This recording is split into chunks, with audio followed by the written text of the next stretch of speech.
Chapter 400, Meeting a Foreign Girl Again. The seashore? Moreover, not only had they come to the frozen sea, but they were also continuing forward. A little further on, wasn't it the igloo where the foreign girl was? That igloo cluster was built far away from the land for more than 10 kilometers. Xiao Ran was able to discover it on a whim, and purposely walked a bit in the direction of the sea, plus his spatial sense was enough to cover a radius of 10 kilometers. Li Xuanqi had always shown great fear of the Black Dragon Society, as well as other forces, so it was understandable that he chose to build his settlement so far away and so remote. This person was very careful, but he was also very smart. Even though the Black Dragon Society had been searching for living people and forcing them to evolve, they wouldn't run here, would they? Who would run here to waste time when there was nothing to be had here? Sure enough, after Li Xuanqi traveled a little further, they saw the patch of igloos. This igloo cluster has almost 500 of them, some big and some small, all imitating the Eskimo architectural style, and the entrance is actually below the ground level of the ice, having to drill and climb in, which helps to lock in the loss of heat and keep you warmer. Don't look at it as such a small change, but the old ancestors of the Eskimos found such a practice, and I don't know how many generations of people's wisdom. Xiao Ran slightly lamented for a moment. By talking to Li Xuanqi all the way, Xiao Ran thought that it was unlikely that he was that child-destroying and killing murderer, but of course it could be that Li Xuanqi was well disguised. He wouldn't be so gullible to trust others. By the way, why doesn't Principal Li suspect that I am a bad person? Xiao Ran asked. Li Xuanqi, on the other hand, revealed a smile. I've been teaching and educating people for so many years, I can still distinguish between good people and bad people. Your eyes are clear. Even if you can't be counted as a good person, you are by no means a bad person. You have a lot of confidence. It's a pity that I didn't take a picture of Duan Chang back then, otherwise I'd let you take a look and see if you'd say he was a good guy or a disguise. As they spoke, they only saw a whole bunch of people walk out of the igloo as well and greeted them in their direction. Headmaster. The crowd greeted one another. There were a lot of exalts, more than 100 of them, but their strength was dismal, with the strongest only having around 20 portions. Xiao Ran thought about it and could not help but lose his smile. If you don't volume, the alter ego promotion is actually very slow. Look at the women at home, what level are they all just? Therefore, the amount of 20 copies appearing here, especially since Li Xuanqi actually reached around 200 copies, this is actually abnormal in turn. I've brought you all new partners again. Li Xuanqi laughed as he let the 7 people on board come down and introduced them first before arranging igloos for them. There were many vacant igloos here, and new ones continued to be built. There was an ice alien busy, and one could be built in 10 minutes, which was extremely efficient. Principal, what about this one? The crowd all looked towards Xiao Ran. At first, they thought that Xiao Ran was also an ordinary survivor, but after such a long time, Xiao Ran did not look like he had gone inside to hide, so he should be an alterationist. It was just that this guy was also too good at pretending, obviously being an alteran and still wearing so much. I'm Xiao Yan, burning as in burning. Xiao Ran jumped the gun and said, he was afraid that Li Xuanqi didn't make it clear when he introduced himself and someone would hear it as Xiao Ran and misrepresent himself. Although with Xiao Ran's such a high level of alien ability, he was actually not afraid that there would be any curse masters here, but why bother? Names are just code names. The crowd all greeted Xiao Ran, each very enthusiastically, as if treating him as a companion. Wow! At this moment, the ice surface broke open, only to see a mermaid broke out of the water. It was that foreign girl called Leah. In her hand was carrying a big fish, tuna. It looks like there must be a few hundred pounds, but the foreign girl lifted her weight like a lightweight. Leah is back. The crowd clapped their hands. Last time it was this foreign girl who went down to the sea to catch fish, and this time it is her. Are you all relying on the foreign girl here to feed alone? The foreign girl also dragged her fish over, and with a sweep of her eyes, she could not help but show a look of surprise when she saw Xiao Ran. It's you're here again. Yes, it's me. Xiao Ran laughed. The crowd asked curiously, while the foreign girl explained. So he's the kind man you were talking about. Karma. The crowd sighed with emotion, while they became more enthusiastic towards Xiao Ran. Li Xuanqi took the opportunity to say, Leah, then you take Xiao Xiao to pick an igloo. The foreign girl agreed in one gulp. Then she said to Xiao Ran, wait for me, I'll go change my clothes. She went into an igloo, but ran out again after a few seconds. She didn't actually change her clothes, she just put a jacket over her bikini and a pair of jeans. The jacket was very fat, which in turn covered her proud top, but the jeans were tight, the 2 long legs could not be hidden at all, straight and slender. But the most coveted is her ass, wrapped by the jeans bulging round, the kind of plump, sexy is unique to Western women, the difference of human race. Xiao Ran was very fraternal, liking both the gentle femininity of Oriental women and not rejecting the sexiness of Western women's front and back. After admiring a few glances, he retracted his gaze and asked, "You were all picked up by Principal Li?" He needed to make sure again through someone else's perspective that Li Xuanqi was not that child-poisoning brute. "Yeah." Leah nodded her head and then began to tell her story. "My father is a diplomat. I've been in China since I was 3 years old. I lived there for 5 whole years, so my Chinese is very good. This time it's a university graduation. I plan to travel around the world once before I look for a job, and my first stop is China. I didn't expect to meet a natural disaster right after I came here. Fortunately, I was saved by the principal and brought here." Xiao Ran was still curious. "Then how did you awaken your supernatural ability?" "Golden snowflakes." Leah asked back curiously, "Aren't you?" Xiao Ran was a bit surprised. All the Ultrans here succeeded in evolving through the golden snowflake? Could there be another way to become an alien? Leah asked rhetorically. "Okay." Xiao Ran huffed backward, "Your luck is too good to be true." "Nope." "Do golden snowflakes often fall here?" Xiao Ran asked. "Yeah, it falls in 2 days at the most, and sometimes it falls several times a day." Leah replied. It was simply outrageous. Xiao Ran was speechless. He had worked his ass off to battle and fight with the altered beings, and the results were still no match for these laying down? Shouldn't he ask Su Qingmei and the others to move in here? No, it's him who should live here, right? One person can monitor more than 300 square kilometers, so according to what Leah said, how many golden snowflakes can he get every day? From 10 a day? Theoretically, if I get a cruise ship over here, then as long as I have enough energy, I can completely build an extravagant sea palace. Xiao Ran couldn't help but thump his heart. Chapter 401, On the Brink of Collapse. Xiao Ran chatted with Leah for a while longer. She was really the only one here who went down to the sea to fish, as no one else's alien ability was suitable. She was a bestialized type and could breathe in seawater, but the others couldn't. Even if they weren't afraid of being frozen to death, breathing was a big problem. So, she was in charge of fishing, while the others did their own thing, looking for supplies in the surrounding area.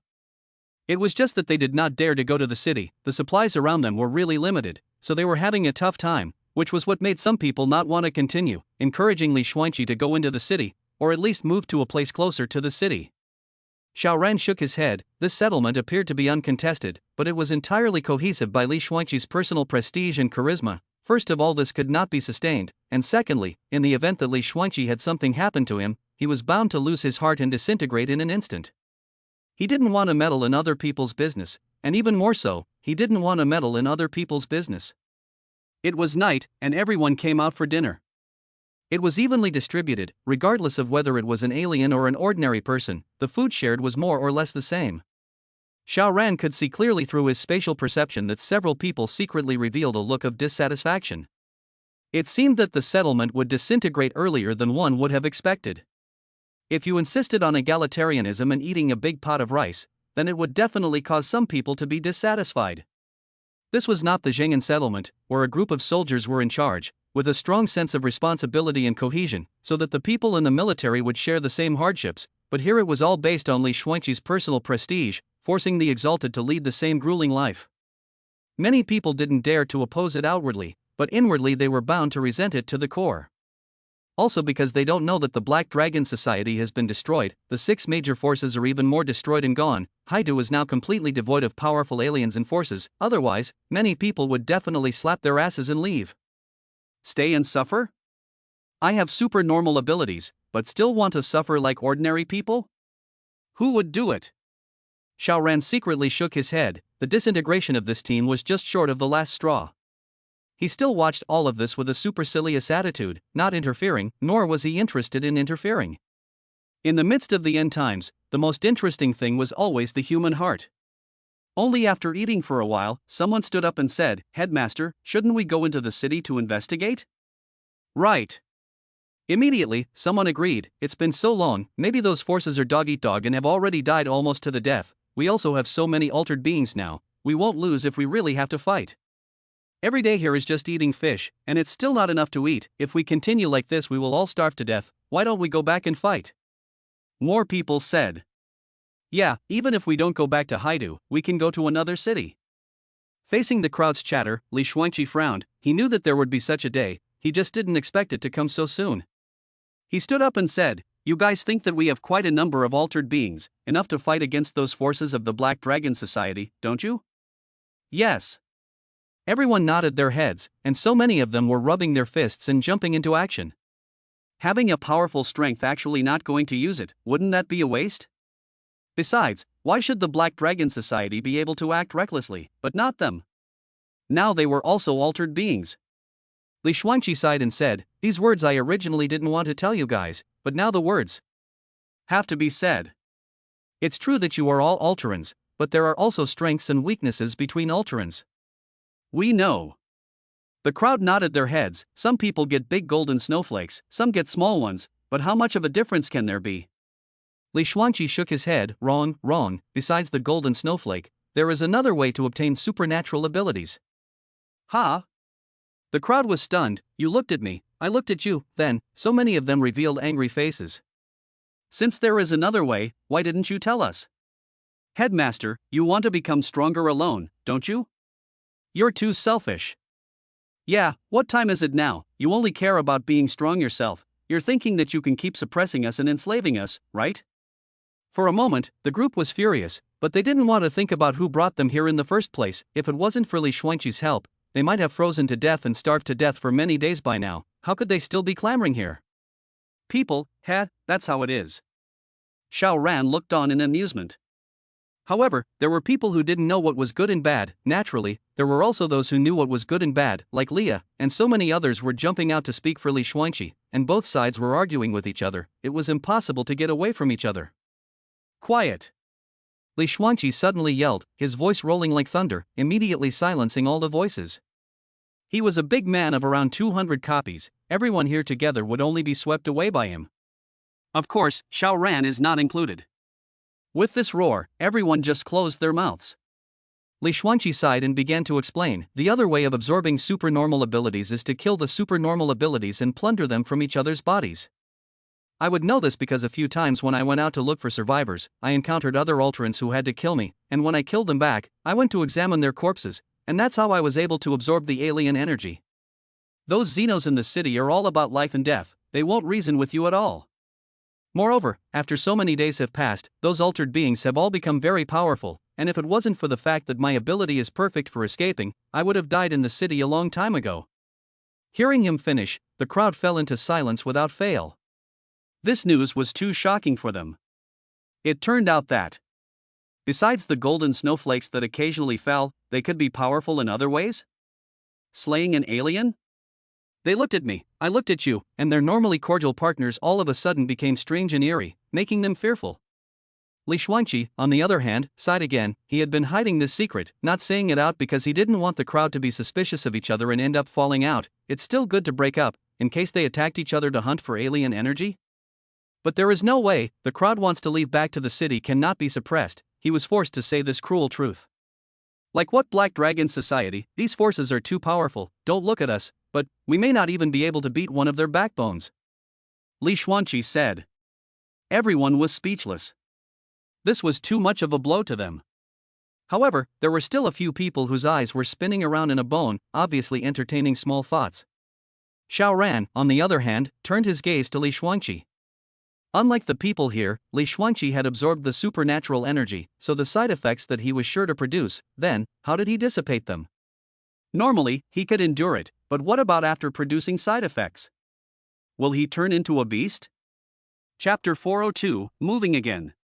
A possible riot was suppressed by Li Xuanqi in a few words. However, the fact that the aberrants could hunt each other for their aberrations, this Pandora's box was opened, that hidden danger had been buried and could explode at any time. When the people's hearts were disorganized for the second time, that was what Li Xuanqi could not suppress. Unless he becomes a dictator. But then, the nature of this settlement naturally changed.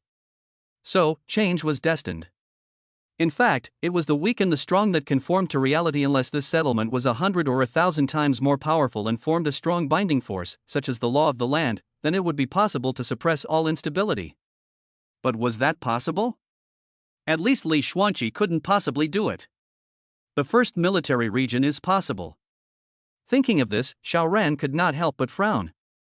During the day, the voice of that what's-her-name Lieutenant Colonel Zhu echoed in his ears again, which was a great hidden danger. Xiao Ran hated unknown factors the most. I also made a satellite phone call at the public house, and if I was being watched then Qingfeng Garden is not safe either. Although I came out with the phone, but if that gang really wants to use force, can't they split up into several ways? Then, open the plan in advance?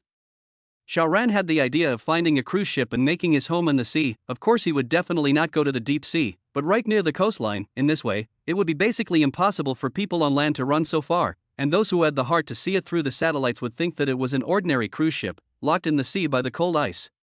In Xiao Ran's case, it would not be too difficult for him to do this. It's decided. After dinner, everyone went back to the igloo to rest. Where was the entertainment now? Xiao Ran waited and waited until the fog rose. He used space exchange and ran out about 9 kilometers. He opened his spatial domain and quickly built an igloo, then built a fire inside and put his cell phone down. If someone really wants to chase the signal over, he can carry out anti-tracking. Cell phones, he had plenty of them. Then, Xiao Ran went to the harbor. Previously, in order to look for Ozawa Taro, he had run all over the entire Haidu, and knew that there were 2 cruise ships parked at the harbor. Naturally, no one had been on them for a long time, so he just spent a few minutes to arrive at the place. The 2 cruise ships were big and small. Xiao Ran inspected them and decisively chose the big cruise ship. Because the big cruise ship had more and better facilities, and an indoor swimming pool. Well, this was Xiao Ran's bottom line. The swimming pool must be there. He directly took this cruise ship into the foreign space, as long as the height and width did not exceed the 100 by 100 meters limit. Even if it was 10,000 meters long, Xiao Ran could take it into the foreign space. Go. He didn't go directly back to Su, but went to the nearby Kara city. It was also near the sea. He broke the ice, then released the cruise ship, replenished the energy. At once, the engine began to work. Xiao Ran only turned on the heating and electric lights of a few luxury rooms on the top floor. This foggy, no one could possibly find out, and only a few rooms naturally to save energy. You know that he had turned on the constant temperature of the swimming pool. How much electricity would this consume? Even so, this energy consumption was far more than the public hall. Xiao Ran's energy reserve dropped to 1.5 years all of a sudden. Starting tomorrow, we need to vigorously search for energy. It is best to find an oil refinery. Xiao Ran thought in his mind while he was rushing towards the clear wind garden. What kind of speed was he? Sancheng was originally a county-level city under the jurisdiction of Suzhou City. How far away could it be? After a few minutes, Xiao Ran returned to Qingfeng Garden, only that under such explosive running, his body was gushing with heat, and his body temperature and heart rate were all frighteningly high. Seeing him return, the ladies were naturally happy and curious. When he was still at home in the morning, why did he run away without saying a word? And also came back so late. Even if we did go a little overboard last night and squeezed you a little bit, there's no need for you to run away from home, right? Let's go. From today onwards, we'll live in a different place. Xiao Ran said. Although the ladies were puzzled, but seeing Xiao Ran's firm demeanor, they naturally would not, and did not dare to, object. In bed, they could mess around with Xiao Ran, and he would at most scream miserably a few times, but the man had made a decision, and they still went to provoke them. LOL. Good, everyone go and clean up. Su Qingmei clapped her hands. In fact, there wasn't much to pack. They quickly gathered in the hall. Xiao Ran took out 3 hovercrafts and tied them to each other with chains, then called Panther and Baiyan up, and they set out for the night. The hovercrafts were slow, with a speed of 40 kilometers per hour, and it took more than 2 hours before they finally came to the surface. Because the fog is too dense, even if they came to the bottom of the cruise ship, but the women still cannot see anything. Until Xiao Ran sent them one by one to the ship, they realized that their new home is actually a cruise ship. Compared to the public house, obviously the cruise ship is bigger, the facilities are the same, even more casinos, amusement parks, etc., so that the women are very satisfied, and even longing for the day when the temperature recovers. They will drive this cruise ship to play all over the world. Then you guys need to hurry up and learn to drive the ship. Xiao Ran laughed. The girls laughed and pointed at Xia Chuchu and said, with this one here, driving the ship is not a trivial task. Xia Chuchu smiled faintly, a little arrogant. Xiao Ran's heart moved and pulled Xia Chuchu to one side and talked about the matter of someone from the first military region calling him during the day, then said, can you do a counter-tracking? You bring the phone, I'll try. Xiao Chuchu said. Stay in Haidu. But it's fine. Xiao Ran then wanted to run to Haidu and get the phone back, but thought no, wouldn't that expose the location of the cruise ship? He then took Xiao Chuchu with him and went to Haidu together. After taking a person with him, Xiao Ran's speed is not that fast, and he doesn't dare to run too fast. Xiao Chuchu is only at what level, she can't afford to run too fast. Thus, it was only after more than half an hour that the two arrived at the igloo that Xiao Ran had constructed. The two go in, and Xiao Chuchu starts fiddling with her cell phone. Just for a moment, she shook her head. Firstly, people use encrypted communication, and secondly, the control of the satellite is not in my hands, or else I could have called you back and used the satellite to find them out. Xiao Ran sighed and casually threw the cell phone aside again. This time he really had to wait for the people from the first military region to find them and he could then counter-track them. Go back. He is about to take Xiao Chuchu away. But Xiao Chuchu pulled him back, with big flirtatious eyes and an indescribable temptation. It's rare that it's just the two of us. This niece bit her lips and said, full of expectation. Xiao Ran understood and took out the bedding from the other space and spread it on the ice surface. The heat provided by the small fire pit burning was enough to make the two exalts ignore the chill. Just cuddle. Xiao Chuchu said. Aha. A moment later. Don't touch your hands, dash. Chapter 403, Setting Up a Test. After lingering for a while, Xiao Ran still took Xiao Chuchu back to the cruise ship.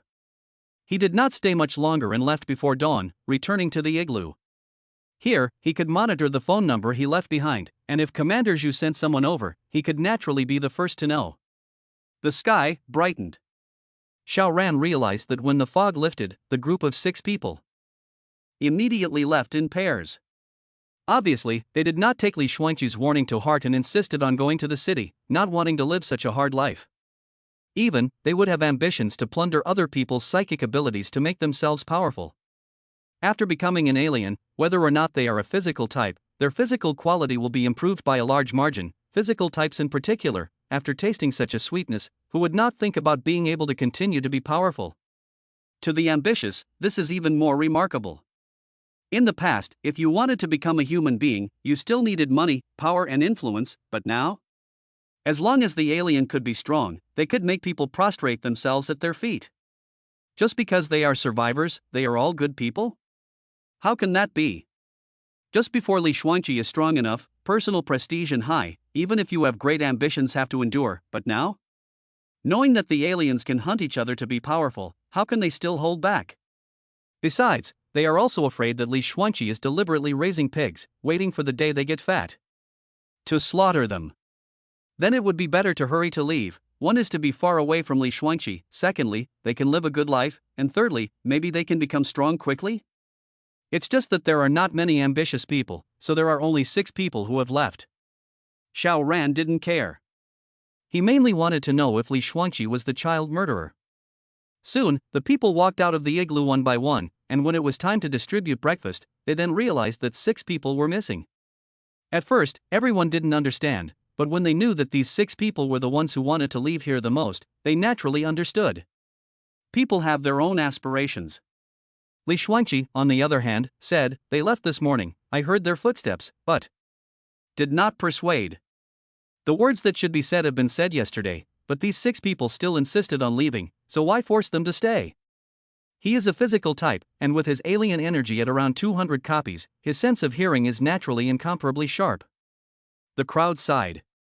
Leah went fishing again, but she could only succeed once or twice in 10 trips into the water, so she probably had to return empty-handed again today.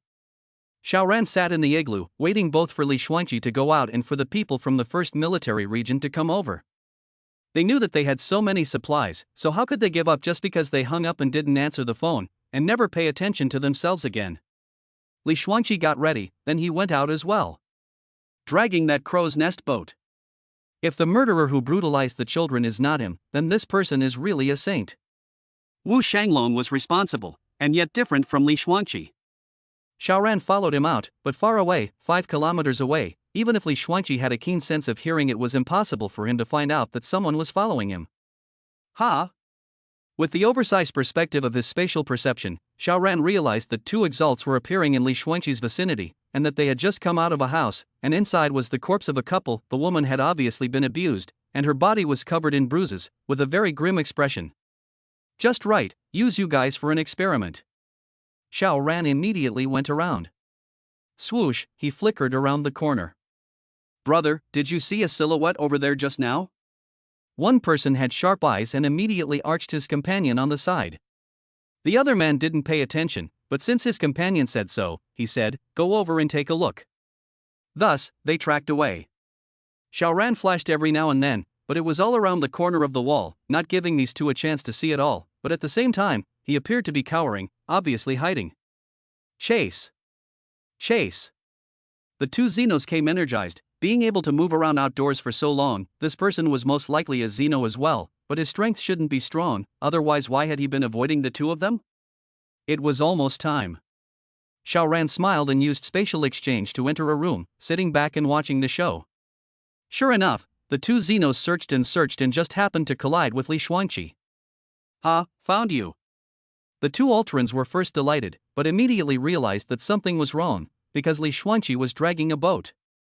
Being able to survive until now, the stupid people naturally almost died out. These two people did not dare to make a scene. They both looked up and down at Li Xuanqi. Li Xuanqi was really good-tempered, arching his hand and saying, "Two people, excuse me." But the fact that he was polite became a sign of fear in the eyes of the two aberrants. One immediately said, "Passing is fine, kneel down and kowtow to us." This was not a deliberate humiliation, but a test. If Li Xuanqi was very strong, then he would naturally rage and lash out, but if Li Xuanqi still lowered his voice, or even condescended and really knelt down, then it meant that this person's strength was average. Then what's the point of being polite? Kill. Seize the supernatural ability. Li Xuanqi revealed a flash of anger, but still said, "Both of you, we are both survivors of this disaster, neither of us is easy, why do we still have to be bitter?" Such a display was an absolute show of weakness in the eyes of the two Xenos. They both laughed coldly and directly struck out. In their view, Li Xuanqi was just a consumable that provided alien energy, so what was there to talk nonsense about with a consumable? Ferocious, venomous, and unforgiving. Li Xuanqi sighed and had no choice but to counterattack. He used a sword. The kind that didn't have an open blade, but with the addition of his powerful strength, a sword swung over with great force. The killing power was incomparably amazing, and he was around 200 copies of strength. What about the two Xenos? They were 20 copies each. How to fight? It's just a one-sided crushing. Two swords, the opposite side of the two people will hang. Xiao Ran scared. In fact, Li Xuanqi could have just forced these two people back, but he directly killed them. Either this person is an extremely well-disguised villain, or he is not a saintly mother to the point of knowing that he can't keep this kind of scourge. But Xiao Ran did not care about this. You definitely have to absorb the alien energy, right? Then how to solve it after absorption? Go to find women. Or even children? If it is the latter, principally, you still don't live in the world anymore. Li Xuanqi did not pretend to leave directly, but absorbed their alien energy, but he did not roar to find a woman or something else, but went into the residential building, found a room with no one, and just waited quietly. Shit, this is also good. Xiao Ran was stunned. This is the readers, no, this is the temperament of the literati? Not looking for a woman and not using their hands, just letting it happen? Xiao Ran knows that the side effects can be tolerated after the outbreak, but can only be tolerated temporarily, when the incomparable raging will be swallowed by the desire, but this principally even if his face is full of red, but his eyes are still clear. I can't afford to mess with you, I'm sorry, principally. Xiao Ran did not see anymore, his body flashed and left. Chapter 404, Returning, with a Tail. Xiao Ran did not follow Li Xuanqi anymore. This person might really be a saint. Fortunately, Li Xuanqi did not act pedantic, should be killed on the kill, killed also did not pretend not to absorb the alien energy, waste, in Xiao Ran's opinion, such a person then not distinguish between good and evil, want to save. All the people of the Madonna is much better. He followed Li Xuanqi just to make sure that the other party was not a pervert who plotted to kill children, and since he knew that it was not, he did not bother to follow him any further. Withdraw. He had other things on his mind. Returning to the igloo group, he appeared to be resting in the house, but he was actually monitoring the cell phone he had placed in the distance. The first military region can call the phone over, which means they should have the means to track the phone, so locating the phone's location isn't simple? Just. Could it be that the first military region didn't actually pay much attention to him, or that their traveling speed was too slow? Xiao Ran waited until noon and didn't see anyone come over. Strange. Xiao Ran rubbed his nose. If he didn't know where this first military region was, he really wanted to take the initiative to go over and take a look. With a spatial perception coverage of 10 kilometers, he could completely do a full monitoring of the entire base, right? This military base, what is the situation now? Is it still national in nature, or has it been eroded and controlled by ambitious people and insurgents? Xiao Ran wanted to know the location of this military base and took the initiative to go over to check it out just to figure this out. If it was the latter, he would not hesitate to go on a killing spree. Ha! Although Xiao Ran's surveillance target was the cell phone in the igloo, he wouldn't ignore the rest of the place, and he found that the 6 people who had left in the morning had actually returned. But there was only one. This person was traveling in a hurry, and his face was even wearing a tense, fearful expression. What had happened? Where were the others? Xiao Ran just watched, and when this person ran into the spatial perception range of 3 kilometers, he once again caught someone entering the perception range. However, it was not the other 5 of the 6 people from the morning, but another group of people, 7 in total. They were all obviously Xenos, and were not dressed thickly, that is, they were wearing goggles, and if they were not Xenos, the clothing would not hold up to the cold. The 7 stopped, one sniffed in the air, and soon pointed in the direction of the igloo. He ran there. With that, the 7 moved again.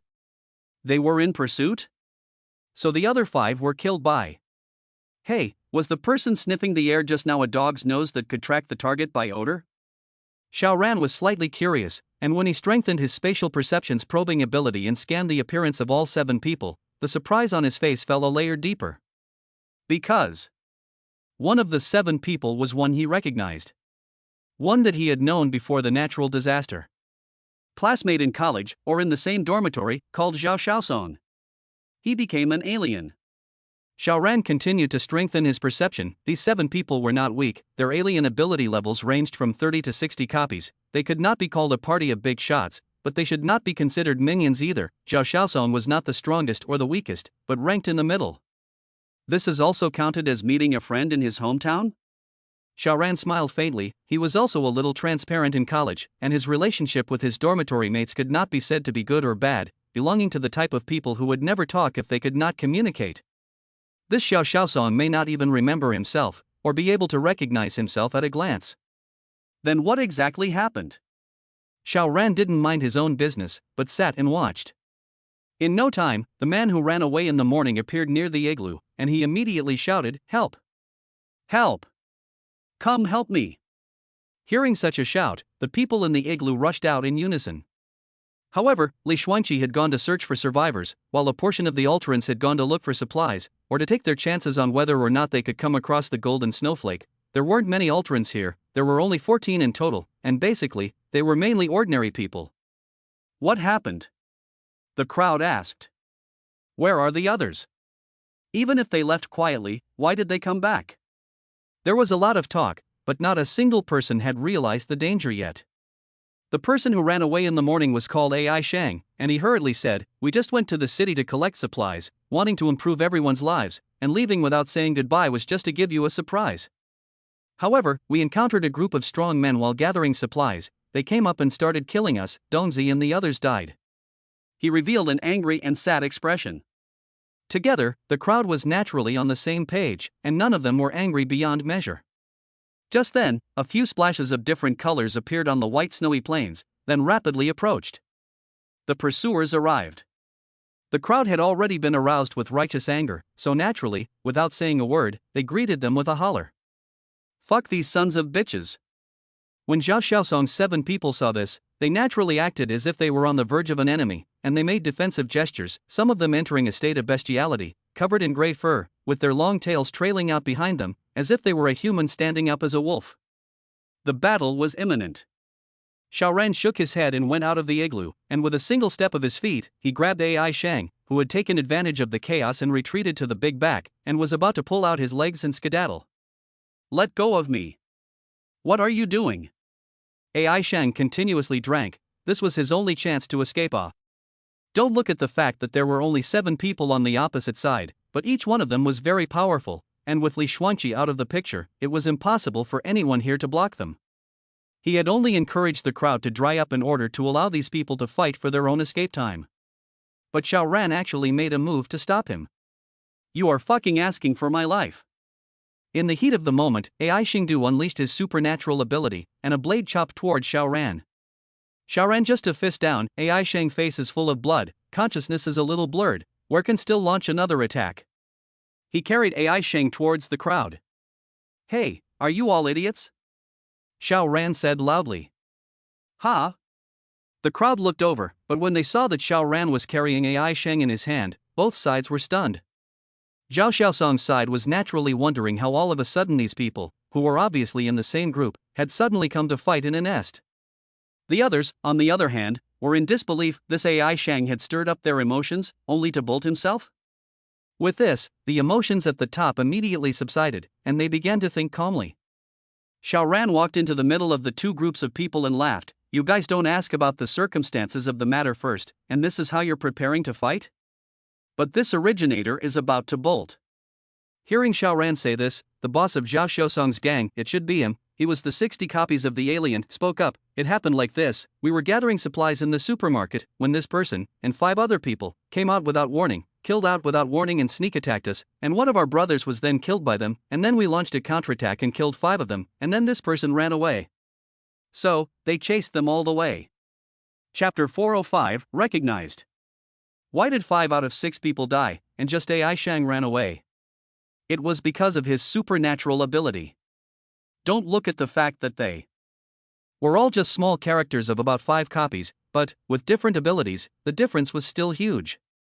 Like Ai Shang is a wind attribute, when he runs, he uses the wind to push himself at the back. Naturally, he can burst out with amazing speed, thus he was the only one who escaped. As the crowd listened, they all slowly nodded their heads. Last night, Li Shuangqi had revealed the secret that abilities could devour each other's abilities, and this morning, Ai Shang's 6 people had escaped. To say that there was no connection between the two, who could believe it?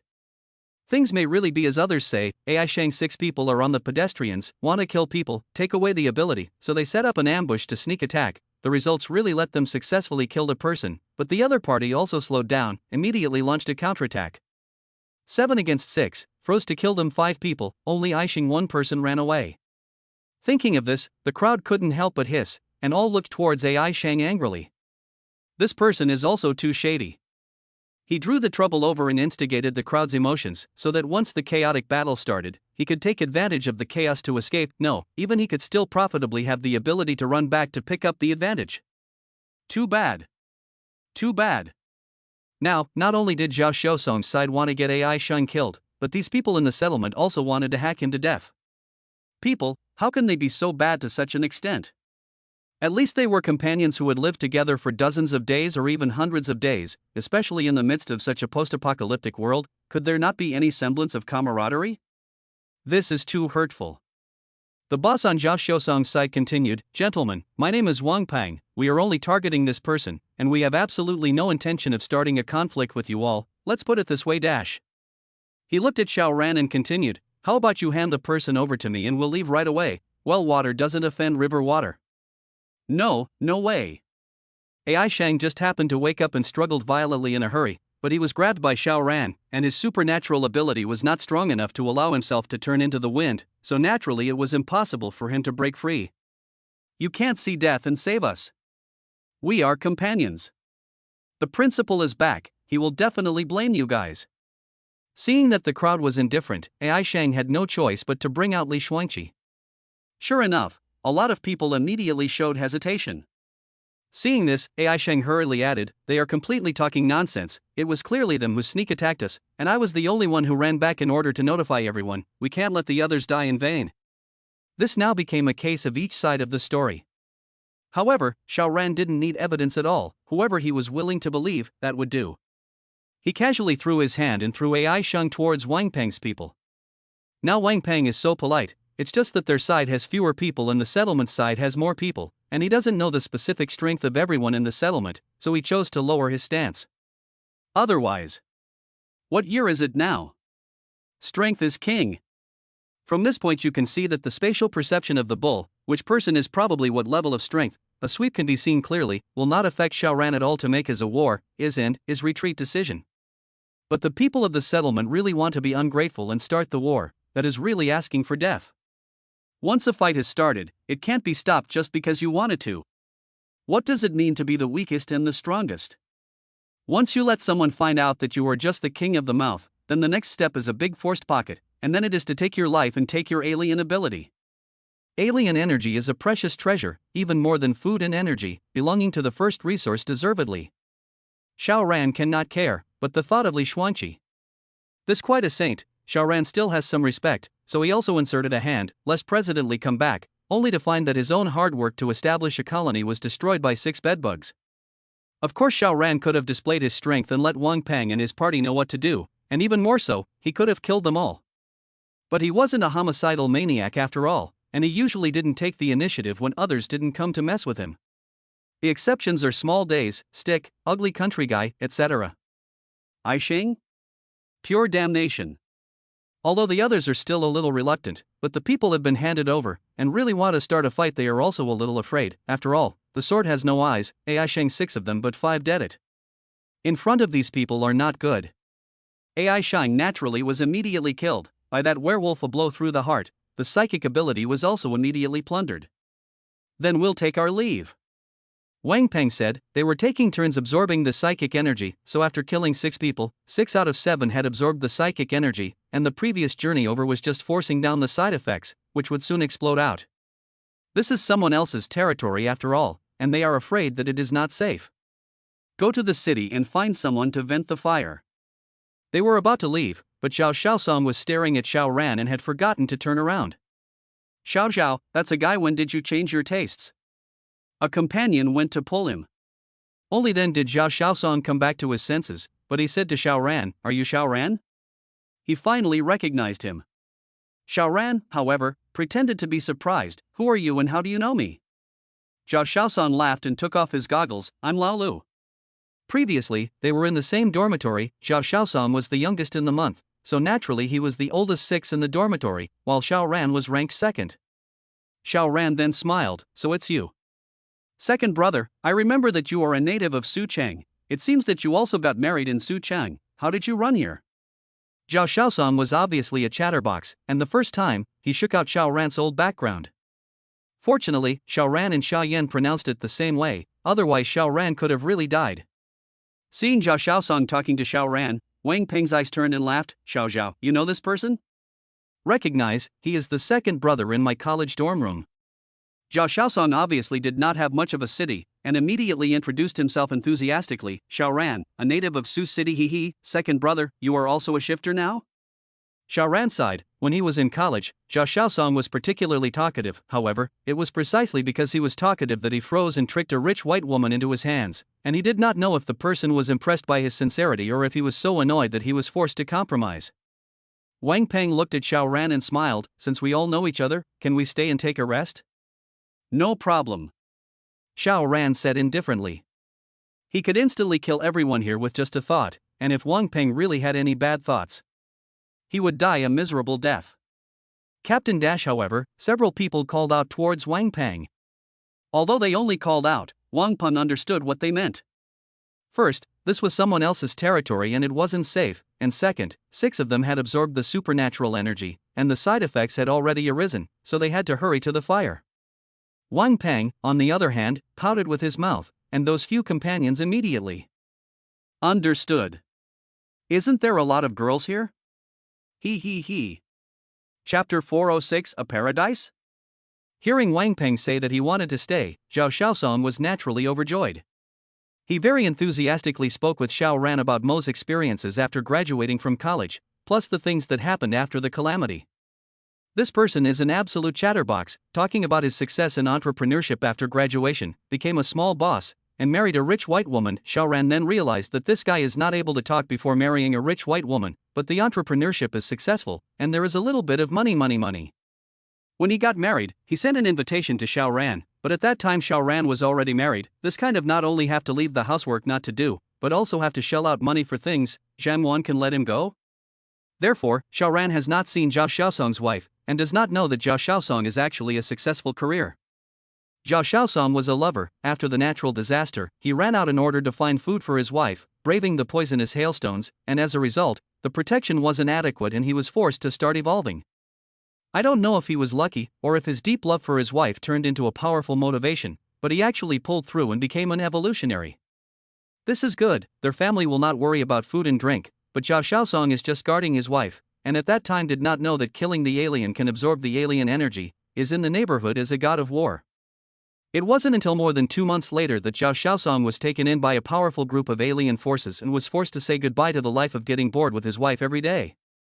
They didn't come from Haidu, but from Jijia City. Xiao Ran was surprised. Jijia City has completed its unification? The word unification was used in a somewhat strange way, but he couldn't think of a more apt word for a while. Zhao Xiaosong shook his head. No, in fact, we were originally mixing very well, but recently I don't know where a new force came out of nowhere, rubbing the 3 forces in our city against the ground, forcing our boss to only think of a way to open up a new situation, and intending to go to another city to develop, so we were sent over to be the vanguard, to feel out the bottom of the situation, and whether or not it was suitable to come over to develop. It's like playing a game, we are the ones who play the field to develop. Xiao Ran gave him a blank stare. Lao Zi doesn't play games. However, Zhao Xiaosong also almost handed things over clearly. Well, this person can't keep secrets, there are any confidential things that must not be told to him. Could this group of forces that suddenly appeared be Yang Xiao and his party? The neighboring cities of Haidu are Tong City, Su City, and Jijia City, so it is normal for Yang Xiao to have taken someone to the next city. Does Yang Xiao have so much guts? It's not like she knew that the Black Dragon Society had already been exterminated by Xiao Ran, so how could she dare to stop just so close? The Black Dragon Society would definitely extend its tentacles after completing its rule over Haidu, and then Su City, Tong City, and Jijia City were all under the Black Dragon Society's clutches. How could she have traveled so far to Beihan City and Nansha City in one breath? That wasn't right either. Yang Xiao might have had the idea of playing wild and developing all the way there as well. Then, it would be understandable for her to stay in Jijia City. Rich and powerful, she could push all the way across the country, and maybe she could become even more powerful than Odajirai. To be able to be the boss of a power, that spirit of adventure was definitely still there. After Zhao Xiaosong finished her own experience, she began to ask about Xiao Ran. Xiao Ran's spring and fall writing style only said that he had also awakened his powers after the natural disaster, and that he ran to Haidu to walk around when he had nothing else to do. This was the truth, just streamlined with too many elements. Zhao Xiaosong is not suspicious of him. Xiao Ran was a stuffy gourd in college, and now being able to say so much is already rare. He was enthusiastic. Maybe it was too difficult to meet former friends and old classmates now, and kept sighing with Xiao Ran. When the natural disaster first started, I still had contact with the boss and them, then the signal was cut off, so naturally I also lost contact, and I don't know if they are still alive now. Then, he was optimistic again. The boss is in Leah, it shouldn't be freezing over there. Xiao Ran was only speechless to the point of being speechless right now, not to mention 6th Asia, it wouldn't be warm even on the equator. This is the global extreme cold weather. You are also too optimistic. Just at this moment, a woman's cry of alarm came from outside, followed by the clamor of the crowd. Something happened? Zhao Xiaosong hurriedly pulled Xiao Ran and went out of the igloo. There was indeed noise outside, and it was intense. The cause was one of Wang Peng's men had a side effect outbreak, so he went to find his sister to solve the problem, promising to give the other party food and so on, but this place is different from other settlements, and the ordinary people aren't at the bottom of the hierarchy, so this sister refused. But that person has already side effects on the head, how to tolerate the refusal, to use force, so the screaming, struggling sound attracted the attention of the people nearby, put an end to just about to carry out things. Now the man on the string, red eyes how to put on pants. Previously, Ai Sheng died in the hands of this group of people, although it was said that this person had a way to take his death, but after all, he had been a companion for many days, and this side of the settlement must have been saddened by the death of the fox, and it was inevitable that they would turn against Wang Peng and his people. Now this group of people also want to bully their women? This naturally provoked the anger of the crowd. Wang Peng naturally also came out. He obviously didn't understand this settlement situation, frowned and said, "Why bother, it's not like we won't pay." The money he was talking about was of course the supplies that were now commonly used, food or energy. These words managed to enrage the crowd again. What kind of tone is that? What do you take us here for? Chickens? You can whore yourself out by paying money? Get lost, you are not welcome here. The crowd said coldly. Considering the fact that alien warriors would be injured and die in a big battle, the people of the settlement were still quite restrained. Wang Peng realized that he was wrong. This settlement was different from what he had imagined. Ordinary people were not reduced to the point where they had to sell their bodies, and this was a problem. Zhao Xiaosong was the only one of the 7 of them who hadn't had a turn to absorb the powers. He was next, so where were they going to fix their side effects? Go back to the city now? Would it be too late? Halfway there, maybe they'd have to know their men. And if they did, how would they face each other when they came to their senses? Will they dare to give their backs to their partners in the future? It'll be a shadow of a doubt. What if I lean over and something stabs me? A thing that seemed ordinary and normal to him suddenly became tricky and complicated. Obviously, the women here do not have the intention to sell their bodies, so if he does not want to bring his men to stack up on the road, he will have to turn the tables with the people here and use violence to suppress them, so that they accept their own set.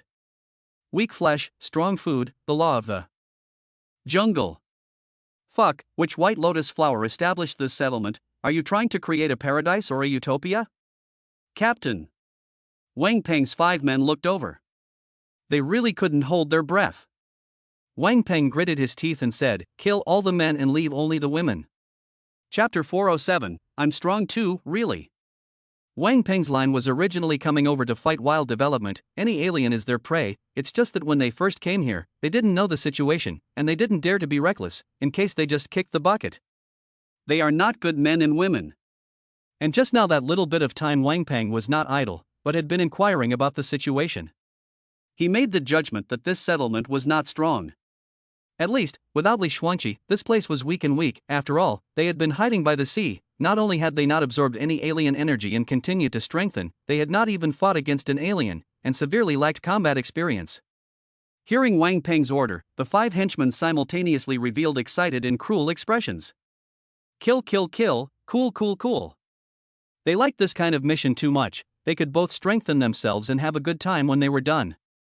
The end times were so good. Zhao Xiaosong, on the other hand, was shocked and hurriedly stopped. Captain, this is my family's 2nd brother's territory, give me face, don't make a move. Wang Peng glanced at him and said indifferently, okay, I'll give you a face, let that classmate of yours stand on the side and never intervene, and I'll spare his life, otherwise. He wouldn't mind absorbing some more alien energy. Zhao Xiaosong looked at Xiao Ran and revealed an apologetic look. Second brother, I'm sorry, I can only do this much. Xiao Ran patted his shoulder, no need to apologize, it's not like it's your responsibility.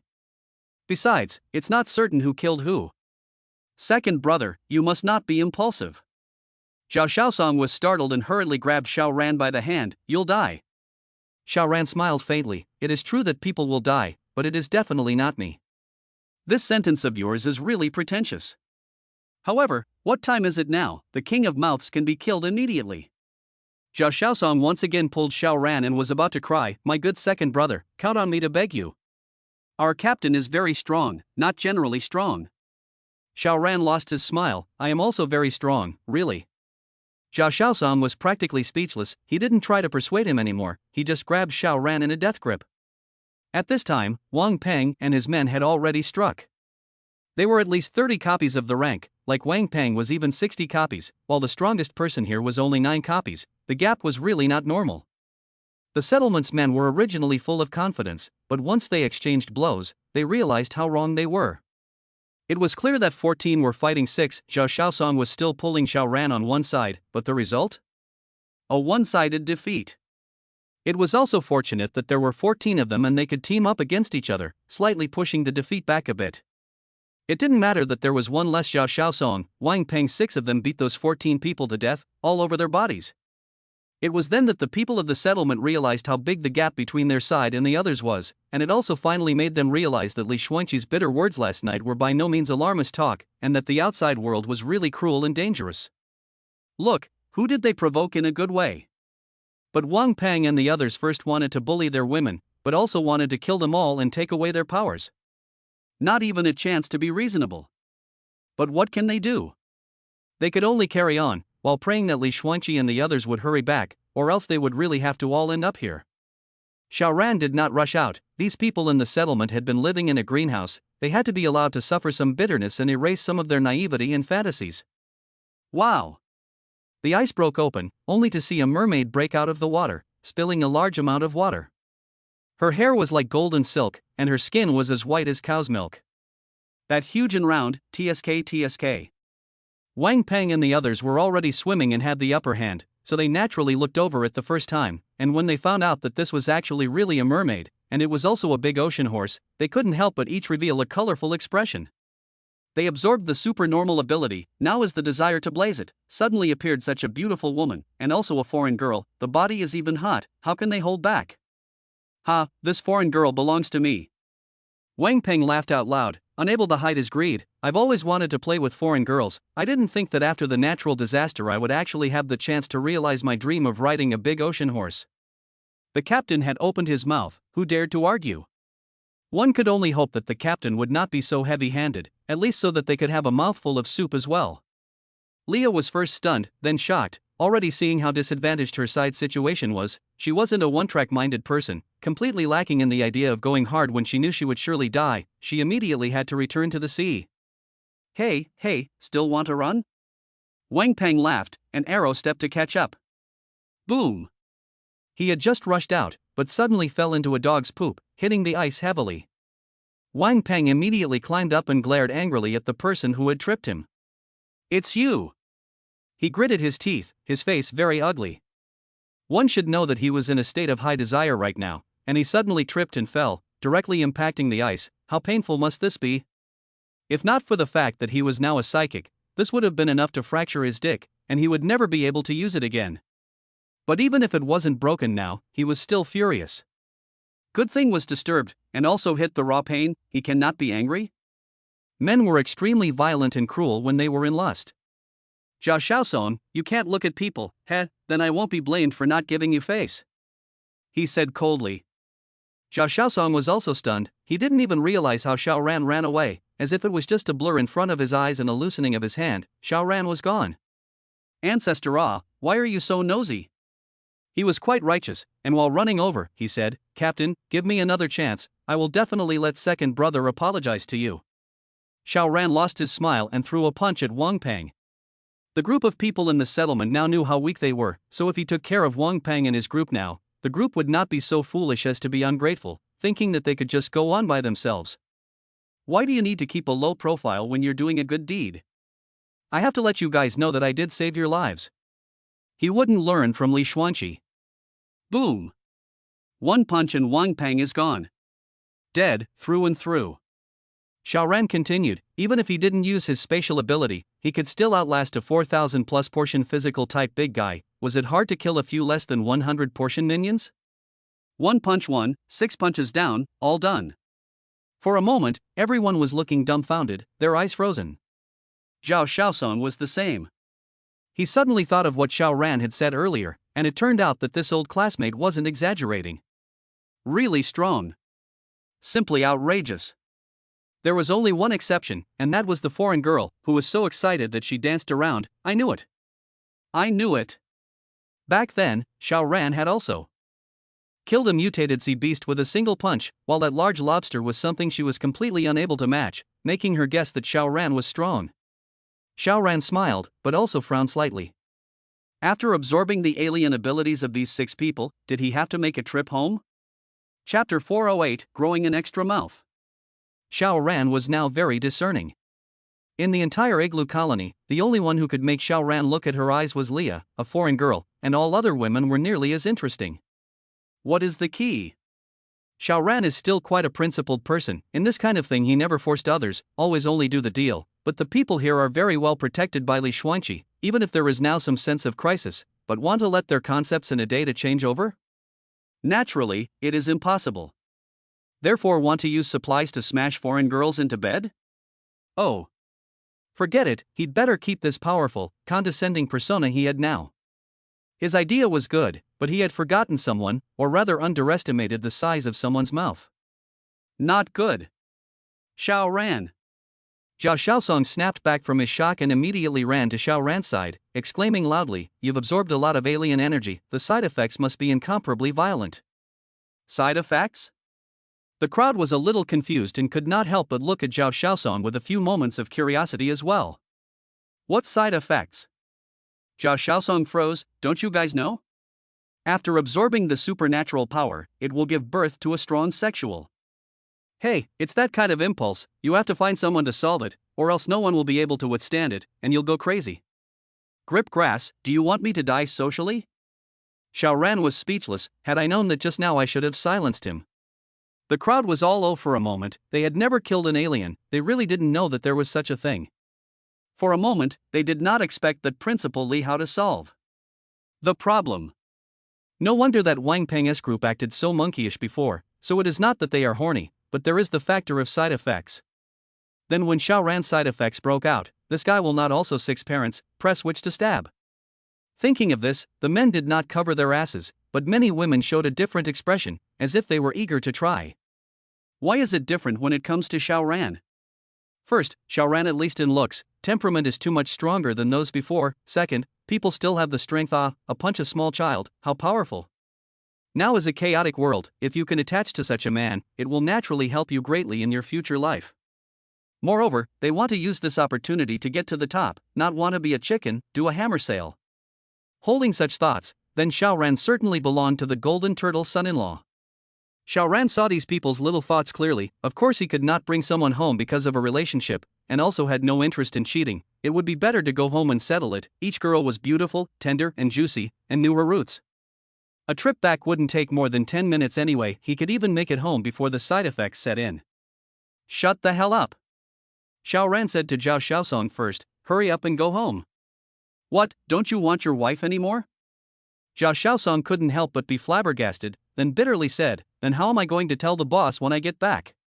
Just say that I killed the person, and that you didn't die because I'm letting you go back as a warning for the sake of once being a classmate, and not to put your hand here in the future, and your boss shouldn't do anything to you. Xiao Ran said.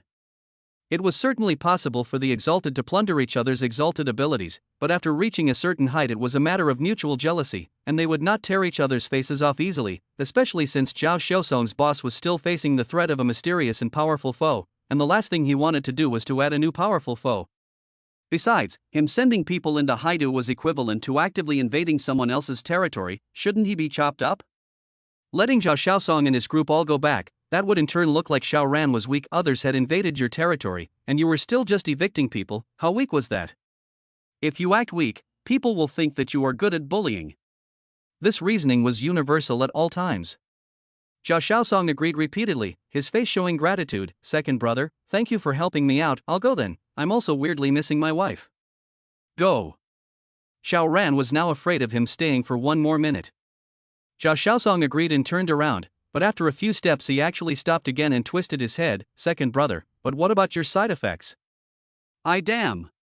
No, I changed my mind, it's better to silence you. Seeing Xiao Ran's face, Zhao Xiaosong first froze, then he slapped his head. Xiao Ran was a person from the settlement, and if the women here were not sold to them, could it be that they would close their doors and lock their holes to Xiao Ran as well? Hasty. Now that he wasn't worried, he waved his hand at Xiao Ran. Second brother, take care of yourself. Xiao Ran also waved his hand helplessly. Zhao Xiaosong is genuinely not a bad person, but unfortunately, has a long mouth. Brother Xiao. Zhao Xiaosong's front foot had just left, and a group of women surrounded him, all of them frowning and winking with obvious intentions. If this was to be seen by the alien who hadn't succeeded in forcing himself on him before, he would probably be so angry that he would come to life.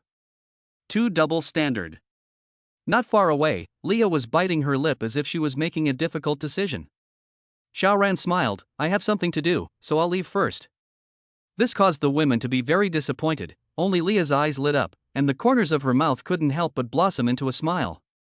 Although Xiao Ran was gone, he had collected this expression of the foreign girl in his mind through spatial perception.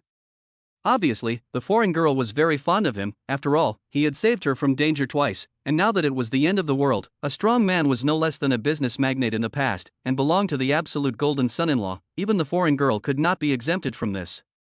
The question was, would this foreign girl still be willing to follow him after knowing that he had a whole bunch of women? After all, she hadn't been beaten by reality, she must still be very naive, holding on to her fantasies of love. Forget it, why think about it? If she really wants to stick up, then just tell her the truth and let her decide for herself. It's true that there aren't many foreign girls in China now, but if he wants to play with a big horse, he can just run out. The neighboring ones, the Mao girls, the San girls, the Middle Eastern girls, which one doesn't have an exotic flavor? Why hang himself on one tree? In the future, when he was a little stronger, going to San's and Big Mao's house would be as simple as visiting the neighbor's house, and he would just go around, adding a few different rainbows to his home in the meantime. He withdrew his thoughts and focused on his journey. Sure enough, 10 or so minutes later, the cruise ship was in sight. He flew on, and without opening the hatch, he exchanged space to get in. The warblers were practicing yoga. Practicing yoga is good. Here comes my old pig. Chapter 409, Disappointment. After arching a cabbage that was watery again, Xiao Ran went back to Haidu. He had to continue to monitor that cell phone. The first military region could never just make a phone call, threaten him and stop, it would definitely come over to him. Unless, that Lieutenant Colonel Zhu was not a person from the military region at all, but had made up this identity out of thin air with the intention of intimidating Xiao Ran, and if Xiao Ran wimped out and was willing to hand over the supplies, then she would naturally make a lot of money. This was actually quite possible. For example, if that person's ability was to control satellites, she could have found out information about Xiao Ran, and even seen Xiao Ran's battle with Xiao Xining, so she could speak in such detail to better disguise her identity and intimidate Xiao Ran. Maybe this Zhu is still a stingy man. Xiao Ran planned to monitor for another 4 days, and if there was still no movement after 4 days, then forget it. He couldn't possibly waste time staring at a cell phone all the time. The first military region was located in the area of Jinling and Feiqing, even if the exact location was unknown, but coming from that direction, another 4 days would be enough. Of course it was referring to the Alterans. But now couldn't it be that instead of sending out the adepts, it would be ordinary people? Wait 4 more days. Xiao Ran returned to the steamer and appeared in front of the crowd in the icehouse settlement. At this time, Li Shuangqi had already returned, but he did not find any survivors today, or maybe he did, but people might not be willing to run here. Anyway, he came back with an empty boat, and when he learned of Xiao Ran's return, he immediately welcomed him out. Thanks to you today. Principal Li's heart palpitated. Other people were not sure, but he had been in the city looking for survivors and had fought with many exalted, so he naturally understood how menacing today's events had been. If Xiao Ran had not been there, when he returned, what he would have seen would definitely have been a field of corpses. This had shaken all of his beliefs. Do you think it was wrong of me to leave people here? He asked Xiao Ran. But without waiting for Xiao Ran to answer, he spoke up himself. If it was before, this place was at least safe, but now that they are all being sought out, without the safety, but cutting off their path to evolution, am I wrong? Xiao Ran lost his smile and said, then why don't you let them decide to stay or go on their own? None of them are children, but adults who can make their own decisions, then whatever they will face in the future will be borne by themselves and have nothing to do with anyone. Headmaster, you're just a person, not a god, there's no need to carry everyone's responsibility. Li Shuangqi naturally knew this, he was just drilling into the bull's eye. However, hearing Xiao Ran say this, he was still relieved and also seemed to have made up his mind. During dinner, Li Shuangqi announced his decision. From today onwards, the crowd could decide to stay or go, and he would not interfere anymore. If they were willing to continue to stay here, he would of course welcome them, and if they wanted to leave, he wouldn't stop them. He just couldn't be like Ai Shang, who had encountered danger but led his enemies towards his home. For such people, he would definitely not show mercy. This night was quite difficult for the people of the settlement. They were all faced with a choice. To go, or to stay. Xiao Ransiglu was instantly bustling. In just half an hour there were 4 sets of people who came over one after another. None of them were poking around to find out if he was going to stay or go, and if Xiao Ran left, could he take them with him? As long as Xiao Ran was willing to take them with him, then naturally, they were willing to know that they were willing to offer bao. Xiao Ran politely refused.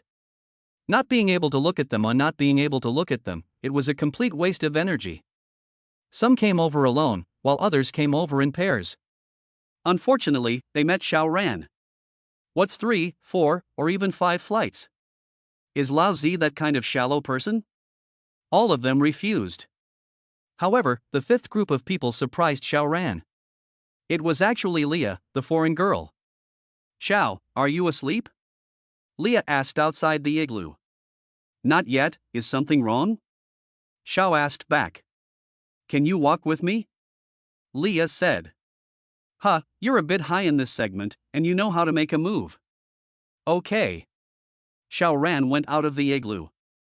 The two of them were both psychics, so they naturally had no fear of the cold, and just wandering around the igloo, even Leah wasn't afraid that she would walk around and get lost. Xiao, are you going to leave this? After walking a few steps, Leah finally asked.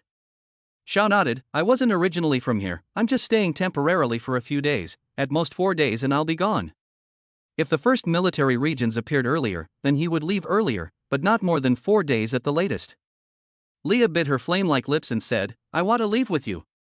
The meaning in those words couldn't be more obvious. Coming on. If Xiao Ran sweet-talked her at this point, he might be able to take this foreign girl tonight, but he never cheated when it came to men and women, and only liked to trade. Small-time women didn't count. He smiled and said to Leah, how much do you know about me?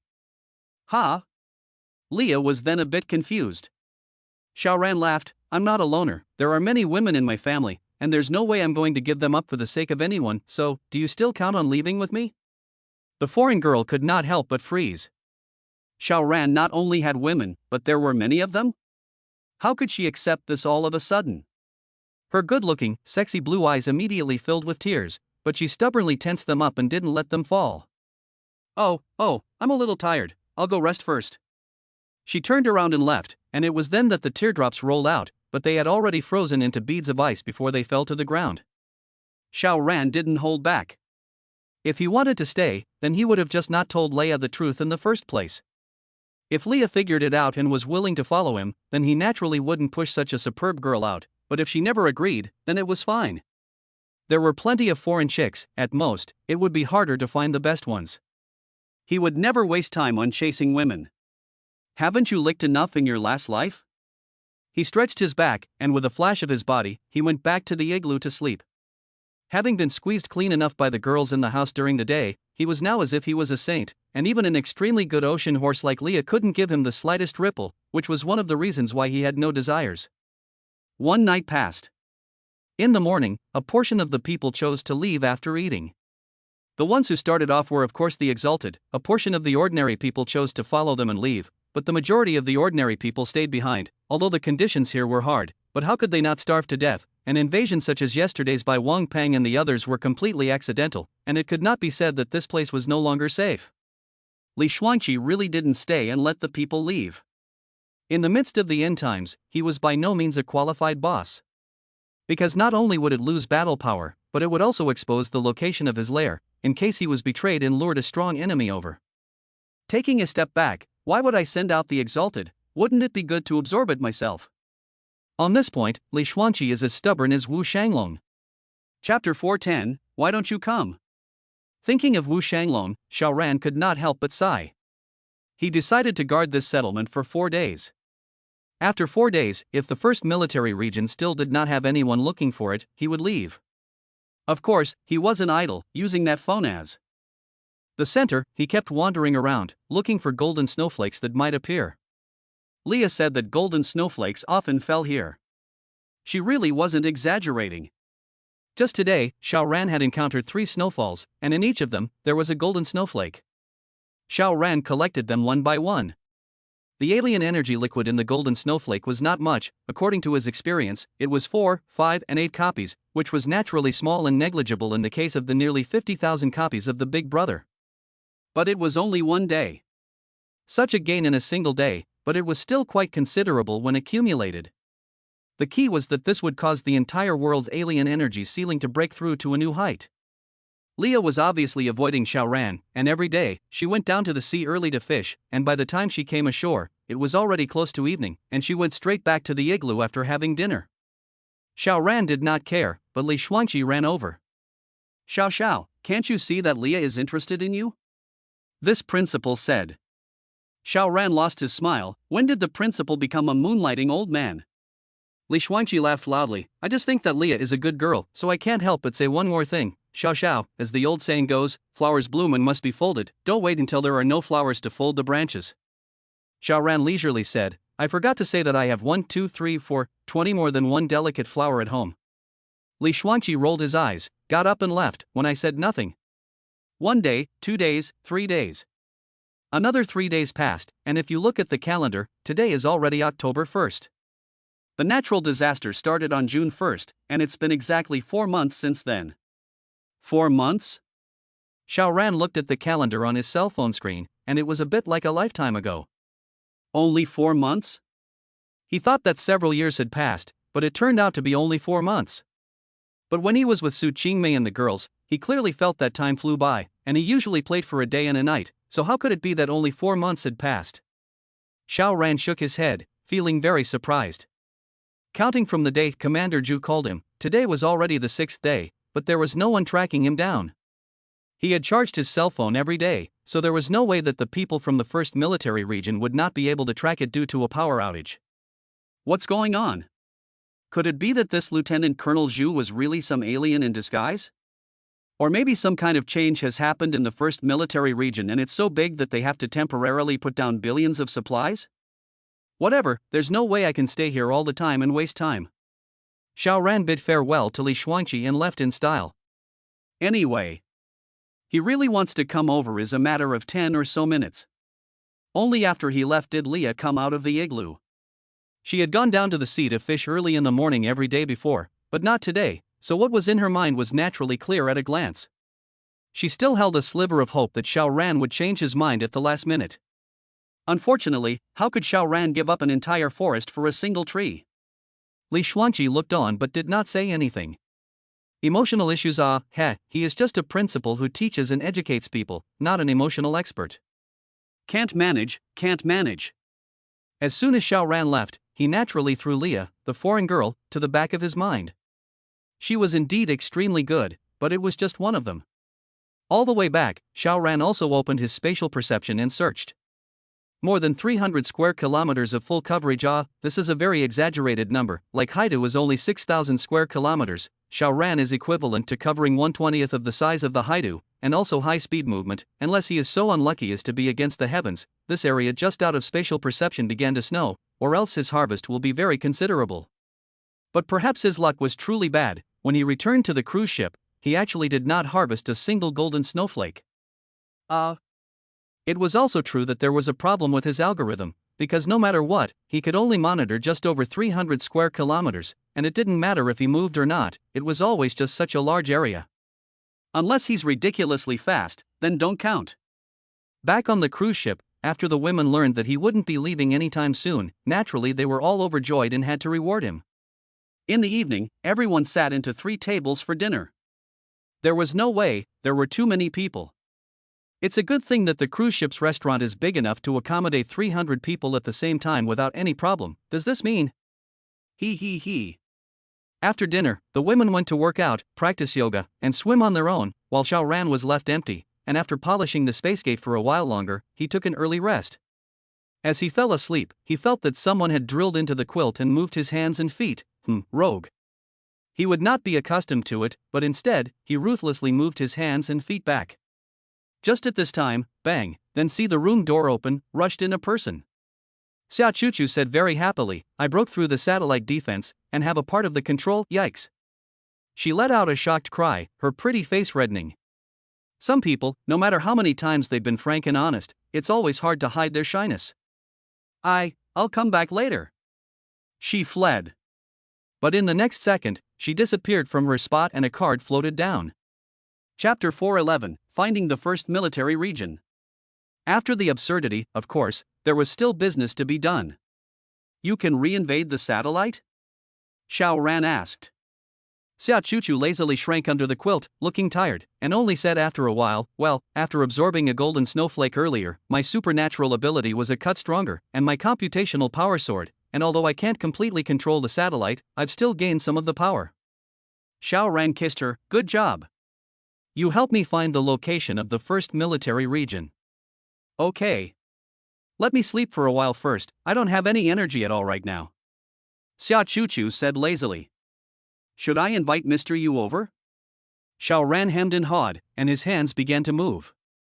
In less than 2 minutes, Xia Chuchu not only lost her sleepiness, but she was also energized. She wrapped herself around Xiao Ran and bit his ear, you bastard, can't you let people sleep for a while? Xiao Ran laughed out loud.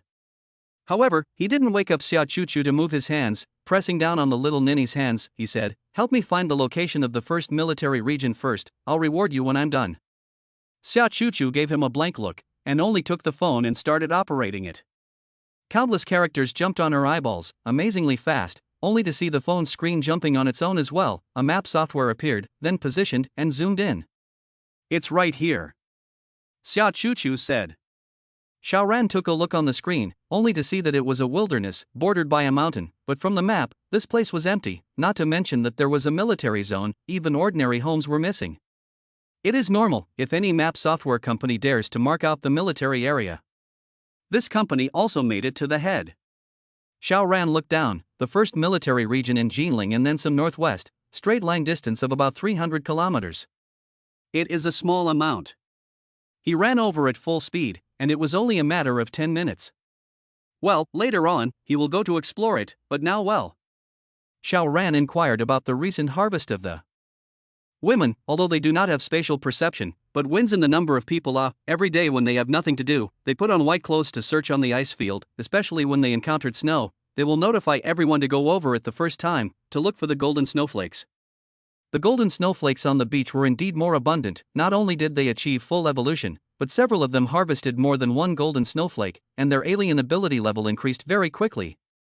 The one with the highest alien energy level right now was Su Qingmei. She was almost at 40 copies. There was no way around it. She was a physical type, her senses were the sharpest and she was fast. It was natural for her to discover and find the most golden snowflakes. However, she didn't keep it all to herself, but also took care of those with low strength and took the initiative to humble herself, which further increased her prestige, and all the women people obeyed her. There was only one exception. Zhou Yunsu. The green tea sister never loses. Before in the school also struggled fiercely with Su Xinla. Now of course she will not sit back and watch Su Qingmei riding on her head, but she is not taking the route of convincing people with virtue, but rather focusing on Xiao Ran. As long as Xiao Ran treats her well and favors her, her status will not fall, but only rise. And she also pulled in some helpers, like the Qingqing Mansion gang. The Chang family residence gang of women will be her leader, against Su Qingmei group. Gulong said that where there are people, there is a Jianghu, and it is true.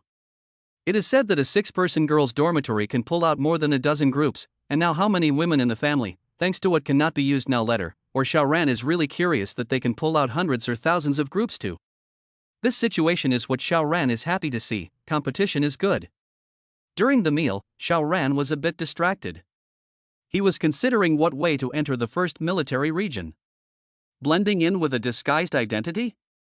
However, if Lieutenant Colonel Zhu was really someone from the first military region, then it should not be a secret what he looked like. At least some of the people would know, so it would be awkward for him to go over there with a big grin on his face. It was like trying to go undercover at Sister Qin's place before. At least a disguise. Xiao Ran had a sudden thought, can I use the spatial domain to change my appearance?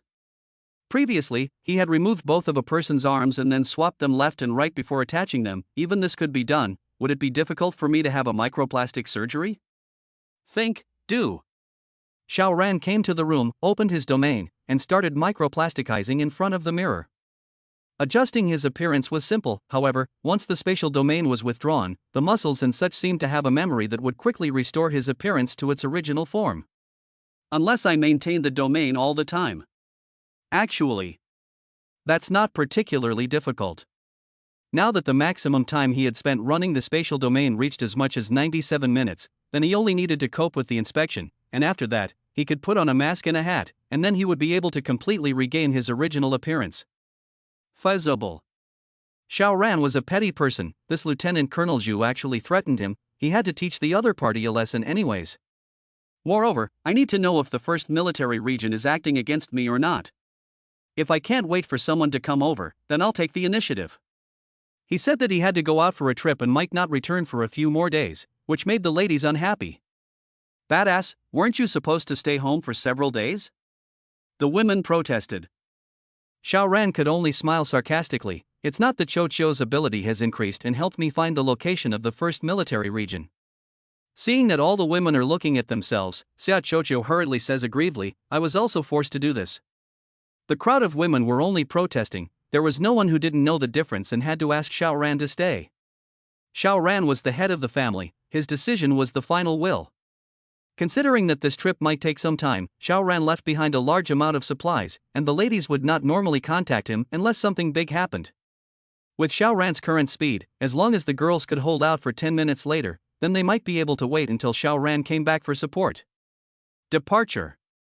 Xiao Ran did not bring anyone with him. Originally he had said that he would bring Zhou Yunsu to collect the energy, but now he could only put it until after he returned. He was all in white, which was the best cover in the icy sky and snow, but Xiao Ran still used several spatial exchanges before he took off running. He didn't use his full strength. Running at full power for more than 10 minutes, his body seemed to burn up. It was very difficult. Of course, he could run at full speed for half an hour in one breath if necessary. He tried, but the result was that his clothes would burn off due to the high heat of his body, and his skin was red like fire, as if it was overloaded, and he fell into the dilemma of having difficulty in moving in a short period of time, and he had to take a break of more than 10 minutes before recovering. Xiao Ran reduced his speed to 100 meters per second. In this state he could run for 3 hours in one breath before he felt fatigue. Spare a thought, the speed was an amazing 360 kilometers per hour, comparable to the fastest high-speed train. So how long would it take him to travel 300 kilometers? Less than an hour. Coming to the corresponding latitude and longitude, on the map this was an empty land, whereas in the past, even if someone came here, it was the same with their eyes. But now it was different. Chapter 412, Starfire City. A huge signboard. Not just one, but many, far before they even reached this entrance, and Imo painted arrows pointing to this place, as if they were afraid that others wouldn't be able to find them. The 6 words "Welcome to Starfire City" were written on all of them, and then there was an arrow pointing in the right direction. Starfire City? A star's fire can start a prairie fire? Xiao Ran secretly nodded. Now the whole country, no, the whole human race needed the fire of a star to ignite the hope of mankind. The end point of the arrow was a passageway that led diagonally underground. It was very spacious, and the thick snow around it had been plowed away long ago, making it very eye-catching. This passageway was definitely closed before, and there was turf and other camouflage. Even if satellites flew by, it was impossible to capture the anomaly, but now there was no camouflage, and it appeared out in a big way. Xiao Ran then saw the underground part through spatial perception. A huge underground city. He was actually not far away, but spatial perception actually failed to encompass the entire underground city. Because of the distance, the perception of the underground city could not be maximized. However, the length of 5 kilometers and the width of 4 kilometers or so was still there. Despite this, this actually still did not encompass the underground city, which could be seen as huge. However, Xiao Ran also saw very clearly that the entire underground city was divided into 2 distinct parts. The middle part was made of reinforced concrete, which looked like it was made by modernized equipment, while the rest of the part was very rough, just barely dragging on wires to maintain the most basic lighting. Obviously, the main part of this dungeon was built before the disaster, so you could see the modernization handiwork everywhere, but after the disaster, it was expanded again. That lacked enough materials, so it could only be built in a very simple way. It had only been more than 100 days since the natural disaster, and in such a short period of time, expanding an already large undercity by that much, it obviously couldn't be the handiwork of ordinary people. There were many people in the undercity, and they were very mixed. There were soldiers standing guard, police officers patrolling, people working in offices, and workers sweating in factories, all walks of life. It was simply a scaled-down version of a normal city. Xiao Ran did not approach, but walked around the dungeon, more parts of it imprinted into his mind. There were also farms, ranches, and poultry farms in the dungeon, and it was thriving. Just from Xiao Ran's turn here, it was roughly estimated that the population of the entire underground city would not be less than 20,000 people. This number was amazing. However, with such a huge underground city, the energy consumption should also be amazing. But now there was no power plant. Could there be such a factory underneath? Taking a step back, even if there was a power plant, where would the energy come from?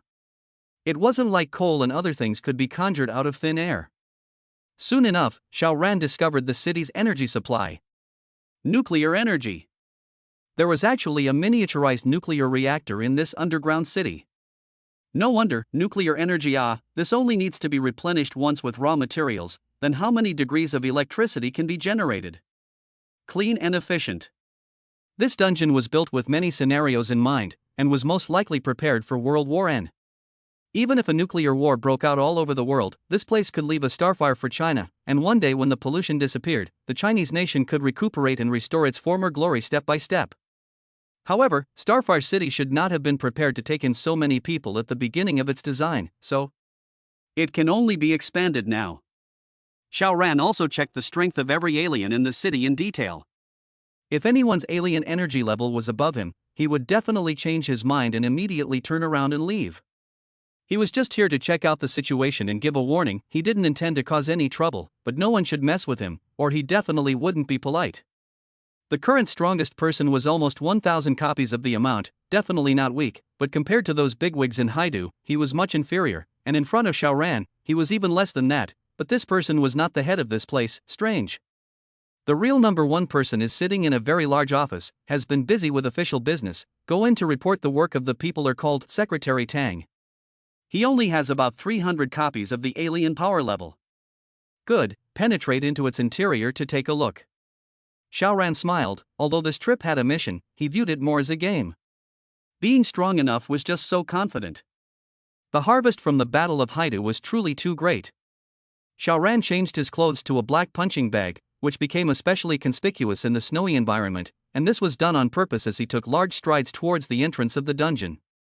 There were loaded soldiers at the entrance, and the first thing they did was to press their hands towards Xiao Ran, signaling him to stop. Then, a soldier who looked like a captain saluted Xiao Ran and asked, "Are you here to defect to Starfire City?" Xiao Ran smiled slightly, "Yes." That captain revealed a smile, "Welcome, welcome, you come over and register first." "No problem." Xiao Ran agreed. The registration form was simple, requiring only the name, age, gender, and the one that was the most important, whether or not one was an alien. The name Xiao Ran used was Sun Limin. The name Xiao Yin could not be used. People with a heart would associate it with Xiao Ran once they heard it, although he was actually not afraid of tearing his face off, but since he was playing it as a game, it was better to try to hide his identity. This Nova City allows Xiao Ran to see that even if a natural disaster strikes, there is still hope that mankind will be able to rise again one day, and he will not be alone in the future. He was still looking forward to this.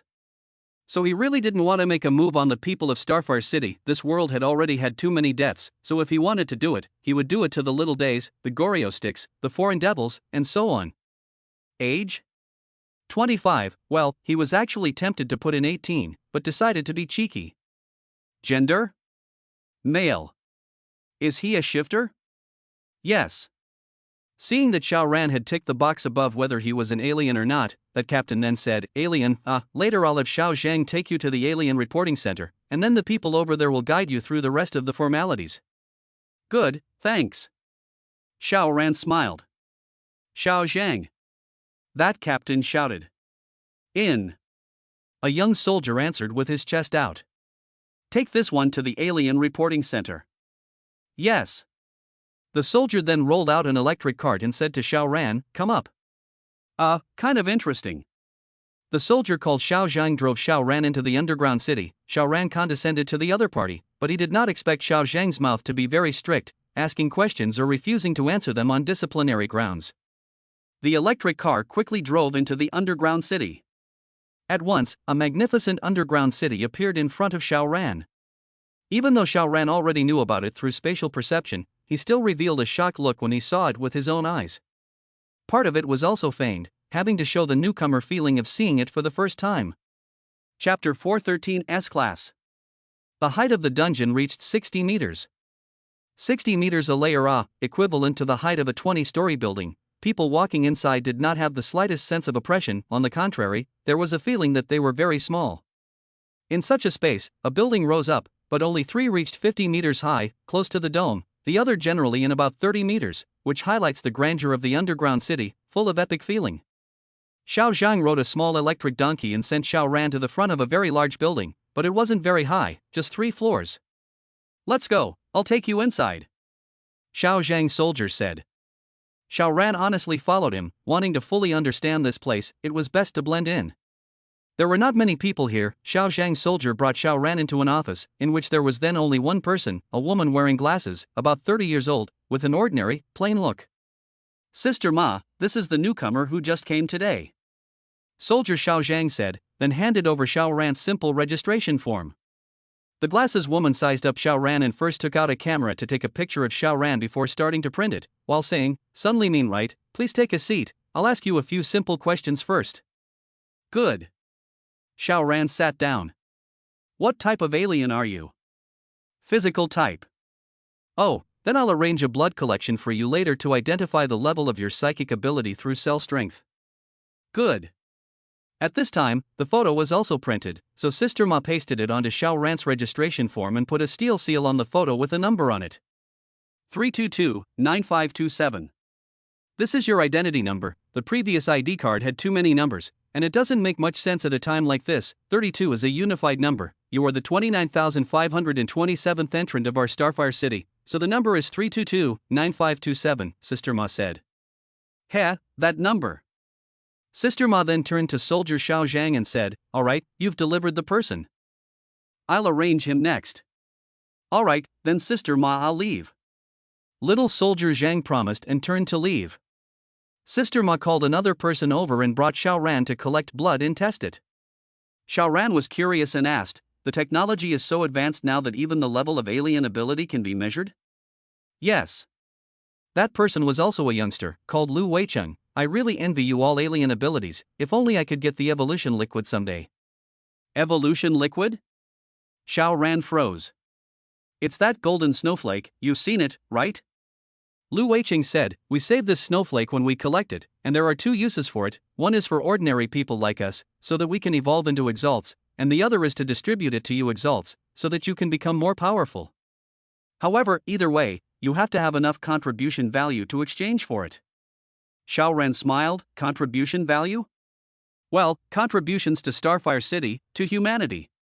Lu Weicheng nodded with a serious face. "Now is the most dangerous time for our country and nation. Everyone has to make a contribution to keep as many people alive as possible.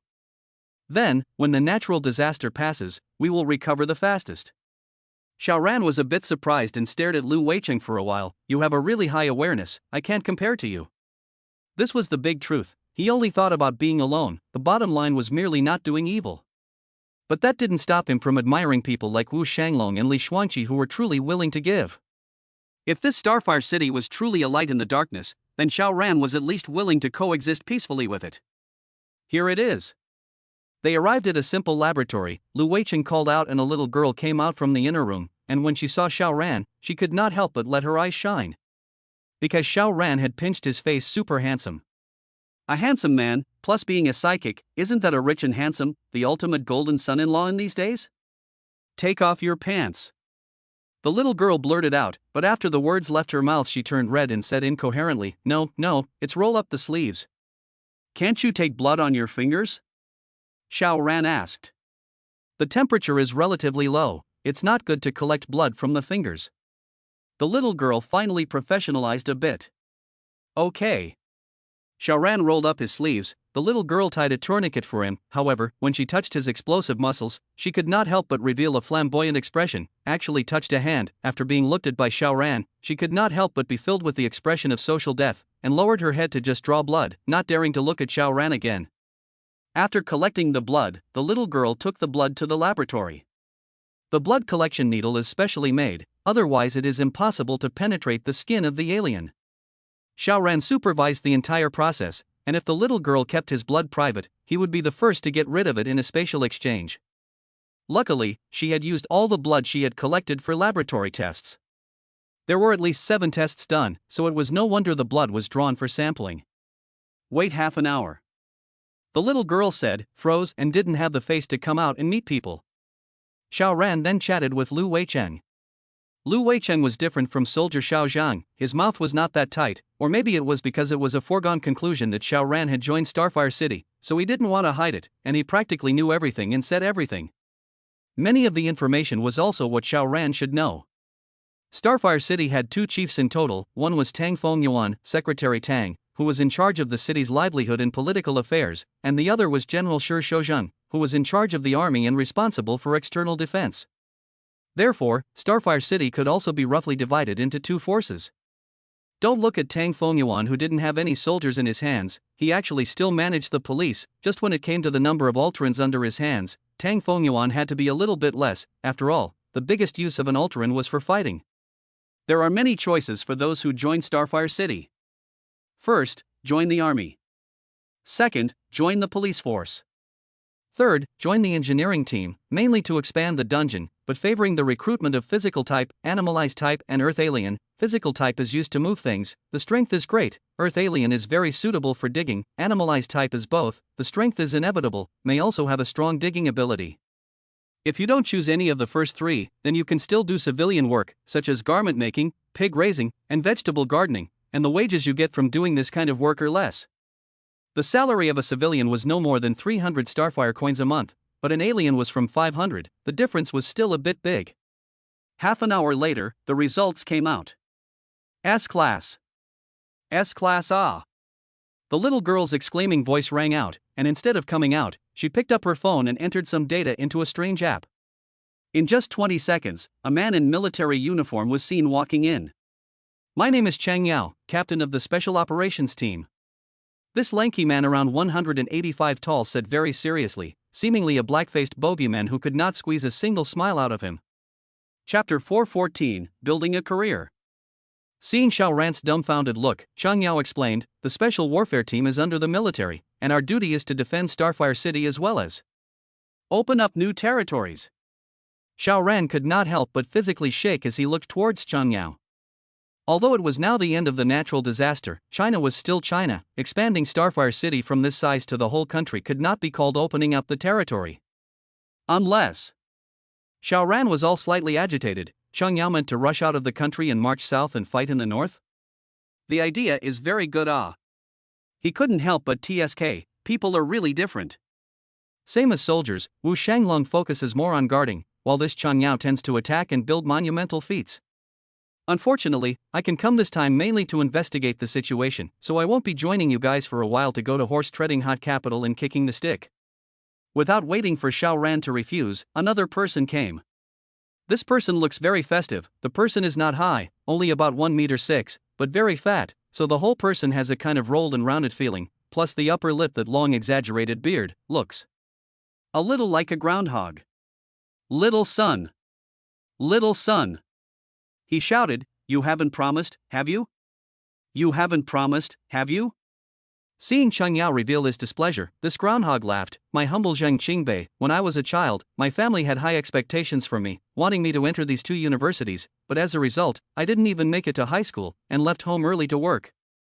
However, 360 lines, the line of work, I am the unit of the model standard bearer. Driving excavators can be very powerful, but also taught a large group of outstanding apprentices. As long as you contribute to the construction of the motherland, what position and what education is the same, isn't it? He was very enthusiastic and good at talking, coupled with a very festive look. He instantly closed the distance. This point was black-faced, as if everyone owed him money like Chang Yao could not be compared. Xiao Ran is slightly black. I should have known not to use Sun Limin's name. Being called little son, it feels like he has become a grandchild. Chang Yao frowned. Sun Limin's cell strength has reached the S level. His strength is enough to rival mine. If he doesn't join our special operations team, is he going to follow you guys to dig mud every day? Zhang Qingbei said with a serious face, Captain Chang, are you looking down on our engineering department? Indeed, you guys are working hard to defend Starfire City, so aren't we contributing by adding bricks and mortar to the city's construction? Chang Yao frowned again. You know that's not what I mean. Your engineering department is indeed contributing to the city's construction, but Sun Limin is more capable. It's too wasteful to give it to you. He was not good with words, and what was a normal sentence froze as Zhang Qingbei grabbed the pane for a burst of output. Zhang Qingbei was here to snatch people, immediately said, isn't it better to be more capable? Now that more and more people are coming to Starfire City, our engineering department was already understaffed, the schedule has been delayed several times, and we are in need of the addition of such an outstanding talent as Xiao Sun. He turned his head and showed Xiao Ran a smile. Xiao Sun, join our engineering team. I will offer you 2,000 Starfire coins per month, which is higher than my salary. Think about it. Even the salary of an alien was only 500 Starfire coins to start with. 2,000 was indeed very high. Chang Yao, on the other hand, grunted, his dissatisfaction intensifying. The army had army rules that were particularly strict. He could not just arbitrarily offer a random salary to attract Xiao Ran, which made his fists itch a little, and he looked at Zhang Qingbei with a very unkind gaze. If he really wanted to make a move, Zhang Qingbei would only get a beating. While Chang Yao was a physical type, which somewhat affected Xiao Ran's judgment, however, this person's strength was not comparable to Duan Chang at the time, and Chang Ghost was estimated to be at 1,500 portions of alien energy before he had absorbed Sister Qin's alien energy, not more than 2,000 portions at the moment of death. Therefore, Chang Yao's alien energy should be around 1,000, and he was the strongest person in the entire Starfire City. From this point of view, Starfire City was far inferior to the 6 major powers of Haidu. If Xiao Ran were to say so, this amount would be more normal. There are only so many psychics, and even if all of them are concentrated in one person's body, how many copies can there be? So, this place has fewer golden snowflakes? What about Zhang Qingbei? He wasn't a physical type, so it was good to judge his ability level, which was almost 200 copies, which wasn't weak, but it was completely inadequate in front of Cheng Yao. But then he dared to snatch someone from Cheng Yao. What does it mean? Cheng Yao is a very disciplined person, otherwise with his strength, not to mention turning this Starfire city into a private territory, even if he goes somewhere else, he can still mix very well. Isn't it cool to be the boss himself? Not only did he not, but he also did not use his own strength to press Zhang Qingbei. From this point of view, this person's principles were frighteningly strong. I'm not late, am I? Another person walked in. He was dressed in a police uniform. Although his figure was not as tall as Cheng Yao's, it was still around 180. He actually looked 5 points like Cheng Yao, only his face wasn't as dark and his face value was much higher. Hello, my name is Cheng Shun. The man laughed and pointed at Cheng Yao. He's my brother, but has always been upset with me because I didn't choose to become a soldier, but became a police officer instead. Cheng Yao immediately snorted. A good man wants to be a soldier. Cheng Shun decisively didn't argue with him. The two of them had already argued for years about whether to become a soldier or a police officer. Did anything come of it? People have their own aspirations, naturally no one can convince anyone. He said to Xiao Ran, join our police force. Although the salary can't be as high as the engineering team, it's not as hard, and you don't have to run out every other day like the special operations team. Our workload is relatively light. Join us, I'll give you a top salary of 1,000 Starfire coins. In addition, I'll also try to help you fight for a quota of evolution liquid. How can I get you about 10 copies every month? To an alien, was salary or anything important? If you don't have enough money to buy enough supplies, won't you go out and find them yourself? But evolution fluid was different. It wasn't something that could definitely be found just by going out to look for it. It required luck and strength, in case you met a stronger opponent and gave the other side alien energy instead. Looking at it this way, Cheng Shun's offer was very sincere. Cheng Yao sneered, Sun Mean, you follow me? I'll take you over to the island to kill the devils. Evolution fluid? As much as you want. Sure enough, what old Cheng said about opening up the frontier is to go out of the country to do battle. I appreciate you all. Cheng Shun, on the other hand, frowned. Secretary Tang said that everything has to be focused on construction right now, so that Starfire City can shelter more people. Don't you keep thinking about building up? Have you forgotten what happened in the north? It's only been 3 days. What happened in the north? Xiao Ran perked up his ears, but the two brothers, Old Chang and Little Chang, actually didn't continue talking on this topic. Cheng Yao just hummed, this natural disaster is very weird. Right now you can obtain evolutionary energy by killing and plundering. But, who knows if this will change? Perhaps, one day it will be impossible to obtain evolutionary energy after killing an alien? So, if we don't take this opportunity to run off and kill the devils, and strengthen ourselves as much as possible during this period of time, then when we can't plunder the altered energy one day, and there's a group of powerful enemies killing over, how are we going to fend them off? Chapter 415, Joining the Police Force. Hearing Cheng Yao say this, Xiao Ran could not help but be moved. Killing Xenos and plundering Xenos was taken for granted in his eyes, and he had never thought that one day he would suddenly not be able to do so. Will it? The hell knows. This extreme weather is that mysterious cosmic rays made. To say science it is actually very metaphysical. To say metaphysical it, a lot of places it can also be explained by the scientific view. What if one day you can't kill a psychic to get psychic ability? This is just the initial primitive accumulation, later on have to rely on the golden snowflake? For a moment, Xiao Ran's thoughts were drifting a bit. Hey, you guys came too fast. A nice voice came. A woman also swayed her wonderful figure and walked in. She was about 30 years old, full of maturity, probably having given birth. Her waist was not that slim anymore, but plump as hell. Blah blah blah, I'm decent. Xiao Ran coughed in his heart, and then looked again. The woman possessed a proud top, reminding Xiao Ran of a poem, will be the top of the world, a view of the mountains. Of course, the woman also had quite a pretty face, and could afford to have this front and back body without a back kill. The ripe and beautiful woman revealed a flirtatious smile towards Xiao Ran, and that flavorful taste would really make people addicted. She should be favoring the charm aspect of her powers. Xiao Ran said in his heart, otherwise, this type of Han Yun is far more beautiful, charming, and ripe than her, but it didn't give him such a strong fantasy, so it can be seen that this woman must have an alien ability that adds to the charm. As expected, Xiang Yao was really a straight man of steel. He immediately grunted and coldly said, "Mei Yuping, put away your set." The matured beauty glanced at Xiang Yao and giggled. "Big Captain Chang, if you are so fierce, I doubt you will have a hard time getting a wife in your life."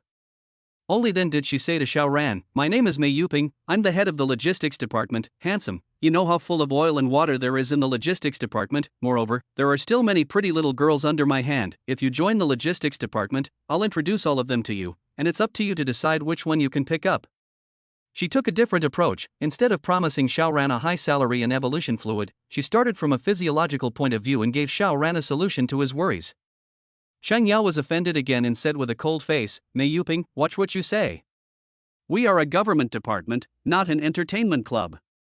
"Of course it's not, otherwise Captain Xiao Chang would have brought people to sweet pornography long ago." Mei Yuping's charming smile remained and she turned towards Xiao Ran again. "Come on, join our logistics department, we guarantee that you'll be off the hook within a month." If Xiao Ran was really an ordinary wandering alien, maybe he would really thump his heart, but with a bunch of warblers and swallows at home, he already had a very high level of resistance and immunity to the temptation of female color. These days, girls still need to be picked up? My Wang Bashi Chia release, no, I use a large number of supplies a smash, 10 people can have a not open legs? The thoughts in Xiao Ran's mind electrified. What is he here for?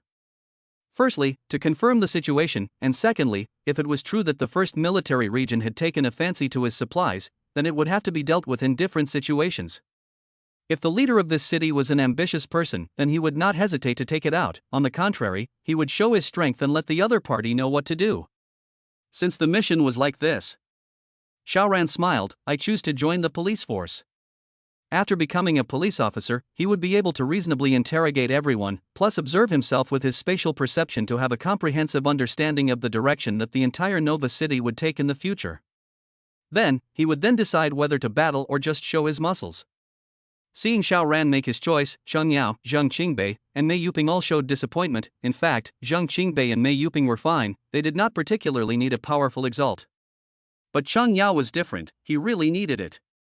He had always wanted to go on an eastward expedition, first take the island country, then follow the trend northward and take the peninsula as well, then see if the situation was going to continue northward and take the Great Mao family as well, then he could go eastward to enter North America, and westward to take Europe. Sun Li Min, reconsider. He made a final persuasion, now is the most suitable time to expand the territory for the country, and even more so, we can eradicate all the foreign enemies that threaten us. In the words of Duke AI, it's a crime in this generation, but a feat in 1,000 years. We'll bear the scorn of a generation, but future generations will be free of worry forever. If we don't take advantage of this time to finish off the brats, when the international order is re-established later, there will be no chance. This Captain De Chang looked at Xiao Ran with a burning gaze. Alas, if I hadn't come here with a mission, high or low, I would have joined you in killing a few brats. However, not now. Old Chang, there's a chance, huh? Xiao Ran shook his head, I still choose to join the police force. Xiang Yao froze and did not advise any further, but just nodded and turned to leave. People have their own aspirations, what can be done? Zheng Qingbei and Mei Yuping also left successively, while Chang Shun beautifully led Xiao Ran away. After reporting to the police station first and completing his induction, he received a corresponding size police uniform, changed into it, and was really godly. It's weird for someone like me to wear a police uniform. Luckily it's just pretend. Xiao Ran smiled. Chang Shun gave him a brief introduction to his work. Although the population of Nova City was not large, it was only 3 large communities in the past, the people were particularly mixed, and because a large amount of information had been damaged and lost in the past, there was no way to know exactly what the identity of each person was. There might be someone who used to be very bad, who has now transformed and integrated into the masses, waiting for an opportunity to commit a crime. It did happen, and more than once, and there are still a few vicious cases unsolved to this day. Their duty was to maintain the daily law and order, and then there was the solving of cases. Xiao Ran nodded, this was even better, he could do his investigation openly and honestly. Here, this cell phone is for you, we have achieved full wireless signal coverage in the city, you can connect to the LAN anytime, anywhere, to check the information and make it easy to contact. Chang Shun handed him a cell phone. Yikes, there are still some talents in this city. Xiao Ran took the cell phone and couldn't help but think that the person who did this would be related to Commander Zhu. Chang Shan gave him a bunch of rules and regulations, and then got up and left. Xiao Ran was treated well and had a separate office. He opened his cell phone, which had a few special apps on it. For example, resident information. This one was good. He opened it and viewed it. However, all he saw were ordinary people's profiles, name, age, gender, and also the job he was currently engaged in the city. But when he wanted to view profiles such as Deshang Xiao Chang, he was prompted that he didn't have enough permissions. What's there to see in an ordinary person's profile? With a thought in his mind, he flipped through the several unsolved cases. Chapter 416, Beginning the Investigation. There were a total of 4 unsolved cases, and all of them were of the same type. The victims were all young, beautiful women. The difference was that some were first defiled and then killed, while others were killed and then had their bodies defiled. The killer's tastes were very perverted. However, the victims were killed in the same way, all by a wire strangling their throats, so it is presumed to be the same murderer. However, this murderer has not been found so far. There are too many surveillance dead spots in the underground city, especially outside of the old city center, where the conditions are so rudimentary that they can only manage to electrify the place. The only thing the police force could do was to step up patrols on one side, and on the other side, to make sure that the residents did not live alone as much as possible. Xiao Ran just glanced at it and skimmed over it. He didn't need to analyze the case, he just needed to open his spatial perception. Then if the murderer committed another crime, he could immediately run over, no need to use spatial exchanges, completely easy to take down. But how could he forget the purpose of coming here? He immediately went out and started looking for an individual to ask. First, of course, he started with the case, but as he asked, he brought the topic to the power structure of the city. That Secretary Tang was called Tang Feng Yuan, and he was an official before the natural disaster, and he just happened to come here for an inspection during the disaster, and ended up getting trapped. Fortunately, Nova City was designed to cope with the possibility of a nuclear war, and had a large stockpile of energy, food, and other necessary supplies, so Tang Feng Yuan and his team were able to survive here. And Shang Yao was the soldier stationed here, and he was the first to awaken his powers. Later, when the poisonous hail stopped and the fog dispersed during the day, Tang Feng Yuan had the army go out and pick up people from the city, which was what allowed more and more residents of Nova City. One after another, some more people completed their evolution, and the appearance of the golden snowflakes allowed the evolution to expand further. Once there are more people, there are naturally more talents, and the Science and Technology Department has also sprung up, and is studying the nature of this natural disaster, and most importantly, cracking the secret of the evolution liquid, if it can be achieved synthetically. TSK TSK TSK TSK TSK TSK TSK TSK TSK TSK TSK TSK TSK TSK TSK TSK TSK TSK. Now, of course, there is no realization of synthetic evolution liquid, just to the point where it can be preserved, extended to about a month, and only after a month will it lose its energy, and thus become completely ineffective. This is the only progress they have made. Xiao Ran was very disappointed with this, to be able to preserve it for a month. As long as he put the alien or the golden snowflake into the alien space, not to mention a month, it would not lose energy for even 100 years. Only said 100 years because human lifespan is limited. However, Xiao Ran felt that after the evolution occurred in humans, the vitality of life increased dramatically, which might essentially change humans. The lifespan should be far more than 100 years, right? He could only guess so much. After all, the calamity had only passed 4 months ago. How could he know exactly how much his lifespan had been extended? Tang Feng Yuan was a capable official before the disaster, specializing in development, and after the disaster, he also devoted himself to people's livelihoods, attempting to use Nova City as the centerpiece to ignite a spark of recovery for all people in the country. However, his philosophy was completely opposite to Cheng Yao's. Cheng Yao advocated striking out at foreign countries. Cheng Yao advocated striking outward. Now that the sea was completely frozen, there was no need for ships at all, and one could swordfight their way to the island. With the speed of the aberrants, and with a small amount of rations, it was possible to complete the landing on the island within 10 days, using the island as a springboard to the peninsula, and then the 4th Military Region could then coordinate with the troops to complete the occupation of the peninsula. His philosophy is what he said before: he would rather have this generation bear the curse of a lifetime, but also to let future generations enjoy the blessings, typical of the radicals. Moreover, you do not take the initiative, then wait for the small days of complete power of the unification, take the lead in killing over?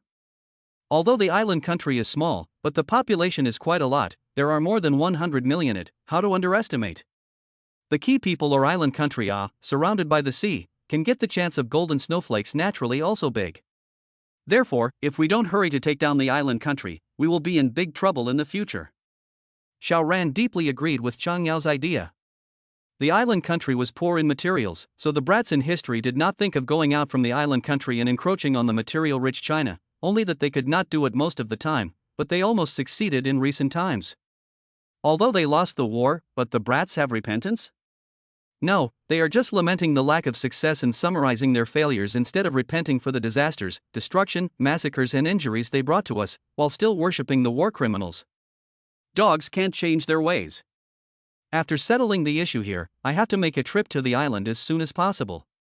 Chang Yao's speculation that killing people in the future can't be plundered for supernatural abilities is most likely not his personal idea, but something summarized by the researchers here, so it can't be defended against a handful of people. If I really want a strong person to appear on the island and I can't become strong by plundering my supernatural abilities, but can only rely on the golden snowflake, then it would be too difficult to turn the tide. Xiao Ran thought that he would still have no problem to defend himself. The banishment plus spatial exchange made it possible for him to safely retreat in the face of even an alien who was stronger than his own level. Since he had no problem defending himself, mustn't he do something else? From the information so far, this Tang Fengyuan isn't bad. Under his leadership and presidency, the development of this city will only get better and better. Alright, find Lieutenant Colonel Zhu and do a little warning, I should leave. Go to the island country early, don't really let them produce any super experts. Xiao Ran ended his investigation and returned to his assigned residence. He sat down idly while his spatial perception was open, monitoring the entire Starfire city. No detail could escape his perception. But monitoring such a large place at the same time, and there were nearly 30,000 people, it was extremely taxing on Xiao Ran's spirit, and he soon felt that his head was a bit inflated. No, the workload is too much. Only look for the woman surnamed Xia. After spending some time, Xiao Ran really found a woman surnamed Xia, affiliated to the Ministry of Science and Technology, but obviously not a lieutenant colonel, because military ranks have long been out of fashion here. Like Chang Yao's position is a special forces team leader, not a major colonel, admiral, or something like that. This woman was an ordinary member of the Ministry of Science and Technology, which was no lieutenant colonel. As soon as the woman opened her mouth to speak, Xiao Ran was sure that she was that Lieutenant Colonel Zhu, whose full name was Zhu Qingxian. The name is quite good, the looks are also good, both young and sweet. Is the body slightly worse, meaning belongs to the small and exquisite type, will not exceed 1 meter 6, chest is also small, completely does not meet Xiao Ran's appetite. He likes high and big. Starfire City is underground. Underground, of course, there is no difference between day and night, but people are intelligent creatures with the concept of time. Here is still in accordance with the normal schedule to do the rest, work during the day, sleep at night. Xiao Ran decided to wait until everyone was resting, then he would use space exchange to take Zhu Qingxian away, a slight punishment and a warning from Starfire City to never mess with him again. Otherwise he could easily take Zhu Qingxian away today, and of course he could take anyone away in the future as well. But before it got dark, someone came over first. It was Mei Yuping, with a little girl in tow. Chapter 417, Pretending to be Pure. What was Mei Yuping running here for? Without waiting for Xiao Ran to think about it more, buckling, the door had already been knocked, and he heard Mei Yuping say, "Xiao Sun, is it in?" It was Xiao Sun again. Xiao Ran sighed. He could not use the name Sun Liming in the future, it was a bit of a disadvantage. He always felt that he was called a grandchild. He walked over and opened the door, pretending to be a little surprised. "Minister Mei." "Just call me Sister Mei." Mei Yuping laughed, naturally squeezing into the door. "Let me introduce you, this little girl is called Liang Yu, although she's not a shifter, but she's pretty, look at her, isn't she a big beauty?" "Are you sure you are not a mom-san?" Xiao Ran was speechless, while Liang Yu made a big red face and said very bashfully, "Sister Mei." Yo, the segment is very high. Xiao Ran has spatial perception, before in order to check the bottom of the little girl, naturally used a strengthened version, not only saw Liang Yu's cellular strength, but also saw the ebony. This woman to not have more than 100 people to kill the experience, Xiao Ran will write the name upside down. But it is undeniable that this Liang Yu is really quite beautiful, with a height of 172, long, straight thighs, round and bulbous breasts, and round and bulbous buttocks, only the waist is thin, and the body is very attractive. Comprehensive score is around 85, absolutely big beauty, almost into the extreme. However, not to mention that it was still a little bit short. Even if it was really the best, Xiao Ran had seen a lot, which would not be able to move his legs? Mei Yuping added, "You guys try to talk about it." Okay, I still have things to do, Xiao Sun, I'll leave Xiao Liang to you, you can't bully her.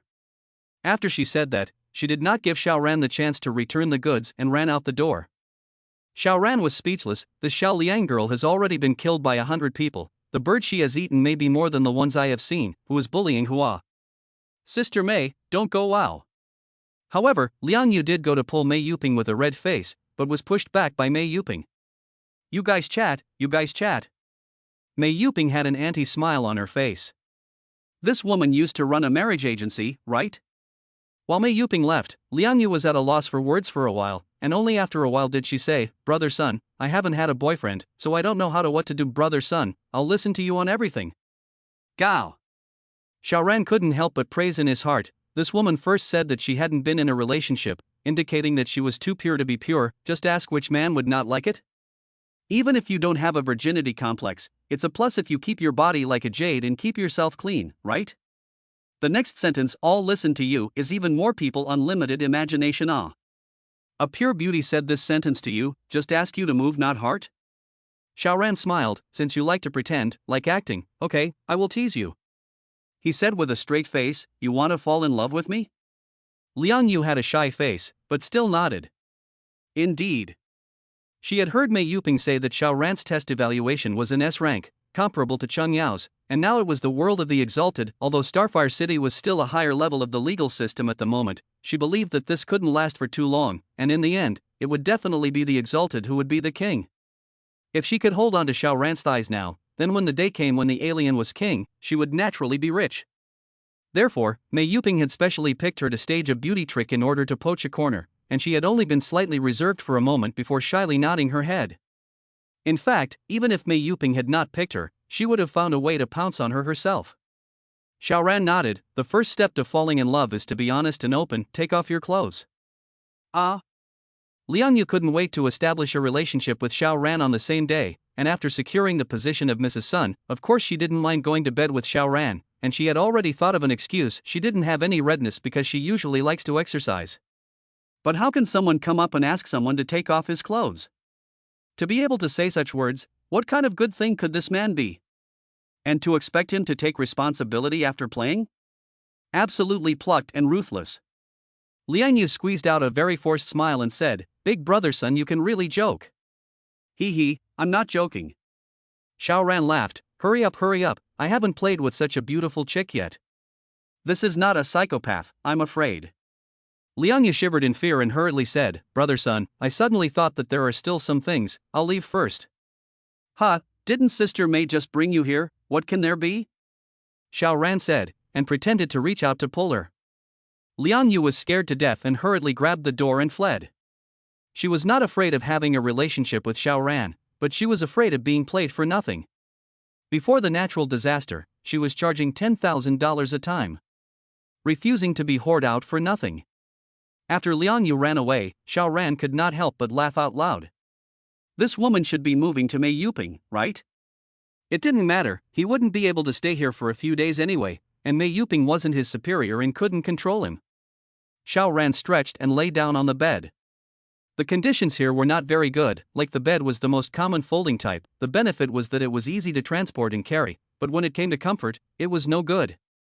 You have to know that this is a shelter. The purpose of the construction in the first place was to deal with a possible nuclear war. Everything is based on the premise of survival. To be able to survive and keep your life on the line, enjoyment and whatnot is naturally secondary. Human adaptability is really strong, although the beginning of the natural disaster just more than 4 months, but the people here have been completely adapted, each do their own work, even if the alien is also conscientious, completely unlike other places, high above, fish and flesh people. Just how long can it last? To Xiao Ran said, Starfire City's current stability is entirely because Cheng Yao and a group of other powerful aliens have no ambition, or rather, a strong sense of mission. Otherwise, if they seize power and rebel, who can stop it? The emergence of the adepts doomed the previous social structure to be shattered, and there was just a gap between people, rather than them being born equal. Just like elephants and ants, how can we talk about equality?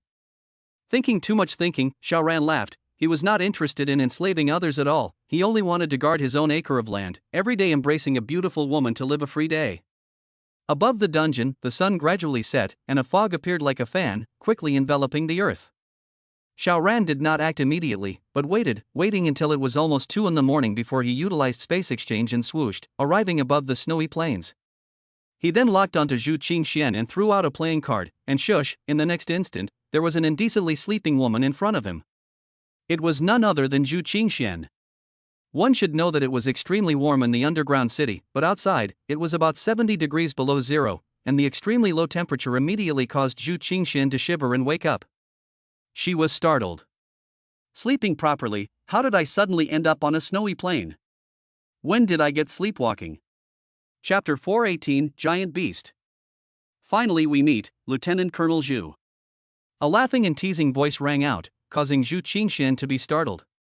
She had only called herself Lieutenant Colonel Zhu to one person, but how could this person come to her door?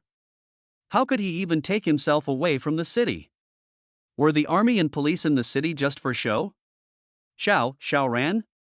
She asked tentatively. The cold wind was bitter, and she shivered terribly. It was true that the physical quality of a shifter was stronger than an ordinary person, and by a large margin, but this Zhu Qingxian only had about 10 portions of it, and was sleeping before, and wasn't wearing much, so being blown by the chilly wind was a cold and piercing. Thanks to the fact that she is a psychic, otherwise she would have frozen to death. Xiao Ran had no pity for her, and asked coldly, "Isn't it necessary for me to hand over the supplies?" "Oh, I'm here now, I'll see how you'll make me hand them over." Zhu Qingxian cleared her throat and said, "Xiao Ran, do you know what you are doing? We are representing the people and the government, so don't fall deeper and deeper into the wrong path. It seems that you haven't figured out the situation yet." Xiao Ran laughed and reached out to pick up Zhu Qingxian's ankle, lifting her upside down.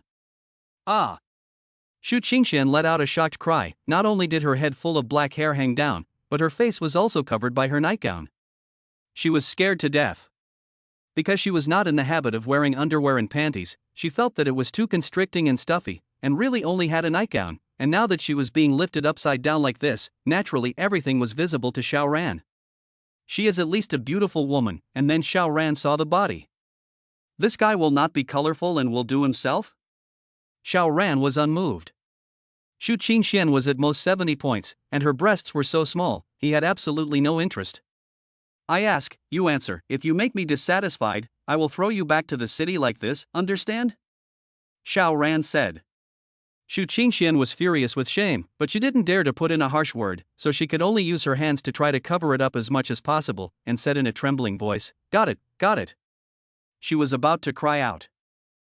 Weren't you quite brave when you threatened me before? Are you really a lieutenant colonel?" Xiao Ran asked. "No." Zhu Qingxian said with a sobbing voice, "I only made up this identity for myself in order to scare you." How did you know my number?" Xiao Ran asked again. "My psychic ability is to hack into electronic devices and find out the number you have registered through satellites," Zhu Qingxian hurriedly said. It was very similar to Chao Xining's henchman. This kind of psychic ability was so annoying. Xiao Ran spat and asked again, "Many days have passed since you issued the threat, why haven't you taken any action?" This was what he was puzzled about. Can't see billions of supplies? Being so gung-ho? Zhu Qingxian even smiled bitterly and said, "Because a big event happened in the north, so we don't want to mess with you for the time being." The north side? Xiao Ran could not help but think of the conversation between Big and Little Chang during the day, and could not help but feel a stirring in his heart. "Tell me in detail." "Can you put me down first? I promise to answer all your questions." Zhu Qingxian was so shy that she was about to explode in place. Xiao Ran casually threw Zhu Qingxian to the ground. "It better be so, otherwise, Zhu Qingxian blushed. In her heart, she naturally cursed Xiao Ran from head to toe, although she had had a few boyfriends and was not a yellowflower girl, but appearing so naked in front of a strange man was still too humiliating. However, she only dared to curse in her heart, and did not dare to show a trace of dissatisfaction or annoyance on her face. She organized her thoughts and calmed down a bit, and had a completely new perception of Xiao Ran's power. She was in the city, but she had actually been gotten out so unknowingly, without even alerting anyone. What did that mean? Powerful, incomparably terrifyingly powerful. It was fortunate that something had happened in the north and no personnel had been sent out to find Xiao Ran, or else the whole army was bound to be wiped out, even leading to this bogeyman launching his retaliation. Just the day after I called you, something big happened in the north, that is, over in the 4th military region. She began to speak. Without waiting for Xiao Ran to show a look of dissatisfaction, she hurriedly went into more detail. A monster appeared in the north. It's really a monster, not that I'm lying to you. It's more than 50 meters tall. Not only can it not even be broken by armor-piercing bullets, but it can also spew out super cold air currents from its mouth, so not even an alien can carry it. The 4th military region emptied its arsenal, except for not using nuclear bombs. All other weapons that could be used were used, and only then was this monster killed. Our 4 military regions are all connected to each other, and according to the 4th military region's information, there is most likely more than one such monster. Therefore, our current mission is to destroy the monstrous beasts that may appear, rather than making an enemy of you. Xiao Ran could not help but be speechless. Thanks to him, he had been monitoring Haidu for several days, and as a result, no one had been looking for them. Monstrous beasts? And 50 meters tall? It was a bit exaggerated. It's true that there would be an increase in size after a beast mutates, but a leopard or a white cloud would just become the size of a tiger. How many times enlarged? Count you 10 times better. So, the beast that appeared in the north is as tall as 50 meters, and mustn't be at least 5 meters tall before it mutated? A giraffe? Do you know what species it is? Xiao Ran asked. Shu Qingxian, according to the analysis, it should be an orangutan. What, an orangutan? Xiao Ran froze. What kind of orangutan could grow up to 5 meters tall? And still at least. Was this the result of absorbing too much exotic liquid that caused the growth and size to go out of control? Armor-piercing bullets couldn't even blast through the skin. How thick the skin of this monster had to be. Luckily, pouring the firepower of a military region still wiped out this monster, but there were more monsters like this? No wonder the 1st military region didn't come to look for his trouble. Facing a huge beast that could appear at any time, it would be really stupid to have a strong enemy at this time. Xiao Ran was interested in this kind of monster. The most important thing was, what exactly did this monster eat to grow so big? Boom! Right at this moment, the earth even slightly trembled, even if the fog was so thick that it could not be seen beyond 1 meter, but one could still see an amazingly bright light rise up, scurrying up an unknown number of meters high. This is by no means thunder, but an explosion. Xiao Ran could not help but feel a palpitation in his heart and looked towards Shu Qingxian. This can't be a nuclear bomb explosion, right? Shu Qingxuan's face was also pale as she shook her head. I don't know. However, I don't know how far away a terrifying big explosion had definitely occurred. The earth had trembled a bit for it, and even if there was a fog blocking it, still a bright light was seen. If it wasn't a nuclear bomb, what other weapon had such power? Xiao Ran frowned. After warning Zhu Qingxian, he had originally wanted to leave, but now he suddenly felt a strong curiosity. If this was really a nuclear explosion, what caused it? To say that the safety measures of a nuclear weapon were absolutely in place, it was impossible for it to explode due to a lack of maintenance. Then it must have been used by someone. And against whom? Xiao Ran wanted to find out, so he decided to stay here until at least daylight tomorrow to see if the satellites of the 1st military region could capture anything. Remember today's lesson, and if you hit me again in the future, it won't be that simple. Xiao Ran said, turned around and walked away, and a few steps later, he was a spatial exchange back to his room. Continuing to sleep. Chapter 419, Nuclear Blast. Xiao Ran slept peacefully, but it was bitter for Zhu Qingxian. Can she go back now? Of course she couldn't go back. The fog was so thick that she didn't know north, south, east, west and north, and she didn't realize that she was actually on top of the dungeon, so maybe she was lucky and could find the entrance by walking up for a while haphazardly? She just stayed where she was, freezing. The weather was extremely cold, and she was only wearing a nightgown, so even if she was a shifter she was frozen enough to die, but staying like that until morning, she would definitely freeze until she got sick. It was already good enough not to kill her. One night passed. Xiao Ran woke up and stretched, in high spirits. However, he was quickly called over by Chang Shun to step up patrols. What happened? He asked this on purpose. Chang Shun sighed and said, we were invaded yesterday, but we were unaware of it, so from today onwards, the intensity of the patrols will be doubled. Xiao Ran so quietly walked around the city casually. It looked like he was patrolling, but in reality, his attention was with Zhu Qingxian. The woman had returned after dawn and reported to her supervisor at the first opportunity. Then Cheng Yao had taken his men out to look for it, wanting to take their chances, while Chang Shun was in charge of launching a search in the city. Xu Qingxian also said what she saw last night. It was suspected that a nuclear explosion had occurred somewhere, which naturally attracted absolute attention, and after making a satellite phone call to confirm, it was certain that a major change had occurred in the 4th military region. Because as far as the 4th military region of the phone cannot be reached. Precisely, there is no time for Zhu Qingxian to do any psychological adjustment. She sat down at the first time, first looking for which satellite is now above the 4th military region. After finding it, she will use this satellite to take pictures and send them back. Not long after, a photo came out of the printer. Xiao Ran could see clearly that there was only a piece of rubble left in the photo. However, there was a wreckage in the rubble. It was unknown what kind of creature it belonged to, as it had been destroyed too much, and the blood and flesh had even been vaporized, leaving only a skeleton, but the bones were not white, but as if they were black iron. It was impossible to actually judge the size of the creature if it was just a picture, but there was also a mostly melted down tank on the side of the wreckage. It was obvious with the contrast. In front of this wreckage, the tank was as small as a toy. Xiao Ran estimated that the creature should be close to 200 meters tall. No, it wasn't close, but it was definitely 200 meters, because this was just a set of wreckage, so the real size was definitely a bit bigger. A 200-meter tall monster? Xiao Ran hissed, was this thing a sea creature before? Otherwise there could be creatures on land that were at least 20 meters tall? Xu Qingxian said that a 50-meter tall ape-like monster had appeared over in the 4th military region before, and with this preconceived impression, Xiao Ran felt that the remains of this monster resembled an ape. Shit, so the previous one was just a wah? Got the waif dead, and now the mom is running over to take revenge? Not right. The natural disaster has only passed a little more than 4 months, not to mention how long it takes for an animal to get pregnant and give birth, even if it can really be born in such a short period of time, but it can still grow so big? It's too much. Is that a collective mutation of a family of monsters? Xiao Ran listened to the conversations of the others in that room. He was not an expert in biology or weaponry, so it was better to listen to what the others had to say.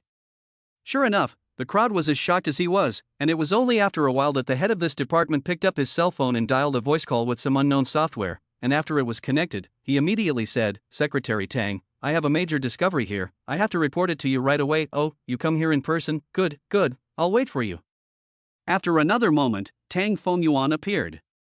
Secretary Tang, the 4th military region is out of contact. Through the images captured by the satellite, we suspect that a supergiant monster attacked there, forcing the 4th military region to use nuclear weapons and die with the monster. This supervisor reported. Tang Fengyuan's expression stared blankly, and he remained silent for 2 seconds before asking, can we be sure? It's basically certain. Tang Fengyuan waved his fist heavily. If it wasn't for this fog severely affecting communications, even if the 4th military region had run out of missiles, as long as we could be notified in time, we could have launched the missiles and helped them take care of the monsters. The crowd was silent. The fog had only affected the line of sight in the beginning, but then it had affected the communication, and it was getting worse and worse, so the 4th military region had been attacked by that terrifying beast at night, but they were completely unable to get the news out, or request for support. In the end, they had to trigger a nuclear explosion and come to an end. Secretary Tang, we have reason to suspect that the monster that attacked the 4th military region earlier was of the same species as this one. The supervisor clenched his teeth, but still said, we think that this is the full state one, and the previous one was only a subadult. And, look, he pointed to the picture, this monster should be in the center of a nuclear explosion. Even if it wasn't hit directly, it would have been subjected to the impact of tens of thousands of degrees of heat. The tanks on the side melted such a large portion of it. The tanks on the side have melted such a large portion of the tanks, and it's reasonable that under such high temperatures, any living creature would have been vaporized directly. But this monster still retained most of its skeleton. It's really terrifying. If they evolve and evolve again, won't they be able to ignore all our weapons? Hearing the judgment he made, the faces of the crowd were all very ugly. If even nuclear weapons were ineffective, then how would humans be able to match such monsters? Even Xiao Ran was frowning a little. Even nuclear weapons could not kill it. How could such an existence be eliminated? The other space? But the problem is that the monster is as high as 200 meters, even if it runs towards the door of space by itself, it cannot be loaded. Unless it crawls in. How can I think of that? Big head. Luckily, this terrifying beast was taken out by the 4th Military Region in the same way. Otherwise, if this beast destroyed the 4th Military Region and then traveled down south, then who could stop it? Xiao Ran rubbed his temples and appeared to be in over his head. The next conversation on Tang Fengyuan's side was nothing, so he did not pay any more attention to it and instead put his attention on the two brothers, De Chang and Xiao Chang. Yesterday, they had fought as if they didn't have any semblance of brotherhood, but now they were exchanging words. Where was the slightest hint of a flip-flop? That guy just came yesterday, and in the middle of the night, Zhu Qingxian let someone take her away unknowingly. This is too much of a coincidence. Shen Yao said with a stern face. Shen Shun was not so serious. He laughed. What if it really is just a coincidence? De Cheng glared at him. His cellular strength is still S-class. The key is what? In our intelligence, that Xiao Ran should be a spatial lineage, and the conclusion we drew about S-class is based on the physical type. But if Sun Limin is really Xiao Ran, then this conclusion is very wrong. The power of this person is unfathomable. Locked up in a small dark room, heavy losses, begging for a free renewal for love. Chapter 420. Settle down, go home. Chun Shun could not help but bare his teeth and said, if Sun Limin is really Xiao Ran, then this person is so strong that you actually want to take action against him? Cheng Yao, however, just glanced at him, contempt showing in his gaze. Soldiers like us, guarding the door for the country and peace for the people, this is our duty. He said in an unquestionable tone, as long as he proves to be a threat to Starfire City, I will find a way to lure him out, entangle him, and then use the missiles to kill him. You're crazy. Cheng Shun grabbed him by the collar. You'll die that way too. 1 for 1, no loss. Cheng Yao had a bemused look on his face. A soldier's destiny is to die in battle, that is, to die in the right way. That's why I don't want to be a soldier. You're all a bunch of guys with bad brains. Why are you so one-dimensional? Cheng Shun was so angry that he jumped to his feet. Can't I just send him on a mission and tell him to go somewhere before launching a missile bombardment? Cheng Yao shook his head. An alien of his level has too strong a sense of danger. Someone must have to pester him the moment the missile strikes, or else he'll be able to run away completely. Before, when the 4th Military Region bombarded that little behemoth with missiles, wasn't it that all the experts went up together and entangled it before it ran away? At a time like this, if we don't go on, who will? There was only determination in his eyes, without any fear. Xiao Ran was all a bit impressed, but he also had a bit of a black face. Did I fucking kill someone or set a fire? First of all, it is you guys who hit me first. More than 3 billion supplies. Say donate, isn't it funny? Secondly, I just took Zhu Qingxian out in the middle of the night to warn some, not even on the torture. So what? This is going to judge me to be a big villain. If I really want to be radicalized and hear the conversation between the two of you and go on a killing spree, I would ask if you are going to take the blame for the annihilation of the entire Starfire City. Sometimes good people and smart people don't equate, and can be a pair with stupidity. Have to wake him up. With a thought, Xiao Ran opened his domain and arrived in front of the two Cheng Yao brothers in an instant. He used his original face. Xiao Ran. The two Cheng Yao brothers exclaimed in shock at the same time. Obviously they had seen Xiao Ran's picture. Cheng Yao was a physical arts type and reacted a little faster. Almost instinctively, his right hand had already struck with a clenched fist. Cheng Shun was also just a little slower. He actually lunged toward Xiao Ran, while his entire person flattened out, as if he was going to turn into a giant piece of chewing gum, to wrap Xiao Ran up. A very odd supernormal ability. However, any supernormal ability was no good in front of Xiao Ran. Once the domain was opened, he was a god. After all, the difference between the size Chang and his alien ability was too great. Xiao Ran just smiled, and then he saw that big and little Chang were instantly fixed. It really seemed as if time had stood still, and they could not move a single bit at all. But looking at Xiao Ran, he actually sat down very leisurely on one side, took out a bottle of cola out of thin air and drank it, then crossed his legs and said, I say to the two of you, am I on some kind of most wanted list or some kind of current criminal, and the two of you actually want to get me killed so urgently? Their secret conversation was actually heard by Xiao Ran? This caused the two Cheng Yao brothers to be shocked, and further corroborated Xiao Ran's power. Having eavesdropped on their conversation, the two of them were oblivious to it. Is that Sun Limin your disguise? Unexpectedly, Cheng Yao's first words were actually a rhetorical question to Xiao Ran. Xiao Ran lost his smile. Do you two think that you are qualified to ask me?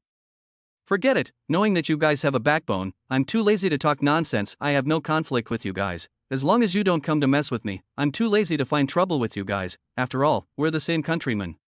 Captain Chang, I agree with you. It's the right time to open up the frontier for the country, so if you have the strength to go abroad to do the fighting, don't waste it on your own people. That's it. Don't come looking for me, I'm afraid you'll bomb me with missiles one day, so if I find out that you're searching for me, then I'll really be rude.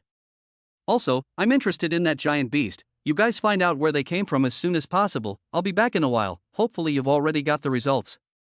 Goodbye. Xiao Ran waved his hand and was about to leave, but after taking a step he stopped again and said, "By the way, Captain Xiao Chang, I've found that rapist and murderer. He lives in number 221 of District Ding 4, a single man called Li Bianqing. His strength is average, but his psychic ability is a bit special. He can turn into a shadow to move around. That's also the reason why you guys couldn't find anyone anyhow.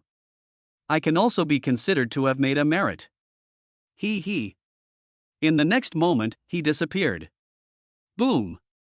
Big and Small Chung immediately regained their mobility, and immediately crashed into each other. Fortunately, they realized in time that something was wrong, and both of them collected their strength. Despite this, they also crashed quite hard enough.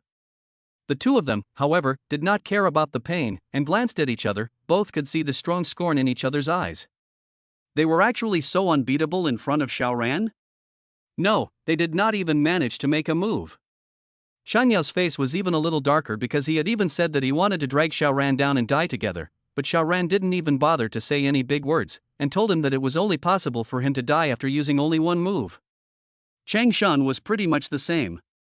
The murderer that they hadn't been able to find, Xiao Ran had solved the case in just one day of being here? Is Xiao Ran talking nonsense? I don't think so. Because Xiao Ran could listen to their conversations without realizing it, how hard could it be to monitor the murderer? Anyway, this wave was slapped in the face by Xiao Ran. Are you still going to bomb him with missiles and die with him? Chang Shun asked slyly. Shun Yao gave him a blank look. Do you think I'm stupid? A little. Chang Shun nodded honestly. Shun Yao ignored him and instead smiled bitterly. Although this is very stifling, but if Xiao Ran is really evil, why would he need to do any warnings to us? Wouldn't it be good to kill us and absorb the alien energy? So, as he said, he doesn't want to invite trouble, nor does he want to cut the butcher's knife towards his own people's heads. Even a civilian has such a realization. Are we soldiers still inferior to him? Wait, I'm not a soldier, I'm a police officer. You must not put me together with you. Chang Shun hastily clarified. Shun Yao rolled his eyes straight at him. You're still in the mood to joke at this time?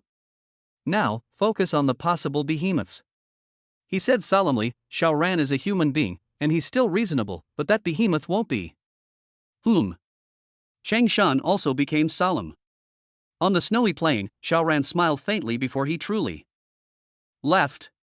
His departure just now was just a gesture to show the Chang brothers, just to see what they really thought. This result was good. Going home. Chapter 421, People Coming from the Sea. Xiao Ran was relieved to go home and left. More than an hour later, the cruise ship was already in sight. A little closer, he used spatial exchange and entered the cruise ship. However, the radius of the spatial domain now also reached more than 97 meters. Growing a bit more would allow him to catch up with the limit distance of the spatial exchange, or even surpass it, and then Xiao Ran would be able to instantly move after opening the spatial domain. The speed would be much faster, and there would be no need for an exchange. Seeing Xiao Ran's sudden return, the ladies were of course overjoyed. They thought that Xiao Ran would have to go out for 10 days and half a month this time, but they did not expect to come back so soon. Under the women's questioning, Xiao Ran gave an overview of his trip to the first military region. When it came to Liangyu, the ladies rolled their eyes in unison, revealing a look of contempt. Obviously a green tea. What about a prude? The segment is far worse than the little green tea. Without waiting for Xiao Ran to tell the specifics of what happened, the ladies had already jumped to conclusions first. Not bad, you all have become tea connoisseurs. Zhou Yunsu, on the other hand, was very disdainful. That's a whore, you guys don't insult the word tea, okay? Xiao Ran smiled and continued, speaking about how he scared Liangyu to the point of fleeing. All the women could not help but smile and were quite satisfied with Xiao Ran. When it came to the appearance of the giant beast, the women could not help but change color. Heavens, there is actually such a terrifying creature?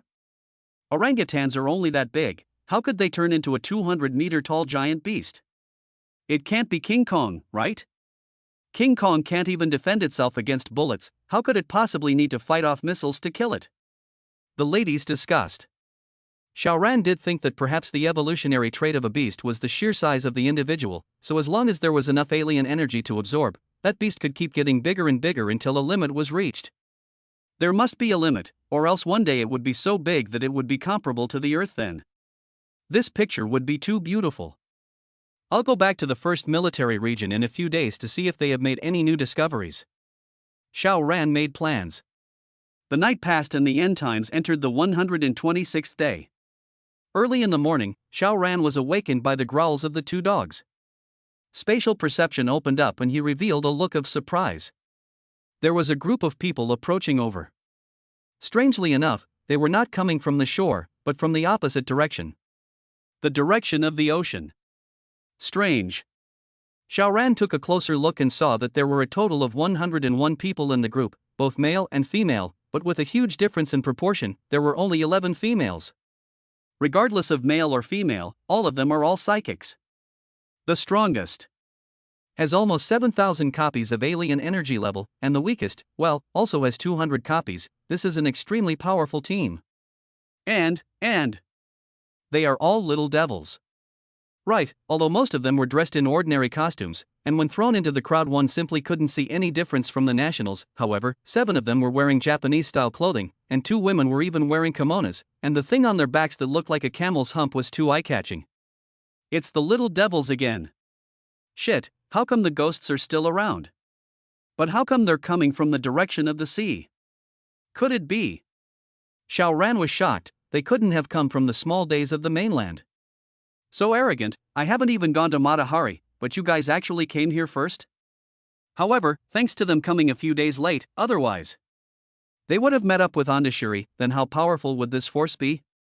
7,000 copies in a few days ago is the absolute strength of the top of the sea capital. Just now is to send food. Xiao Ran's mind moved, the field opened, he has appeared outside the cruise ship, and by his side, there are 2 big dogs comparable to tigers. The leopard rubbed against Xiao Ran's calf affectionately. Thanks to the fact that Xiao Ran had been strengthened so many times, otherwise, if he was hit by a Sogot behemoth like that, it was estimated that his legs would be broken. Let's go sort out the uninvited bedbugs. Xiao Ran rolled over and sat on the leopard, and with a light tap, the leopard immediately scurried out. Bai Yun followed closely behind. At this time, that crowd of brats had already approached about 2 kilometers. When Xiao Ran saw this group of little days through his eyes, they were only about 5 kilometers away from the cruise ship. Xiao Ran was aware of this group of little devils before welcoming them out. Naturally he would not be surprised, but the little devils were not the same. Suddenly seeing a person riding a dog as big as a tiger, plus an accompanying one of the same size, they all showed their surprise. However, after the surprise, they revealed is the color of joy. Seeing a person come over, what does it mean? Docking. Finally, after walking on the sea for nearly 10 days, they were finally going ashore. What was on the shore? Food, women. In the island, they act with so much restraint, but do they need it in Huaxia? Chinese people are not human beings, they are just consumables. Consumables, well, how you want to play bad on the throw, change a new one is not good. Chapter 422, An enemy comes from afar. Ono-kun, you speak Chinese, go ask him which city in China we are in now. A little kid said, he was the big guy who had 7,000 copies of the alien power. Yes. The other little kid immediately put his hands on the side of his legs, bowing slightly and bowing his head in response. His name was Yasuo Ono, and he was not very strong, just 300 copies, but he was the only one among these little devils who could speak Chinese. He walked a few steps forward and said in very awkward Chinese, "You are a Chinese? Yo, this one can speak Chinese, that's great." Xiao Ran revealed a smile, but ignored him. When was it the brat's turn to ask him? He also took a few steps forward, allowing all the little devils to enter the range of the spatial field. It's okay. Xiao Ran smiled, you guys are so unfortunate that you just came to China and met me, but it's best this way, so that you won't have to burn, kill, and pillage your way to great evil. Alright, there's no need to deliver your last words, I can't understand and don't want to hear them anyway. Huaxia is not a place where you guys can set foot. Good to go, don't see me off. Ono Yasuo was quite responsible, actually doing real-time translation, but his Chinese level was just average. Stumbling over the translation, Xiao Ran had finished, he had only translated half of it. But this half is already enough to make these brats furious. One by one is cross-eyed, there are anxious has launched the supernatural ability, or transformed into a fireman, snowman, or transformed into a beast form. Come to death. There was a little kid who charged wildly towards Xiao Ran, a unicorn horn sprouting from the top of his head and running on all four limbs, like a rhinoceros. Xiao Ran snapped his fingers. Snap! This little kid immediately performed an in situ decomposition. First of all, the limbs, head and torso separation, and then flesh and bone stripped, in the air suspended, rotating, bizarre and incomparable. In the whole process, the two eyes actually still in the bone skittering. Anyone can see the incomparable fear in the eyes. Yes, such a scene bystanders have to see the chills straight. As the surgery party, this little kid cannot be afraid of the heart jumped out? Oh, his heart is already beating outside the body. Xiao Ran shook his head. Your little kid's heart is actually red as well, this is not scientific. Baka!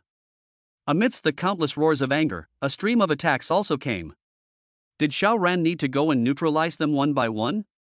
Wasn't it a waste of alien energy? His entire body disappeared from the spot and then reappeared in the crowd of brats, gently tapping the shoulder of the brat on the side, and instantly, the brat's body disintegrated and turned into a large basketball. The horrible thing was that his face was actually still floating on the surface of the ball. His mouth was open as if he wanted to speak, but he couldn't make a sound. Because there was only the mouth, the vocal cords, tongue and such had long been separated, so how could he make a sound? Go you! Xiao Ran dribbled the ball and threw it. Well, there was still one frame missing. Xiao Ran looked towards the third brat. It was a woman, over 40 years old. Xiao Ran pressed over, and the woman became a ball frame. A few scenes in a row to see the brats' chills. Damn, their own country is already dangerous enough, or they will not escape. How do you feel this Chinese even more horrible?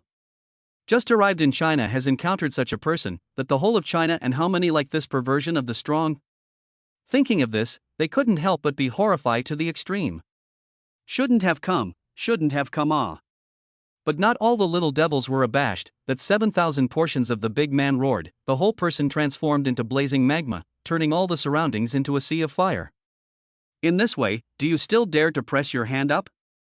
Die! This little kid waved his hands, and a large swath of magma fell as if it were rain. Red dog! With Xiao Ran's 5 fingers, this little kid who was transformed into magma was hard pressed into a fireball, which then quickly materialized.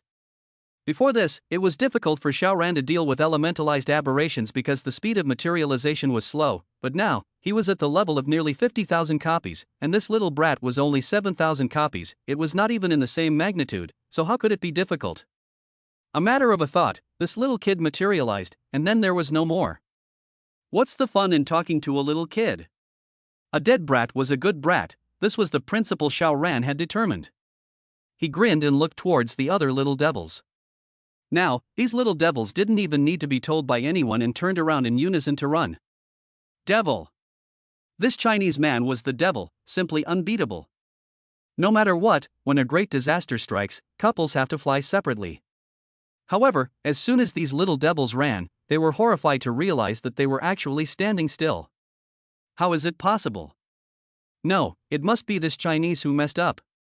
They reacted one after another, but what's the point of knowing? They couldn't fight, they couldn't run, what should they do? They begged for mercy. Many of the little devils knelt down, their hands raised high, like ghost soldiers captured by the 8th Rout Army. Xiao Ran smiled faintly and muttered, "It's a pity, I'm not a soldier, and I'm still engaging in this whole not killing prisoners thing. You guys, you'd better hurry up and reincarnate. If there really is a next life, don't be brats. Really." Boom! Boom! Boom! One by one, the little brats exploded into a ball of blood. Those few cherry blossom girls saw the situation. While shivering in fear, they flew to take off their clothes, especially the 2 women wearing kimono. It was called a fast a moment to take off clean. Just. You guys are also too old. Can't get down, how can this get down? Chapter 423 The Origin of the Behemoth. Xiao Ran seemed as if he was ordering soldiers. A finger pointing over, a palm slapping down, there would be a little kid disintegrating in place, turning into various forms, but strangely none of them died. In the end, only Yasuo Ono was left. Xiao Ran smiled faintly and asked this little kid, "What do you think of my masterpiece?"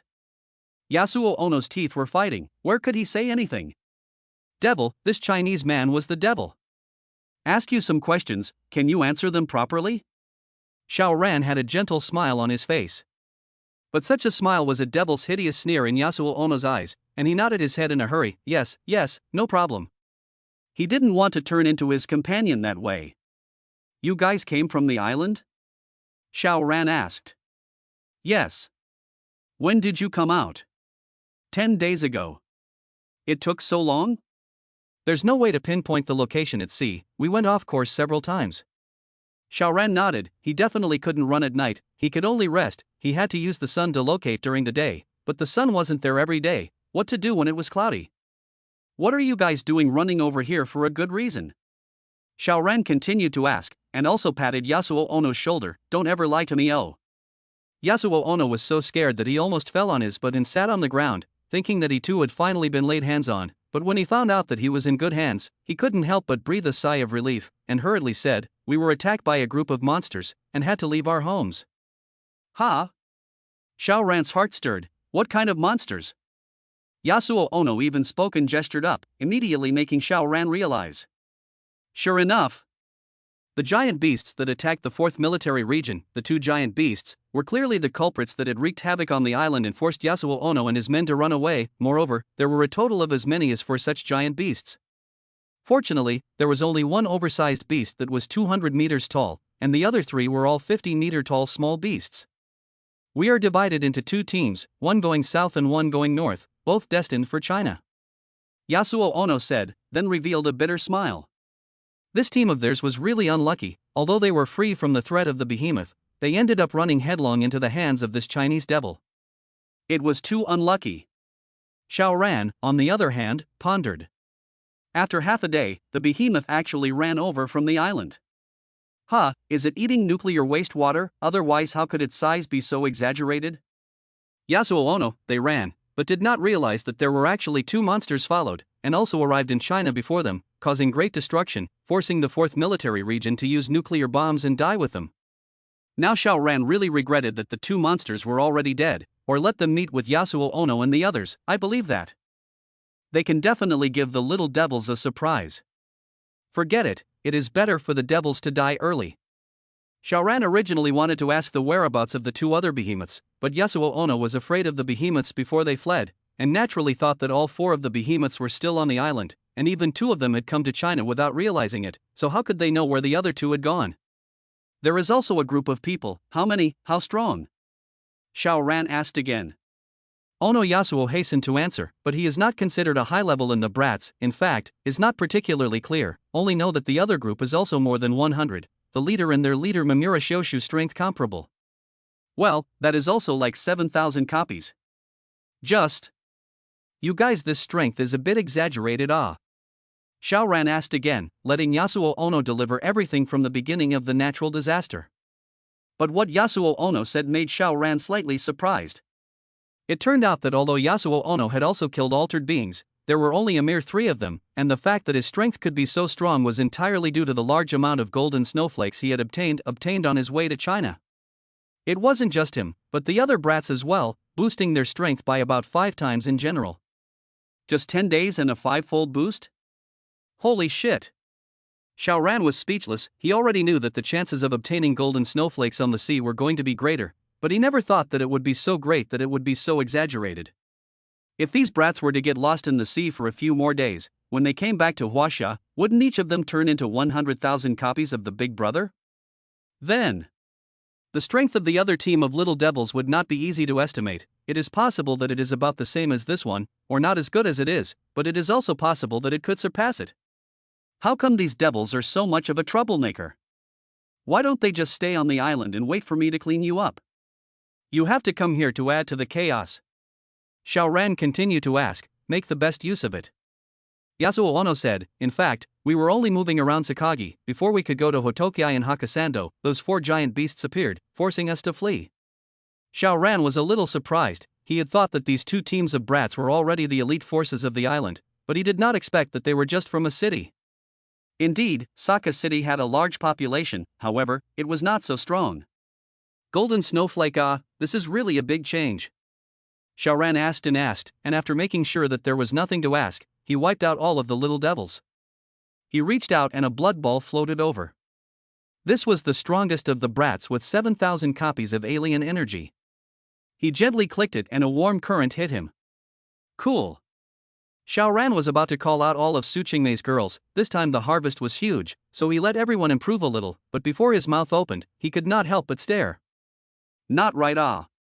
He used spatial perception to determine that this little kid has 7,000 copies of the amount, but now the promotion is only 6,300 copies of the appearance, although not much less, but less is less. Could it be that there was a problem with spatial perception? It can't be.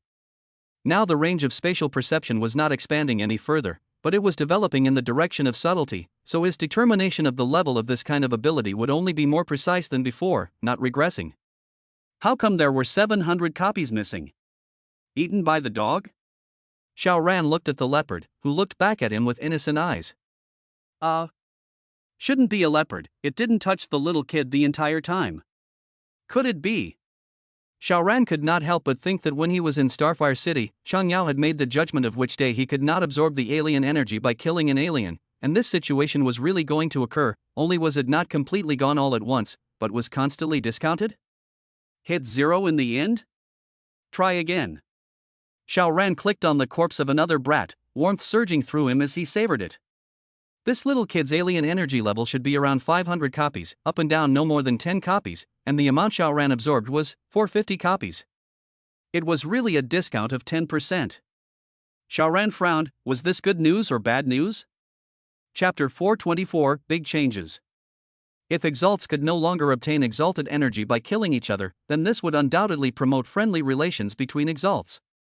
Otherwise, you won't be able to sleep peacefully in the middle of the night, in case you're coveted. And this would also allow the major powers to finalize their strength and reduce conflicts. Originally fight, can be said to be the winner takes all of a sudden become incomparably powerful. This will naturally catalyze the various forces to start a fierce fight between each other, even if the fight is miserable, but as long as there is a person who survives, it is a Jedi turnaround. This wouldn't be the case after that. The result of a disastrous victory would be an easy extermination by a third-party force. All of these were favorable to the unity of humanity and the recasting of order, while the only downside was that if one wanted to become powerful in the future, one would have to go searching for the golden snowflake. Xiao Ran shook his head, not going to think about it so much. He called Su Qingmei and the others out. With so many supernatural abilities, everyone could be upgraded. Discovering that there were so many dead people in front of their home, Su Qingmei and the others were naturally shocked, and they were naturally even more shocked when they learned that they were actually brats. Xiao Ran distributed them, making sure that everyone had a share, just more or less. Then, everyone went back to the ship and waited for the side effects to erupt. Xiao Ran took an inventory. He had absorbed almost 10,000 copies of the alien energy, but still had not produced any new abilities, just that each ability had improved somewhat. Spatial perception was needless to say, it was still a 10-kilometer radius, while in the microscopic aspect it had improved some more. Now it was almost 100 nanometers? Xiao Ran felt a little funny. Was he building a CPU, now stepping into the 100 nanometer level? Spatial cutting is still. Xiao Ran froze. The distance of the spatial cut increased. Previously, it had been stuck at the limit distance of 100 meters for a long time, and when he had thought that it would only increase the strength and not the distance, now the maximum casting distance had actually increased. 117 meters. It had increased by as much as 17 meters. That's strange. What about the other abilities? Banishment? It had changed, and it was still a great change. From a maximum distance of 10 meters to 117 meters, the duration should almost be able to be counted in days. Xiao Ran hadn't tested the limits of continuous banishment yet. We'll have to try it sometime. What about the space gate?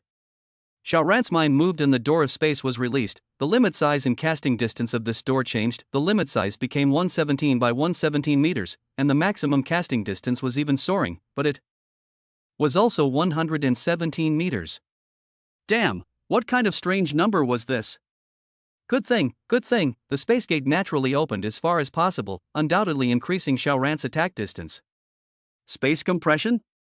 Xiao Ran had already expected it, and sure enough, 117 meters. Space exchange, 117 meters. Space shattering? Up to 117 meters. Spatial field? The radius was also 117 meters. So it's all standardized? Wait a minute, all the other abilities in here are going up at an abnormal rate, and only one is going up as normal.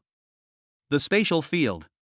So it's the fact that the spatial field exceeded the 100-meter radius that caused the other abilities to qualitatively change as well? Let's just assume so for the time being. After a brief moment of daze, Xiao Ran was naturally overjoyed.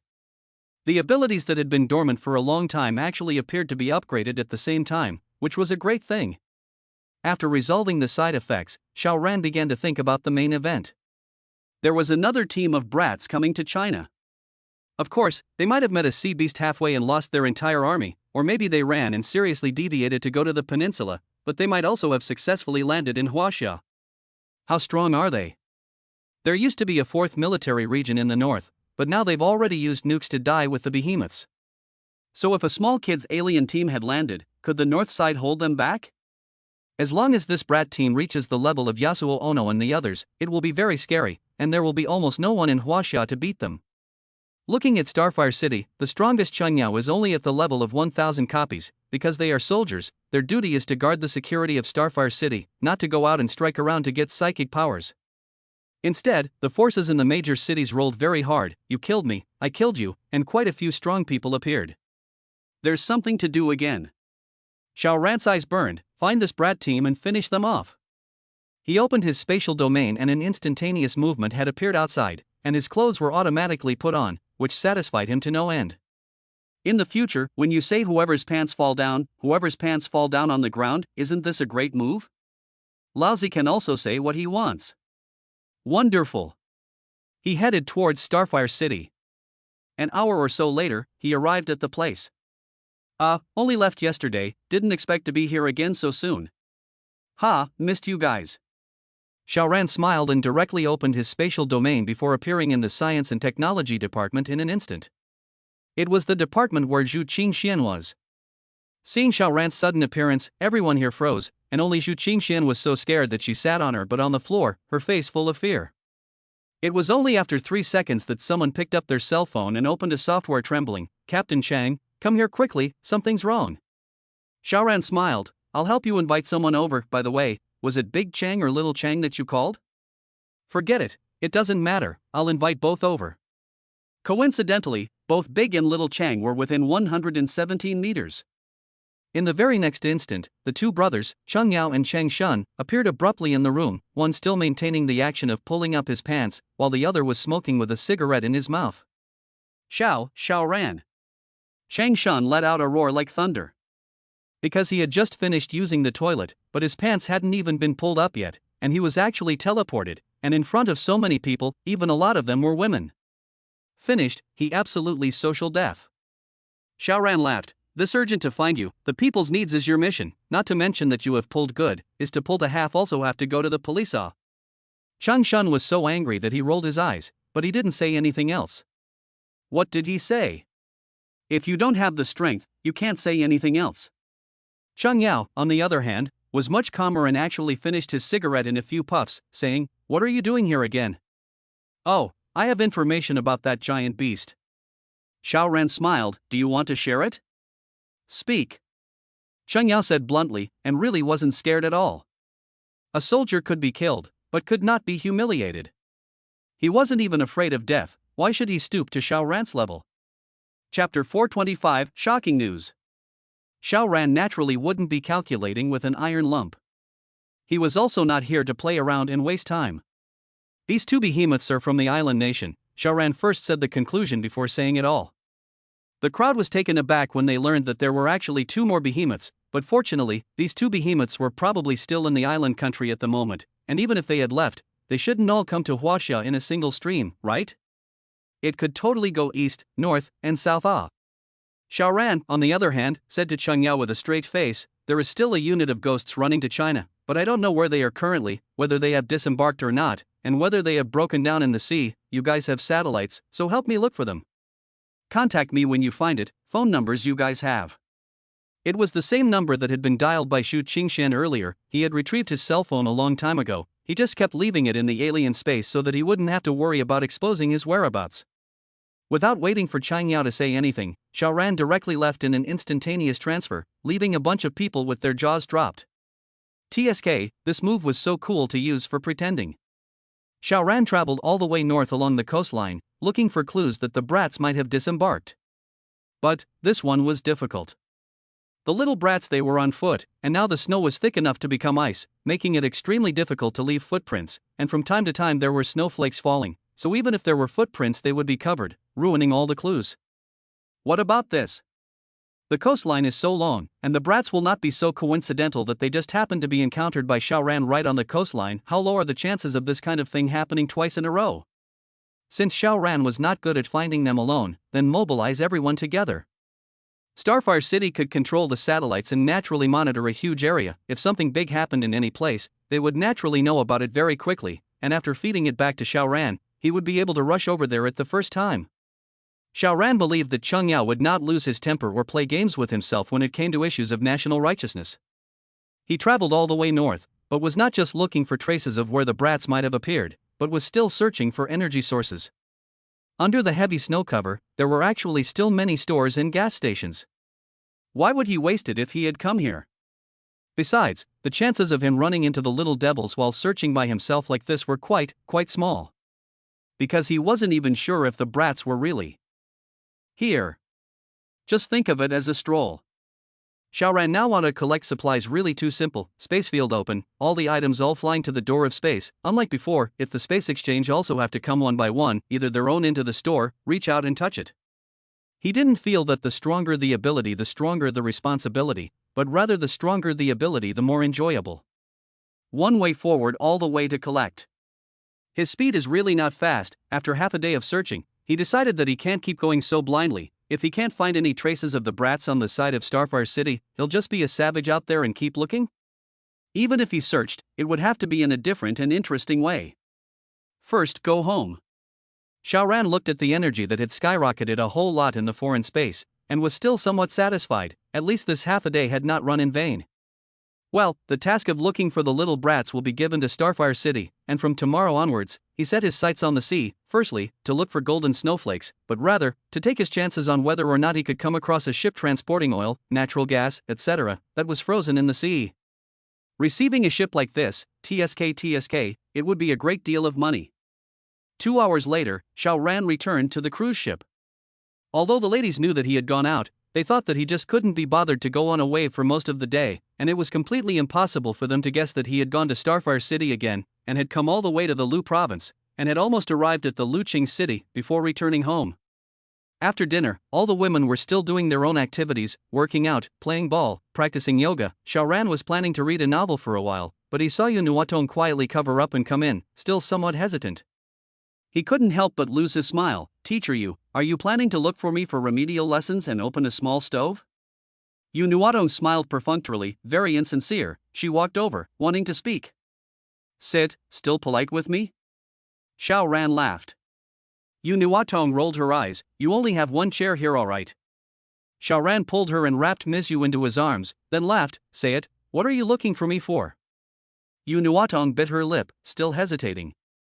What is so difficult? Xiao Ran's hands were not idle. Is it little green tea bullying you? She doesn't have this ability yet. Yu Nuotong laughed a little, hesitating and wanting to speak, exactly the same as before. Xiao Ran lost his smile. When did Teacher Yu become so indecisive? He was really curious. Mr. Yu has always been a very decisive person. Why did he suddenly become a stammerer? He didn't like Mr. Yu's stammering. Yu Nuotong seemed to have made up her mind and said, I didn't have my vacation this month. Huh? Xiao Ran was first stunned, then shocked, and even more incredulous. Of course he knew what it meant to not have his period. Damn, this was something big. How many days late? He asked. Almost 10 days. Yu Nuotong frowned slightly, looking a little worried and a little expectant. It was complicated. Really pregnant? Or was it an emotional or physical fluctuation that caused the period to be delayed?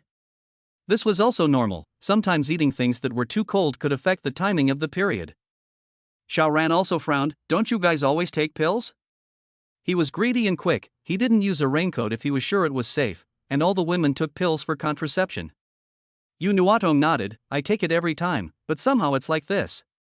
Xiao Ran didn't doubt that teacher Yu lied to him. Theoretically speaking, neither the pill nor the condom was 100% safe. And Xiao Ran was shocked. Using medicine could be contraceptive, that was for ordinary people, but Yu Nuatong and the girls had all become psychics now, although the time wasn't that long, but it meant that their bodies were elevated. Wouldn't their resistance to the medicine also rise greatly? Then, an accidental pregnancy would be normal. After all was said and done, who made him just focus on getting high? If that was the case, then Yu Nuatong was by no means going to be the only one. Is there anyone else who was late for their period? Xiao Ran asked. Yu Nuatong shook her head. I don't know, I didn't tell anyone about this, and I hesitated to tell you, Xiao Ran. If I really got pregnant, what then? Give birth? Would Xiao Ran agree? But take it off? She touched her stomach. Even though she couldn't sense the new life at all, a surge of motherly strength and fortitude rose in her. Then she would choose to leave, and would definitely not give up on this new life. Xiao Ran pinched her chin. What can I do if I'm pregnant? Give birth. Chapter 426, 5. Ha? Yu Nuatong looked at Xiao Ran somewhat dumbfounded, her face full of disbelief. This one guy who only cared about his own pleasure, actually had such a bearing? She was all ready to run with the ball. Xiao Ran curled his finger and flicked it on her snow-white jade-like forehead and laughed. What kind of expression is this? Am I a devil in your mind, one who can't even tolerate his own child? Yu Nuatong couldn't help but laugh awkwardly. She did have such concerns. Xiao Ran shook his head. He really did not want a child. The main reason was that giving birth to a new life in such a post-apocalyptic world would be too bitter for the child. Why bring it into the world to suffer? However, since he was already pregnant, could he still take it away? It was also his child. Besides, as he became stronger and stronger, he could completely give the child a future that wasn't too bad, not to mention other things. At least there would never be a lack of supplies, and most crucially, there was now the golden snowflake. Every child could become an exalt at birth, and exalts could at least live in this world. Not only that.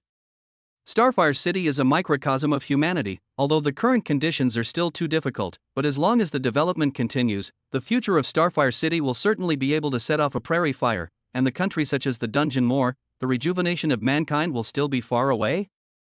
After all, it is true that there are too many modern equipment lying on the ground, but mankind also has the alien such a big killer, which can make up for some of the losses brought about by the catastrophe. There was hope for humanity, and Xiao Ran would never be alone for life in the future, so it made sense to consider having a child. The child would not grow up in loneliness and despair. Xiao Ran pressed his cheek against Yu Nuatong's belly, listening to the movement of the little life. He was finally going to have his own child. His own. Yu Nuatong first lost her smile. It's not necessarily true that you're pregnant yet, and even if you're pregnant, it's less than a month. It's rare for you to be able to hear the movements. In fact, Xiao Ran could use the enhanced version of spatial perception. However, he still felt that he had to retain the sense of anticipation, waiting for the ripening of the melon 9 months later to meet his child for the first time with both eyes. Therefore, unless something happened to Yu Nuatong, he would not use his spatial perception to check. He just smiled and wrapped his arms around Teacher Yu's still slender waist, gently rubbing it. Yu Nuatong also felt his gentleness and opened her arms to wrap her arms around him, peace and joy rising in her heart, calm and full. This was a kind of happiness that could not be described. I wish this moment could last forever. Hey, I have to ask the others who else is late for their great aunt as well. Xiao Ran suddenly said with great excitement. Xiao Ran called the ladies over and asked them if any of them were late for their period. Without asking, it was a shock. There were actually 4 other women who had delayed menstruation, namely Su Qingmei, Zhou Yunsu, Xia Chuchukyu and Han Yun. I'm pregnant? The one who felt the most unbelievable was Han Yun. She stared blankly at her belly and even felt it with her hand with a very complicated expression. I've been taking pills, and the doctor said it's hard for me to get pregnant. She could hardly believe it, but her eyes already had a motherly glow in them. As long as it was a normal woman, who wouldn't want to have their own child when they came of age? In the past, you might have had a physique that made it difficult to bear children, but it's different now. Jiang Yuzuning said, now all of our physiques have been upgraded too much, especially this guy, even medicine can't kill his abominable thing. After saying that, her pretty face turned a little red and she even glanced at Xiao Ran. "Ah, brother, I have a baby with you." Little green tea instantly jumped into Xiao Ran's arms. "But after I get pregnant, I won't be able to kiss my brother, what a pity." The ladies all rolled their eyes. "You're pregnant but you're worried about not being able to make out with the bad guy, you really don't forget to pamper yourself at all times. You're the most teabagging in the family, you're really something, I can't help it." Su Qingmei was also feeling the little life in her stomach, but even though she was a physical type with an incredibly sharp sense, the fetus that was less than a month old didn't even have a heartbeat, so how could she possibly sense it? She only revealed an expression like a pilgrimage, her hands sensing her belly back and forth. Xia Chuchu, on the other hand, beamed, "Alas, this girl is only in her early 20s, and she's going to become a mother, it's over, the child will be deformed in her lifetime."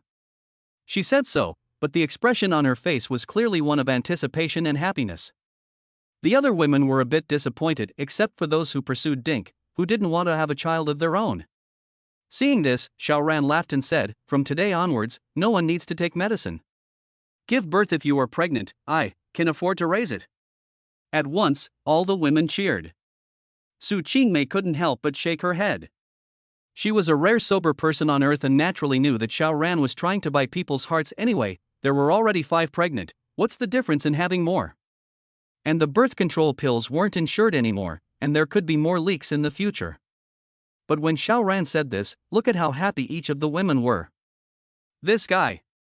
However, she touched her baby belly, and her face revealed maternal tenderness and radiance, filled with intense happiness. She looked at Xiao Ran, while her heart sighed. This time, one could not leave this man for the rest of one's life. Then let it be like this, it seems to be quite good. She smiled faintly, and no one knew that she had traveled so many paths of the heart in just a moment. After realizing that he was going to become a father, Xiao Ran's thoughts changed all of a sudden. He decided to immediately make another trip to Starfire City. What for? Looking for the obstetrics doctors and nurses. Although Su Qingmei and the others were psychics, their physical qualities were far stronger than those of ordinary people, but no matter how strong they were still pregnant, so they needed professionals to look after them and monitor them throughout the entire process, and in case any problems really arose, Xiao Ran could also intervene immediately. Of course, it is best not to need to use him. In addition to doctors and nurses, nutrition must also keep up, he could not let his child lose at the starting line. Well, he had gathered enough supplies, even if he hadn't specially prepared what pregnant women ate, there were still relevant ones, and there were quite a few of them. There's also the golden snowflake. If my child is born as an exalt, he can naturally be fearless of this harsh environment. Starting tomorrow, collect as many golden snowflakes as possible. A child born at the 100 or even 1000 copies level, this vitality would be absolutely tenacious. He decided that he would leave first thing in the morning. Chapter 427, Finding a Nurse Doctor. Early the next morning, Xiao Ran's figure flashed and had already appeared outside the cruise ship before he ran. No means of transportation was as good as his 2 legs right now except for airplanes. Hee, am I getting an airplane for fun? An hour later, Xiao Ran arrived at Starfire City. He traveled lightly and went to the Ministry of Science and Technology first. How's it going, did you find the brats? Xiao Ran asked directly. Seeing his sudden appearance, the crowd was naturally still startled, which was really hard for people to get used to over. Xu Qingxian, on the other hand, indisputably sat on her butt again, almost losing her incontinence, and already had a strong psychological shadow over Xiao Ran. The supervisor of the Science and Technology Department, whose surname was Wang, said, "It's not that fast, although the brats have more than 100 people, placed at an altitude of millions of meters, the man is as small as a bacterium, how can it be so easy to find them? Moreover, in case they've already entered China, it's simply impossible for us to find them once they hide in any neighborhood." Once this group of brats had already landed, would it still be possible to tell from the satellite pictures whether they were nationals or brats? This would be troublesome. Xiao Ran thought for a moment, then looked towards the coastal cities, and wherever there is a large-scale fight happening, tell me immediately. Ordinary people, even if they fought groups of people, would not make much noise. However, the battles between the adepts were different, they could completely toss out a huge commotion, like if Xiao Ran were to go all out, he could even cause near-destructive damage to a city in a short period of time. At a level like his, it could be completely called a humanoid nuclear weapon. Okay, understood. Minister Wang agreed. For one, Xiao Ran's strength was too strong, whether it was Captain Chang, both big and small, or Tang Fengyuan, the supreme officer. He was told to make sure that he cooperated with Xiao Ran, and the second word was that the little devils were the common enemy of the Chinese people, so who dared to be ambiguous in this regard? Xiao Ran squeezed his eyes at Yu Qingxian, frightening the little girl's urine that she had managed to hold back almost spilled out again. It was over, she would definitely have nightmares at night. Xiao Ran went to find Mei Yuping. Sister Mei. He had a smile on his face, looking for you for a few people. Mei Yuping first laughed bitterly and said, Xiao-sun, you've tricked sister so hard. Xiao Ran laughed. This sister Mei was quite careful, knowing that he was actually Xiao Ran, but still intentionally called Xiao-sun, and presumably added the word son in her heart. Sister Mei, aren't you afraid that I will retaliate? He said quietly. Mei Yuping looked uncaring. What am I afraid of? At most, it's just this body dash. Xiao Ran was somewhat speechless. Sister Mei, you are selling yourself. All right, down to business. He solemnly said, I want to recruit a few obstetrics nurses and doctors, treatment, package 3 meals, at least 1 meal with meat and a piece of fruit. You can take a bath every day, in addition to the occasional need to check on pregnant women. Basically there is nothing to do, you can look at movies, novels and so on. Mei Yuping was dumbfounded, and after a while she said, why don't you ask sis to follow you? You see, even though sis is 30, she definitely has no problem giving birth to a child dash. Stop. Xiao Ran hastily pressed his hand. Only then did Mei Yuping laugh and said, okay, sis will help you go and look for it if you open such good conditions. It is expected that people will grab their heads, however, it is not difficult to find doctors and nurses, it is not certain that they have to be obstetricians. Right, it can only be female. Xiao Ran emphasized. Don't you get me a male obstetrician doctor. I'm a particularly careful person, so I might kill someone later. Okay, sis knows. Mei Yuping twisted her plump buttocks and went, she is the Ministry of Logistics, but also part of the Ministry of Personnel. Now most of the government employees are wearing several jobs, every bit of potential to dig out, which is like before so idle. She is very efficient, less than half an hour with 2 people back. Both girls in their 20s. The obstetrician was not found, only the nurse. She said to Xiao Ran. Xiao Ran nodded, then Sister Mei will keep an eye out for me again, and notify me if you find an obstetrician. This job posting is valid for a long time. Okay. Mei Yuping first agreed, then froze. Wait, the one in your family isn't a sow and has to keep giving birth to a tire? Sister, why are you almost the same as Sun Limin? Quite a nice person, just has an extra mouth.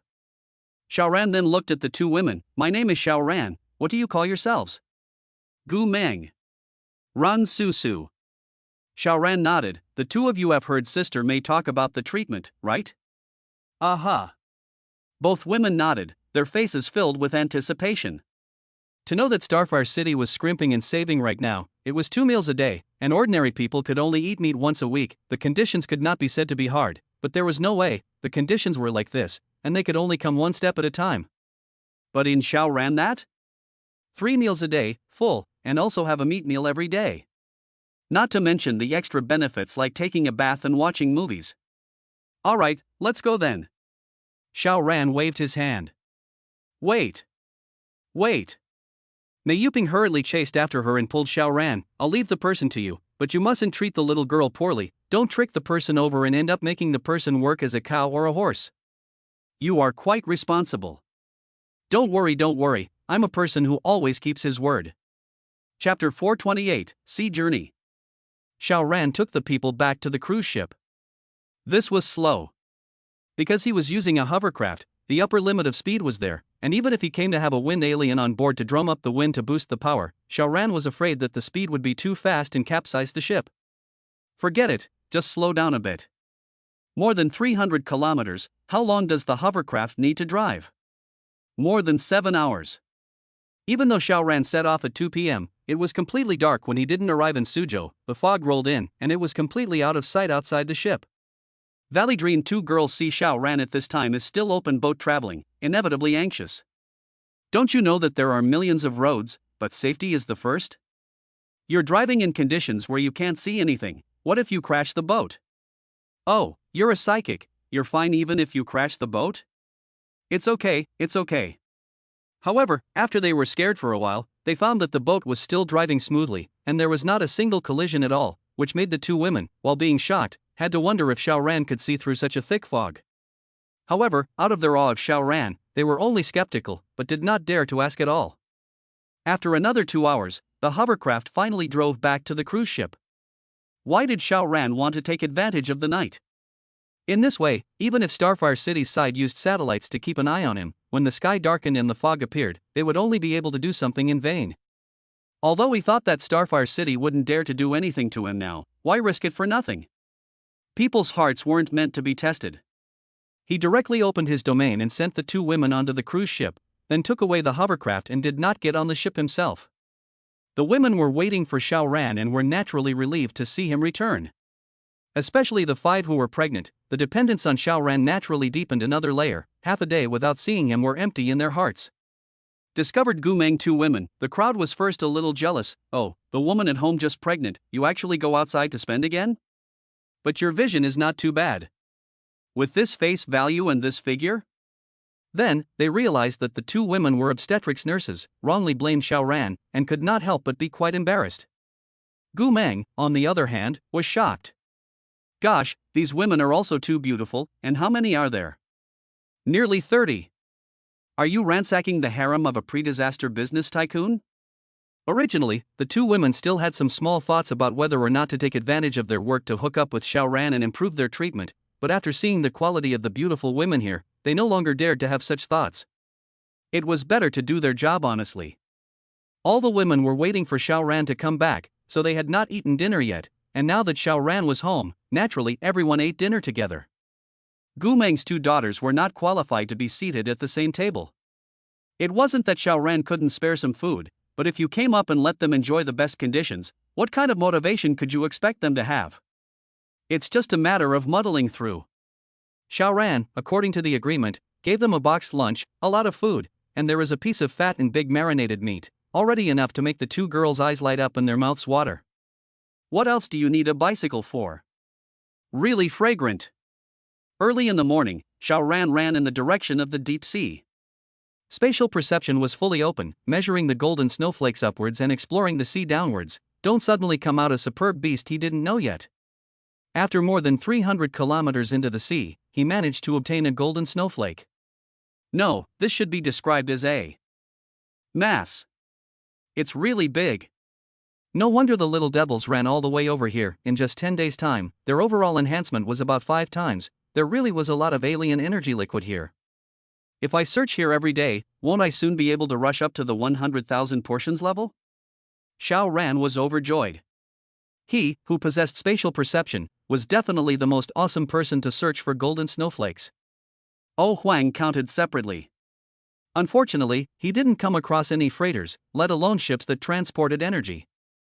Well, next time, run in a different direction and keep expanding the search. Xiao Ran returned to the cruise ship. This trip in the morning was considered as a morning exercise. By this time, all the women had already gotten up, and after having breakfast, the 2 women of Gumeng began to do their job, giving some simple checks to the 5 pregnant women. In fact, only pregnant less than a month, as long as do not strenuous exercise on the line, and the alien body strong, even if on some strenuous exercise do not have to worry too much. However, they were all like glass dolls now, walking slowly. Xiao Ran also didn't care, so he could just rest the fetus properly. After practicing the supernormal ability for more than 2 hours, mainly hammering and forging the space gate, although there was progress every day, it was tiny. Want to make the space gate into a sphere? A year, at least. There was no hurry, he now had a lot of means. The need for a spherical spatial gate was not particularly great. He couldn't drink hot porridge even if he was in a hurry. He was afraid of breaking the space gate, that would be bad. Then, Xiao Ran ran out again. He wanted to continue searching for the golden snowflake. After running out for more than 200 kilometers, he really managed to find one. Although it wasn't as big as the one in the morning, it could barely be described as a cluster. Well, while the one in the morning was almost 50 servings, this one was around 30 servings. To him, even 100 servings was very little, but to the vast majority of Exalted, 100 servings was an amount that should never be ignored. He continued to walk forward, and as he walked, he revealed a look of surprise. Ship. Unfortunately, it was neither a cargo ship nor one that contained energy, but a passenger ship. A very large passenger ship, even larger than the one Xiao Ran was currently staying in.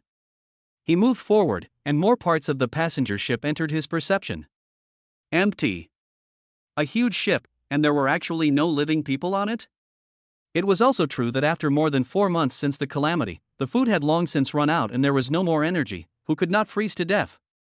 But where were the corpses? Xiao Ran did not see a single corpse. He went a little further. Eek, there were living people. This was a narrow cabin, which was actually crowded with 7 people, men, women, and even 2 were foreigners, which rather made Xiao Ran a little surprised. These 7 people were all unkempt and dirty, so dirty that it was difficult to see their real faces, and Xiao Ran didn't have to go over and smell them. He could imagine how heavy their body odor was right now. He moved forward again and froze again. Because he saw a large fish wriggling over in the direction of the passenger ship, with 2 legs barely visible underneath moving again.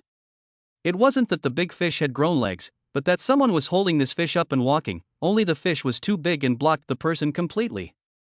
It was fine, as long as it was in spatial perception, it could be seen clearly anyways. It was a young man, 20 years old at most, with a haunted look, as if he was afraid that an enemy would suddenly appear out of nowhere to attack him. Chapter 429, There are shenanigans on the ship? Xiao Ran was slightly curious. He quietly appeared and blocked in front of the young man. However, the young man was blocked by the large fish, so it was obviously impossible for him to see him, and he directly crashed headlong into it, while Xiao Ran reached out and pressed his hand on the fish to stop it from crashing into his body. Ha!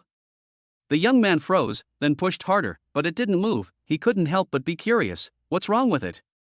It's not right, it hasn't hit the boat yet, why is it being blocked? He finally released the big fish. Ha, alive! The young man was shocked and happy. You're a living person, it's not something I fantasized, isn't it? Xiao Ran's face darkened and he almost punched him to let him taste the touch of a living person. Are you a tourist on the ship? He asked. The young man nodded, revealing a bright smile. My name is Li Xiaoyang, I'm 22 years old this year, I just graduated from university, so my family rewarded me with this luxury cruise ship half-monthly trip, and I was expecting some kind of flirtation, but it turned out that I was actually trapped in the middle of the sea, and almost hung up. This person is Frank, don't even need to ask, directly blah blah blah all by himself. Of course, it was also possible that this person was an expert, with a first-class level of disguise. Xiao Ran smiled, my name is Sun Linin. With Li Xiaoyang's age, he shouldn't call him little son, right? It must be safe. Brother Sun, how did you find this? Li Xiaoyang was incomparably curious. I won't lie to you, I don't know how many times I wanted to leave this ghost ship, but I was completely unable to do so. Xiao Ran was a bit surprised. You are an alien, even if you identify a direction and keep moving forward, how can you walk to the shore, right? Moreover, you shouldn't starve to death either. Li Xiaoyang shook his head. It's not that you don't think I'm a godly person when I say it, but I really think that this ship is weird, and as long as I walk a little bit farther away from this ship, I'll walk back without realizing it. Well, I'm already starting to think that you're a psychopath. Xiao Ran had looked at this ship with his spatial perception, and there were only 7 people on it, and these 7 people were all ordinary people with no supernormal abilities, so how could they sway his will and make him come back in a haze? By the way, what did you say about supernormal abilities, brother Sun? Li Xiaoyang's reaction seemed to be half a beat. You mean, like me as an alien? Huh, I thought I was the only one with supernormal capabilities. He opened his mouth and sprayed a flame at the big fish, but the temperature of the flame was obviously controlled, and the big fish quickly emitted a charred odor, but did not burn to ashes. Was this person clueless? Xiao Ran thought for a moment. No one else came over before? Brother Sun, you are the first. Li Xiaoyang looked very excited. When I saw you just now, I thought it was another hallucination. Xiao Ran, however, frowned slightly. You often hallucinate? Yes. Li Xiaoyang nodded his head. I often see many non-existent people, this day by day, I'm having a fucking nervous breakdown. Xiao Ran knew that a person who lived for a long time would definitely have some brain problems, but this Li Xiaoyang should not be a person yet. Isn't there 7 people on the ship? Doesn't he know? These 7 people are hiding from him? So, the real situation is, in fact, this guy really has mental problems, killed a whole boat of people one after another, and in the end, only 7 people are left to languish, constantly avoiding him, not daring to show up at all? Xiao Ran looked at it. This Li Xiaoyang is not strong at all, only about 10 copies of the amount. If the ship did not produce other supernormal abilities, then his supernormal abilities should all be from the golden snowflakes. There were many golden snowflakes on the sea. Even if he squatted on the ship every day, there was still a not insignificant chance that he could get the alien energy liquid. "Brother Sun, I'll treat you to some fish." Li Xiaoyang patted the big fish. "Once you sprinkle the barbecue ingredients later, you can't mention how fragrant it is." Xiao Ran thought for a moment and said happily, "Sure." He followed Li Xiaoyang onto the boat. Both of them were adepts with athletic hands. They easily climbed onto the deck, entered the cabin, closed the door. As long as the cold wind was cut off, the body temperature would immediately rise a few steps. Li Xiaoyang shook his body and guided Xiao Ran towards the interior of the ship. After walking for a long time, they stopped while Li Xiaoyang tapped on the pipes. "There are still a few survivors here. I'll call them over for dinner," Li Xiaoyang also explained. This ruled out one of Xiao Ran's suspicions. The 7 people on the ship were hiding from Li Xiaoyang. Because he really saw that the 7 people who were hiding came out, quickly came here, and pushed the door to enter. But when they saw that there was actually a stranger inside the house besides Li Xiaoyang, these 7 people simultaneously showed their surprise and fear. "This is Sun Li Nin's son brother," Li Xiaoyang introduced. "I just met him outside." Li Zi, he can't be dash among the 7, a slightly older man was about to speak, glanced at Xiao Ran, and immediately withdrew his gaze again. Li Xiaoyang, on the other hand, laughed. "Brother Sun definitely won't be weird, don't worry about it." That's not necessarily true. The gazes of the 7 people looking at Xiao Ran were still filled with scorn. Xiao Ran became even more curious. What kind of weirdness? Li Xiaoyang sighed and said, "Didn't I tell you just now, no matter what, I can't walk too far away from this ship, but that's not the only weirdness. On the ship, we can often see missing, or even already dead people." Xiao Ran was surprised. To say that one person encountered this situation, it was most likely a hallucination, but all 8 people? That was definitely not right. Now, these people all suspected him of being weird? He suddenly felt amused. Come, eat grilled fish," Li Xiaoyang said, while he skillfully cut the fish and cleaned it. The internal organs were not wanted, the grease part was used to burn for heating, and only the meat was eaten. In addition, they also brought canned food, which was filled with vegetables. No wonder it's been more than 4 months, these people are still alive and healthy. Otherwise, without vegetables to supplement the vitamins, these people would have already had all kinds of diseases, and it's almost as if they didn't hang up. This fish is big enough, everyone can allocate enough meat. Hungry is completely starving, but the atmosphere is very depressing. Just hear the sound of chewing, no one talk at all. Xiao Ran, however, was not such a quiet person, so he asked Li Xiaoyang, "Why are they hiding?" "Actually, it's not to hide, but to stay together," Li Xiaoyang said solemnly. "At the very beginning, when there were still a lot of us, someone had something extremely odd happen because they were alone." He paused for a moment, seemingly distraught, and only said after a while, he gouged out his own eyeballs. Chapter 430, When was he struck? There are many more similar things. Li Xiaoyang continued. Some people sawed their legs off in front of everyone, and there were people who bit the necks of their wives and children alive, and finally leapt from the boat, but the result was that they hadn't fallen to their deaths yet, and the people came to their senses instead, and cried and screamed for a little over half a month before they finally died. Xiao Ran all listened to some creepy. "So, we stay together, actually, in case someone goes crazy and gets possessed, the others can stop him." Li Xiaoyang added, "Inside the room they stayed in before is no tools that can be used as weapons." Interesting and getting more and more interesting.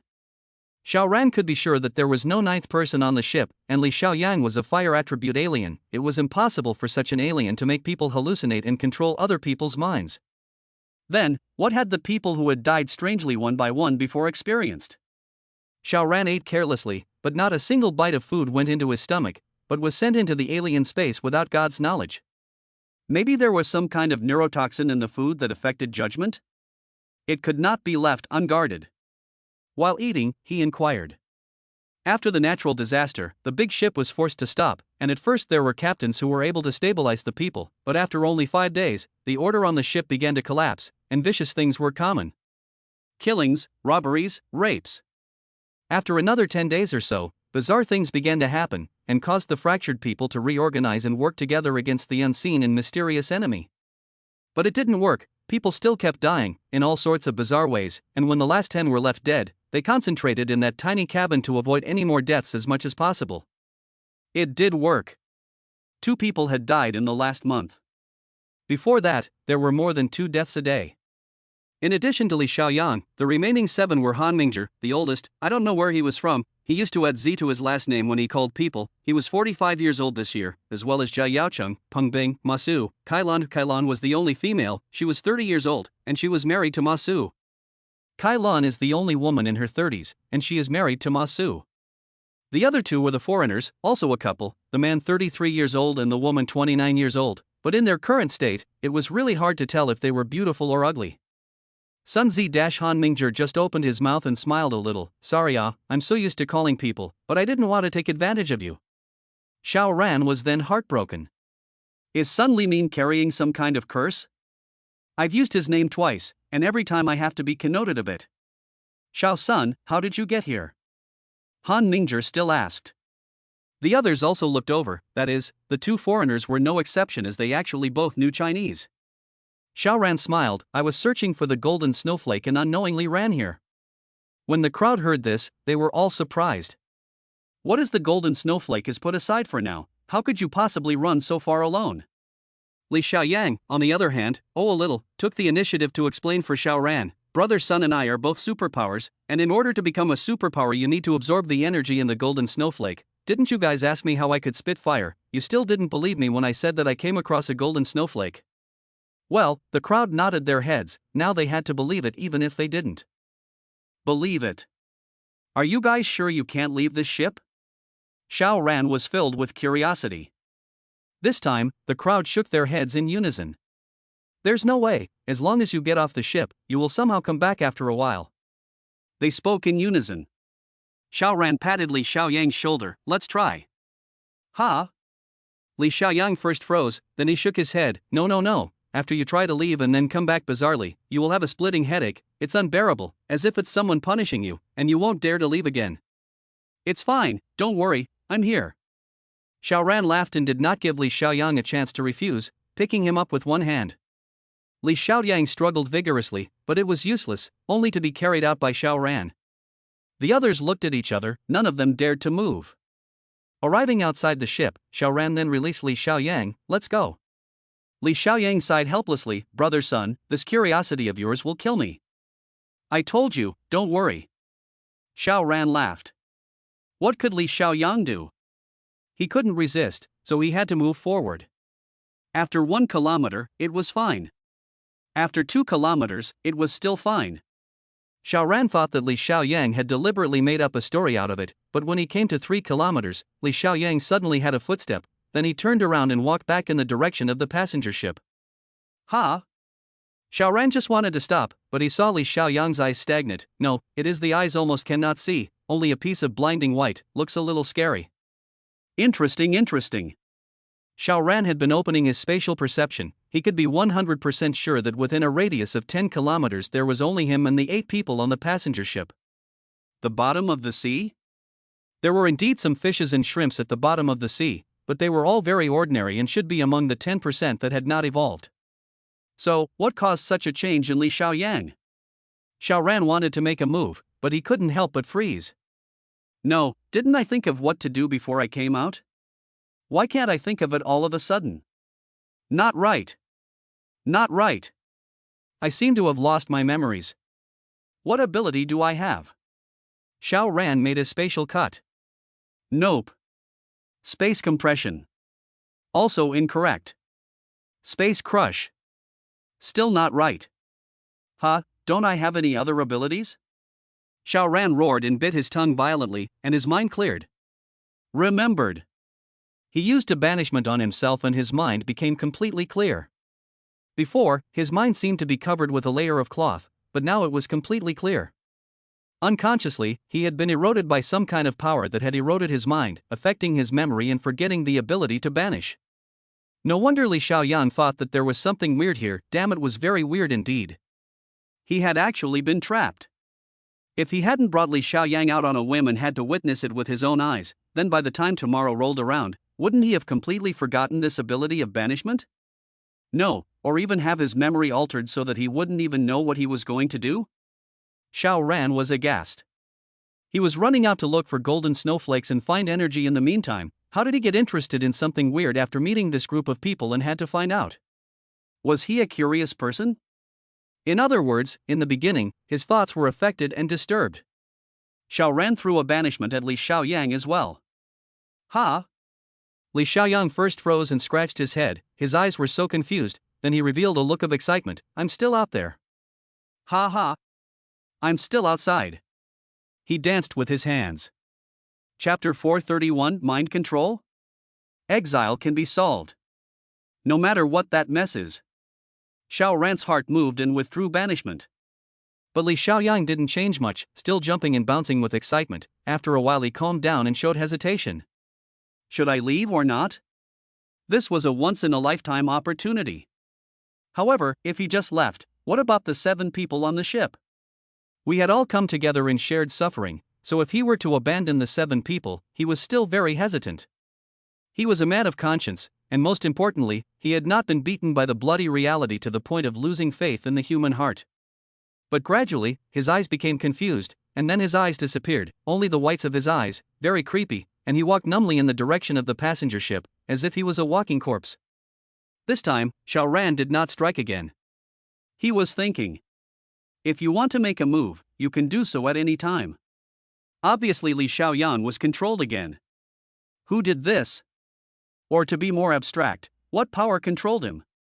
Xiao Ran could be sure that within a 10-kilometer radius, he and Li Xiaoyang were the only 2 people who were psychics, and excluding him, there was only the possibility of Li Xiaoyang directing himself.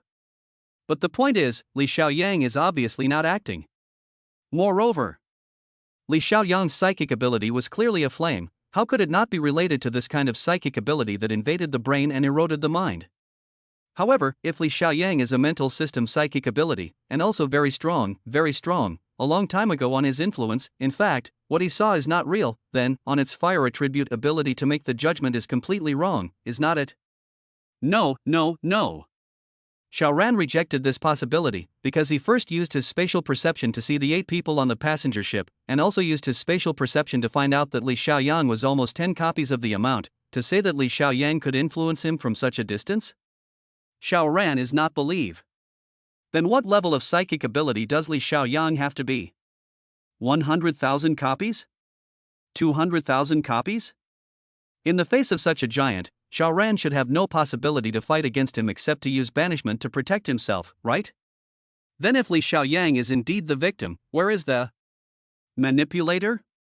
It is true that there is no more third alien in a 10-kilometer radius.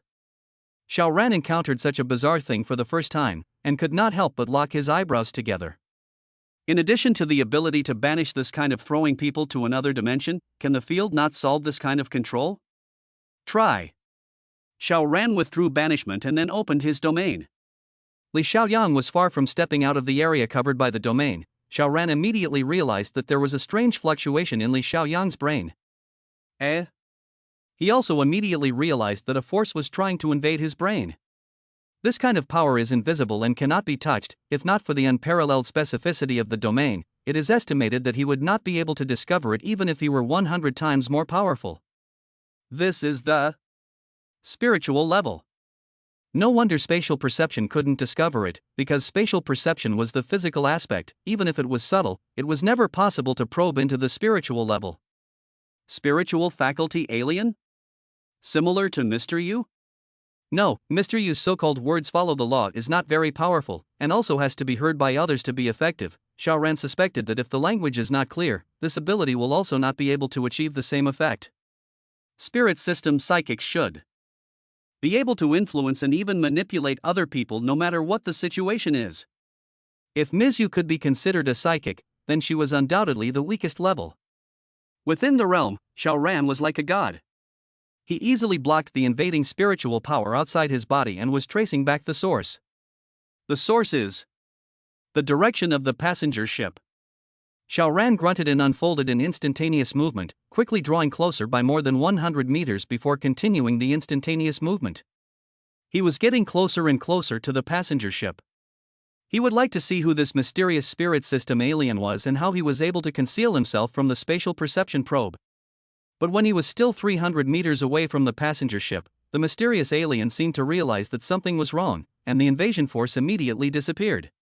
With this disappearance, Li Xiaoyang naturally returned to normal. How did I dash? He was 2 kilometers away from the passenger ship, looked up at the huge passenger ship. A look of fear appeared on his face. He no longer dared to go back, turned around, and ran. 500 meters, 1 kilometer, he ran further and further away, disappearing above the vast ice field. He is an alien. Even if he is alone and wandering on top of such a sea, he does not use his heart to worry about starving and freezing to death, just. His direction is not to return to Huaxia, but he is running in the direction of the island country. Forget it, you just go to the island first to explore a road. Take care of yourself along the way. Xiao Ran thought in his heart, but his brows were frowning. Because the 7 people on the ship had been under his spatial perception monitoring, from beginning to end they had not revealed a single bit of unusual color, as if they were completely unaware of the situation. They were all innocent? That was really a hell of a thing. Who was that psychic alien? He wouldn't have the ability to turn invisible, would he? That being said, even stealth should only be able to target vision and not be effective against spatial perception. Xiao Ran retreated to nearly 10 kilometers away. Now he could still completely monitor the 7 people on the ship, but that mysterious psychic should not be able to detect his presence. Let's see when you reveal yourself. Xiao Ran's eyes were eerie. He had not yet suffered such a boring loss, almost letting someone get under his skin. But he actually didn't know who had done it. No, he must find this person out and let the other party taste the flavor of his own supernatural powers. Xiao Ran's mind moved, and an igloo was instantly formed, and he set up a lazy sofa inside before lying down and taking out his cell phone to play the game. Unfortunately, there was only a single-player version, and he felt bored after playing for a while, so he read a novel. When did I put down this novel? This fucking full-text drive. How to survive from under the hands of the audit. You and the audit are your own people, right? Or put the knife on the neck of the audit over? Xiao Ran put the phone down, cannot look at it again, for fear of fire. There are 2 women on the passenger ship, but he really cannot lay his hands on them. How many days have not cleaned the body? It would be strange to be able to go down. Calm down. After a while, the little old man is no longer ashamed of high spirits. Alas, what is this called? Reading a novel will be like this, messing up my moral heart. Fortunately, he opened his spatial perception, but he wasn't affected by it at all, and was always monitoring the 7 people on the ship. Including the entire ship, but everything is not different. I don't believe it. I'm not going to believe it. As time slowly passed, Xiao Ran made a phone call to his home, saying that he wouldn't be going back at night, and that he had something important to do. Although he didn't say what happened on the phone, but since he said it was important, naturally, no girl would still be pampered and have to ask him to come back or something. Night slowly descended, the fog came into the room as promised, and the entire world immediately became out of reach. Xiao Ran revealed a smile. In such an environment, that mysterious alien should no longer be cautious and would reveal his footsteps. Chapter 432, Another Movement. The night passed, but there were no words for the night. Nothing happened. Xiao Ran sometimes read novels, sometimes played games, sometimes closed his eyes and pretended to sleep, always keeping monitoring the entire ship with his spatial perception, but the 7 people on the ship, although they were uncertain and uneasy for a while, each of them still slept. Then, a sleep is a night. Of course, someone did get up in the middle of the night to pee, but it was just peeing, nothing happened. Strange. Where exactly was that mysterious alien hiding? Xiao Ran opened his spatial perception to explore more than 300 square kilometers, which was a very huge area, but actually failed to find that alien, which was really strange. Where could he be hiding? Early in the morning, Xiao Ran casually brushed his teeth, washed his face, ate something, and then began to hammer the space gate. This could not be wasted. As time came to noon, Xiao Ran looked up at the sky. It was snowing.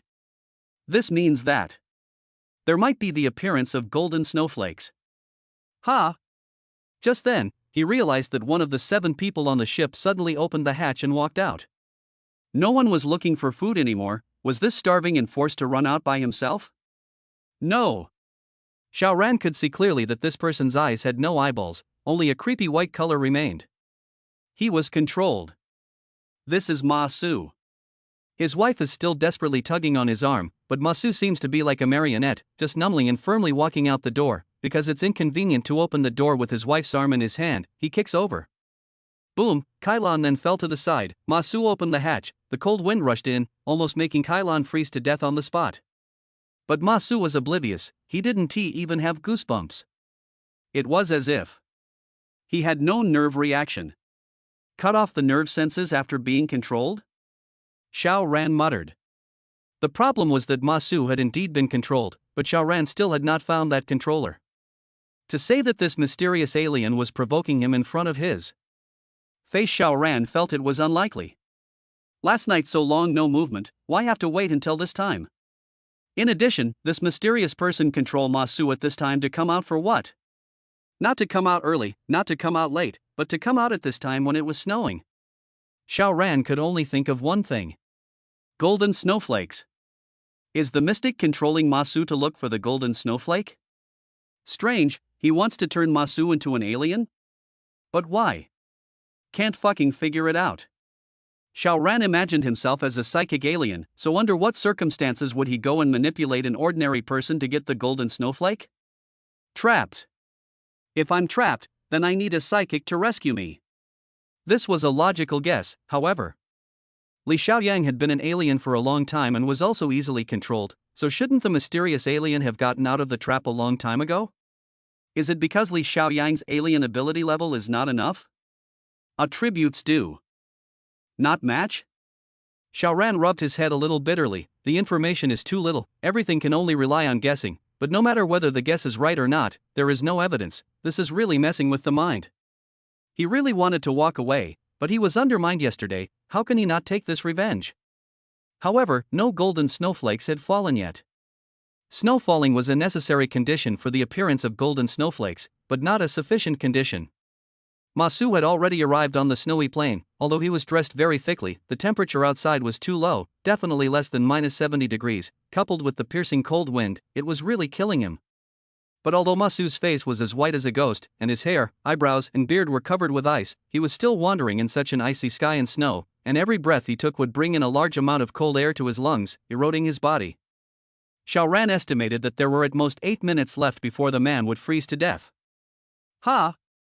Just at this moment, a golden snowflake drifted down from the sky. Because Xiao Ran was so far away, although he had not quite reached the fringe of his perception, it certainly had a great impact, and when this snowflake fell into the spatial perception, it was actually only 3 kilometers away from the ground. Of course, this was still a very, very high altitude. Ma Su was still searching in bewilderment. What did this mean? That mysterious person's perception was far better than his. That's why he didn't realize that a golden snowflake had already appeared, otherwise shouldn't he have controlled Ma Su to go over? The golden snowflake slowly drifted down, and when it was still about 1,000 meters from the ground, as if Ma Su received some kind of instruction, he made a violent turn and walked towards the golden snowflake. It was at this time that the mysterious person discovered the golden snowflake? Only from the perspective of perception, he was worse than Xiao Ran by more than a star. The question is, where exactly did this person hide? Xiao Ran frowned. This was something he never understood. Where? Where? Where? The golden snowflakes were about to drift down to the ground, and by this time, Ma Su was also very close. Xiao Ran decisively moved out. He couldn't find out where the mysterious person was, so he was going to destroy the mysterious person's plan, no matter what that person wanted to do. How fast was Xiao Ran's speed? Under full run, 9 kilometers was just a matter of more than 20 seconds, and at this time, Ma Su, or the mysterious person, also discovered his approach, only to see that Ma Su also began to accelerate, running in the direction of the golden snowflake. Just how can he compare his speed with Xiao Ran? Xiao Ran opened his spatial domain and had already wrapped Ma Su in it, and with a thought, he expelled the force that had invaded Ma Su's mind. Ma Su was first stunned, then his eyes directly rolled over and he fell back to the sky. The inside of his body had been severely frozen. With a movement of Xiao Ran's mind, the trauma within Ma Su's body recovered at a speed visible to the naked eye. What that mysterious person wanted to do, he did the opposite. Moreover, since he had already made a move, it would be better to do it to the end.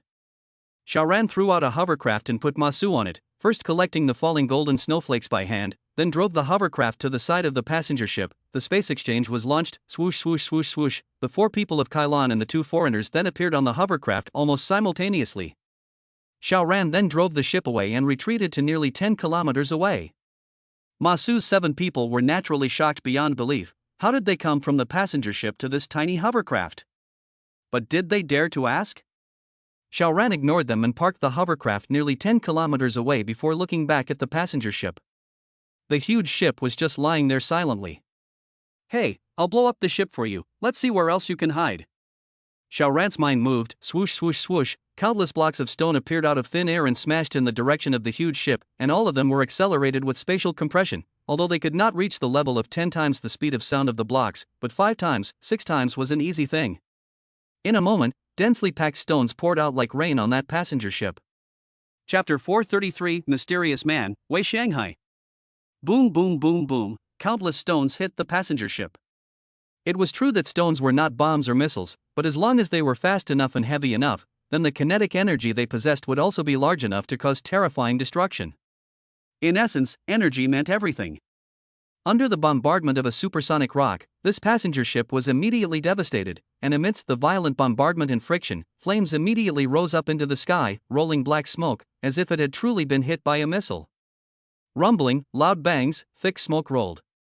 With just one wave of attack, the entire ship was blasted beyond recognition, but the keel was not broken, the overall structure was still intact, and it had not yet begun to flood. One wave wasn't enough? Then let's have another wave, and have to beat it until it sinks to the bottom of the sea. But before Xiao Ran could do anything, he heard the ship give out a whistle, black smoke came out of the chimney, and it was actually starting up. Xiao Ran was shocked. Is this a ghost ship? Is there someone on board? Absolutely not. If there is no one, is it a ghost driving the ship? Xiao Ran was 100% sure that there was absolutely no one on the passenger ship, so what was it if it wasn't a ghost ship? Interesting. Xiao Ran's figure flashed and he was already out of the hovercraft, rapidly approaching towards the passenger ship. Originally, the passenger ship was sealed by ice and could not move at all, but after a wave of attacks by Xiao Ran, the ice that froze the ship was blasted to pieces, and gave the passenger ship a chance to leave. However, it was difficult to turn the ship around, and it was also slow to start. From the engine starting, to delivering the power to every corner of the ship, the time needed was not short. As a result, the passenger ship was just spewing black smoke, but not moving at all. Xiao Ran leaped and was already on the deck at the bow of the ship. Under spatial perception, the entire ship was still empty. This odd. Xiao Ran smiled faintly. At this point in time, you still want to hide your head and tail? Come out with me and meet me. There was no sound in all directions, as if he was just communicating with ghosts in air. If you don't come out, I'm going to smash the boat. Xiao Ran said indifferently. I don't want to say it a third time. At this moment, an obviously electronically synthesized voice came out from the speakers. I don't know you at all, so why should I be bitter? It came out. Xiao Ran smiled in his heart as he took the lifeblood of this mysterious person. Why would the passenger ship suddenly start up? Wasn't it because he was afraid of being smashed and destroyed by him, so he would rather let Xiao Ran see that something was wrong, but the mysterious man still wanted to start the ship to escape. Do not run? Then the whole ship would soon be smashed and sunk. Come out and talk. Xiao Ran still said indifferently. There's no need to come out, I'm ugly and I'm afraid of scaring people. The electronic synthesized voice said, just say whatever you have to say directly. He, still in the mood to joke and tell paragraphs? Xiao Ran naturally would not believe this person's words, but since he had spoken, there was no need for him to be aggressive for the time being, saying, Who are you? Introduce your identity. Me? The electronic synthesized voice said quietly, My name is Wei Shanghai, originally an ordinary person, because I got on this ship, and as a result, was trapped on it. Be specific. Xiao Ran pursued. The electronic synthesized voice sounded after a while. It's actually very simple. The natural disaster happened. I possess supernormal abilities, but because I couldn't leave this ship for various reasons, I joked with those people on the ship, teased them and passed the time. Xiao Ran lost his smile, letting people gouge out their own eyes and gnaw on their own wives and daughters.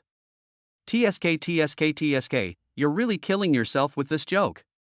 The electronic synthesized voice did not raise its voice for a long time, and it was only after a while that it said, You are also an alien, so you should be able to understand my mindset. We are no longer ordinary people, so how are these people any different from mole crickets in our eyes? We can't even be considered the same species anymore. It's like how humans can recklessly experiment on mice, but who cares if the mice are willing and have no opinions? After possessing a strong power, there were definitely many exalts who would expand to the point of being unbeatable and lawless. Xiao Ran was also too lazy to argue with him. Now, was reasoning an argument? Of course not. Whose fist is bigger, whose reasoning is bigger? If I damn well say that you are wrong, or else a fist smashes you to death and you are quiet, see, no rebuttal. Xiao Ran faintly said, yesterday you intended to control me, how do you want to compensate me? Electronic synthesized voice is a bitter smile, things have happened, what I say is useless, just you also see, the ship is so much supplies, what you fancy despite take away well, other things. I cannot take out. This is the big truth. Xiao Ran waved his hand, my request is very simple, you come out and apologize to me face to face, I will not bother with you. The electronic synthesized voice was speechless again for a long time before saying, why bother, I have a hard time, it's really inconvenient for me to come out and meet people. It's inconvenient to come out to meet people, but it's quite convenient to play with people's hearts behind their backs and even try to control me? Xiao Ran snorted, earlier, you controlled Masu to look for golden snowflakes, obviously wanting to cultivate him into an alien, why is that? The electronic synthesized voice completely stopped answering this time, and suddenly, one of the steel plates on the deck actually popped up and lashed towards Xiao Ran at an astonishingly high speed. Xiao Ran had at least 100 ways to defuse this strike, and he adopted the most reckless one. Boom! He punched over, only to see that the steel plate was actually bent alive and flew backwards towards the sky. Tisk, I'm really curious, how did you hide where I couldn't see you? Also, playing with people's hearts, I can understand that you're too bored, but what's the point of having to make a shifter out of it? He asked into the air. The mysterious man didn't answer him again, but lifted another steel plate and smashed it. Boom! Xiao Ran sent the steel plate flying with another punch, just that the entire passenger ship was incredibly huge, there was no telling how many tons of steel, how long could he play with smashing it away piece by piece like this? He didn't have that much time. Play right? Xiao Ran used the spatial crushing ability, only to see part of the hull in front of him immediately began to disintegrate, regardless of whether you were ordinary steel or alloy, in front of the spatial crushing is not enough to look at, and immediately be strangled to pieces. He clipped his hands behind his back, as if he was walking leisurely, but a terrifying storm of destruction blew up around him, and the hull of the ship disintegrated at an astonishing speed. Amazingly, the deck was clearly gone under his feet, but Xiao Ran walked step by step through the air as if he was a god walking on earth. Stop! Stop! The electronic synthesized voice sounded again, I promise you what you want. Xiao Ran smiled, he did not withdraw the spatial shattering, he just stopped walking forward. Show yourself, he said, still having some small expectations. Chapter 434, an eye-opener. Actually, you've already met me. The electronic synthesized voice said. What did it mean? Could the mysterious man be one of the 8 people on the ship? Impossible. If it could be hidden from Xiao Ran like that, then the strength of this person was too strong. So strong that Xiao Ran was completely unable to fight against it. Come out. Xiao Ran said coldly, hating this kind of pretender the most. There could only be one pushing king here. You're almost tearing me apart. The electronic synthesized voice said quietly. Huh, what? Xiao Ran froze and looked at the huge passenger ship under his feet, and couldn't help but lose his smile. You're not telling me that you're this ship?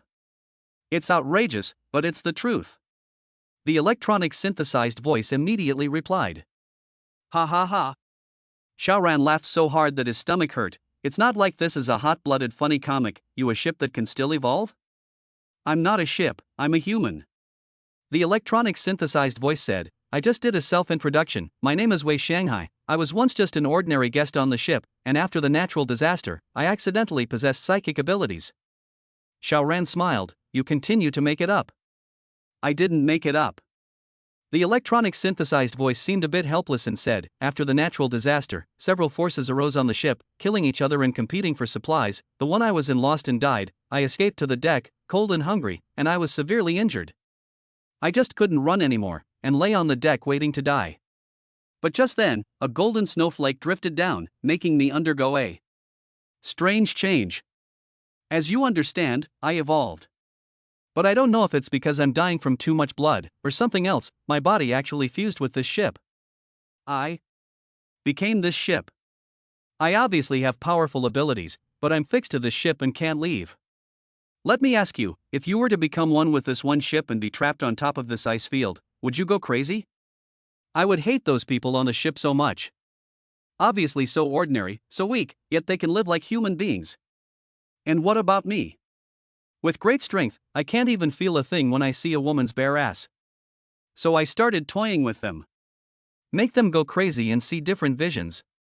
Alas, some people's mental capacity is really poor, they can't stand to commit suicide without playing for a while. As Xiao Ran listened, he had changed from being incredulous at the beginning to being skeptical now. Because he really did not find any lifeforms on the ship.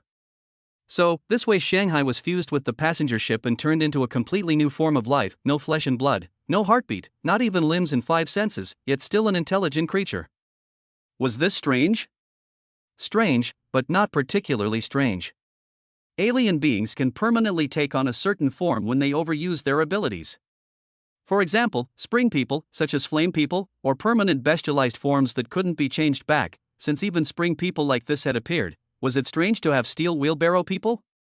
The rare thing was that Wei Shanghai didn't turn his body into a ship, but fused with the ship's hull. This was indeed the first time Xiao Ran had seen it. Well, it should be related to the fact that this person is a spiritual attribute psychic ability. Xiao Ran smiled faintly. You still haven't explained why you had to get an alien out. Wei Shanghai hesitated for a while before saying, I need someone to help me collect the golden snowflakes. After all, I couldn't move at all before when I was surrounded by solid ice. It kind of made sense, but it was definitely not the whole story. Xiao Ran wanted to ask again, but thought that it was unnecessary. His biggest point of curiosity was where that mysterious alien was, and now that the person had been uncovered by him, what exactly did he have planned and was it important? Just beat him to death, let you have more conspiracies and so on? Yesterday, Wei Shanghai struck out at Xiao Ran and almost shaded him. This had already doomed Xiao Ran to not be able to let him go. With a smile, his feet continued to stride up. Boom! Boom! Boom!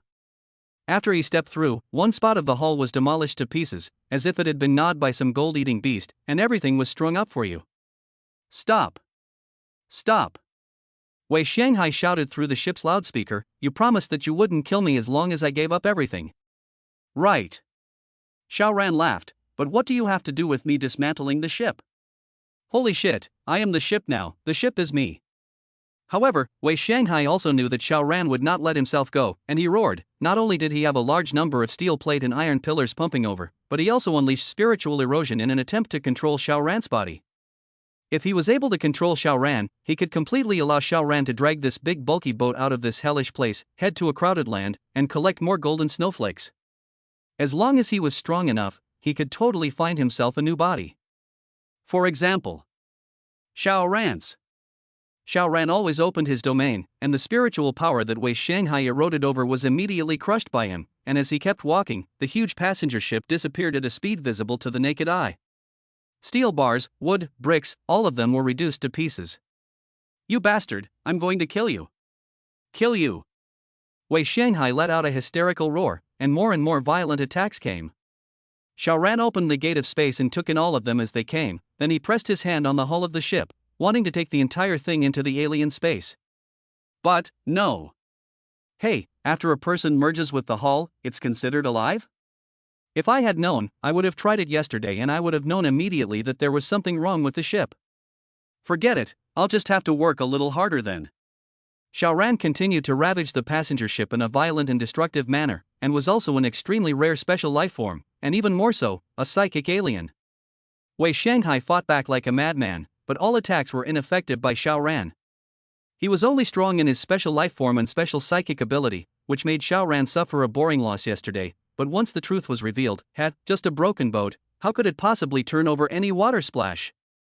Xiao Ran does not know how much supernatural energy Wei Shanghai absorbed, but the number should not be too much. After all, his body is limited to death, and cannot move, before he can only let Lu Xiaoyang to help him go to obtain the golden snowflake, but Lu Xiaoyang is also obviously not possible to leave the passenger ship too far. Presumably, when people were far apart, Wei Shanghai's control would fail. This is the first time Xiao Ran killed a person so laborious, obviously has been destroying the body of the other party, but froze to kill more than half an hour to get it done. After half an hour, this huge passenger ship was also dismantled to pieces by Xiao Ran. Ha! Upon coming to a certain critical point, Xiao Ran realized that there was an additional type of energy within the range of the domain.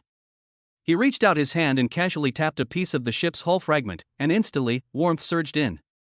Chapter 435, News. The fact that the foreign energy had won meant that Wei Shanghai was dead through and through. Xiao Ran experienced that the level of this Wei Shanghai's alien energy was actually not very high, only about 500 copies. Of course, there was a discount now, but at most it would be 600 or 700 copies, right?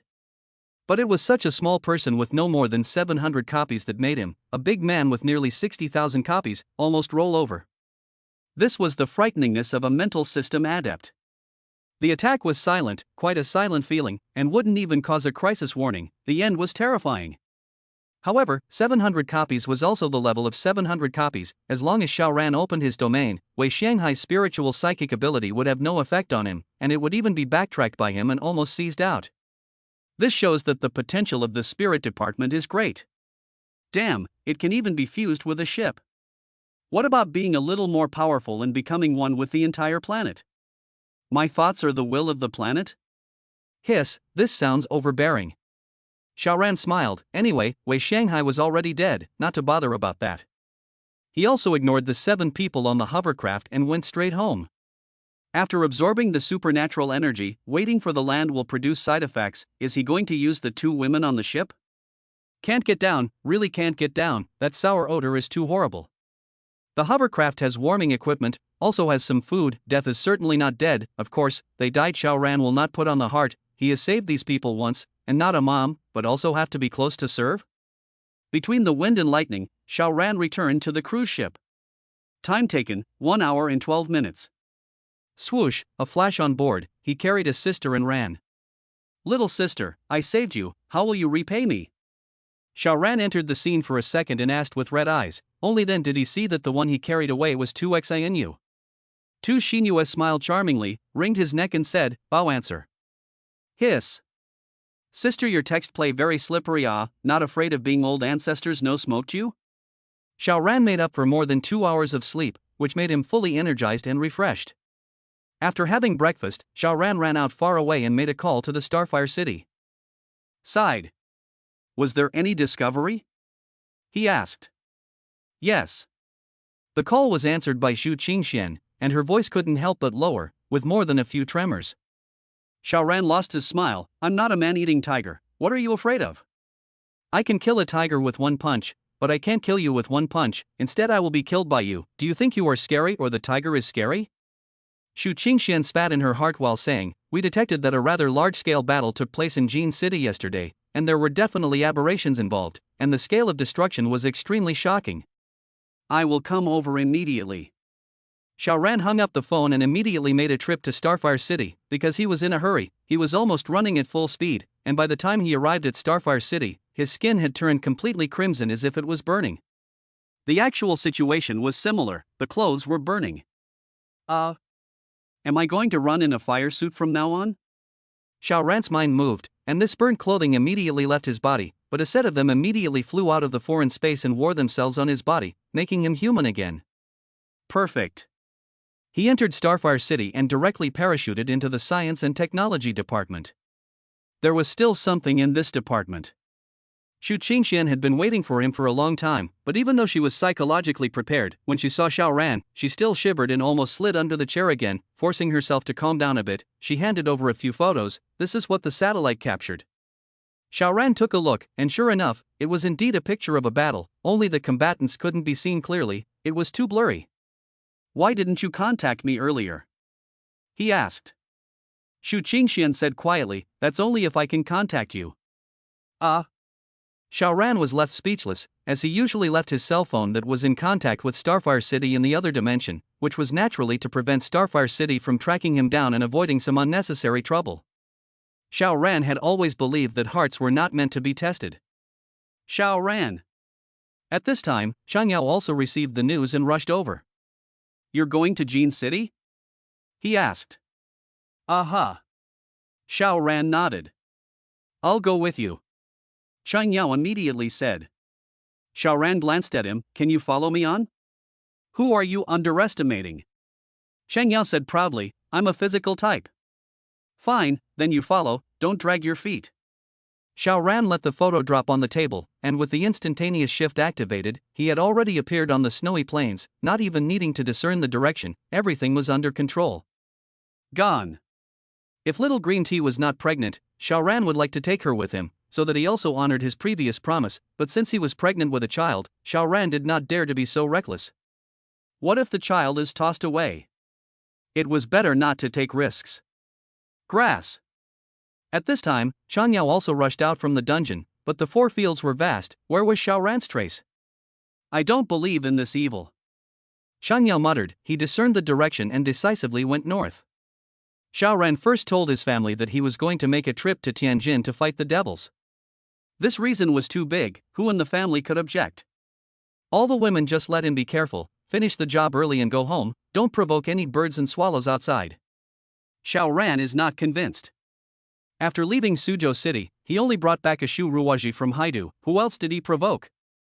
The sea lion is also, he is guarding the body home. How good you actually do not trust me. No, since you have been wronged, I high and low also have to bring a sister back, otherwise it is not a big loss? Xiao Ran was running as if he was flying while thinking wildly.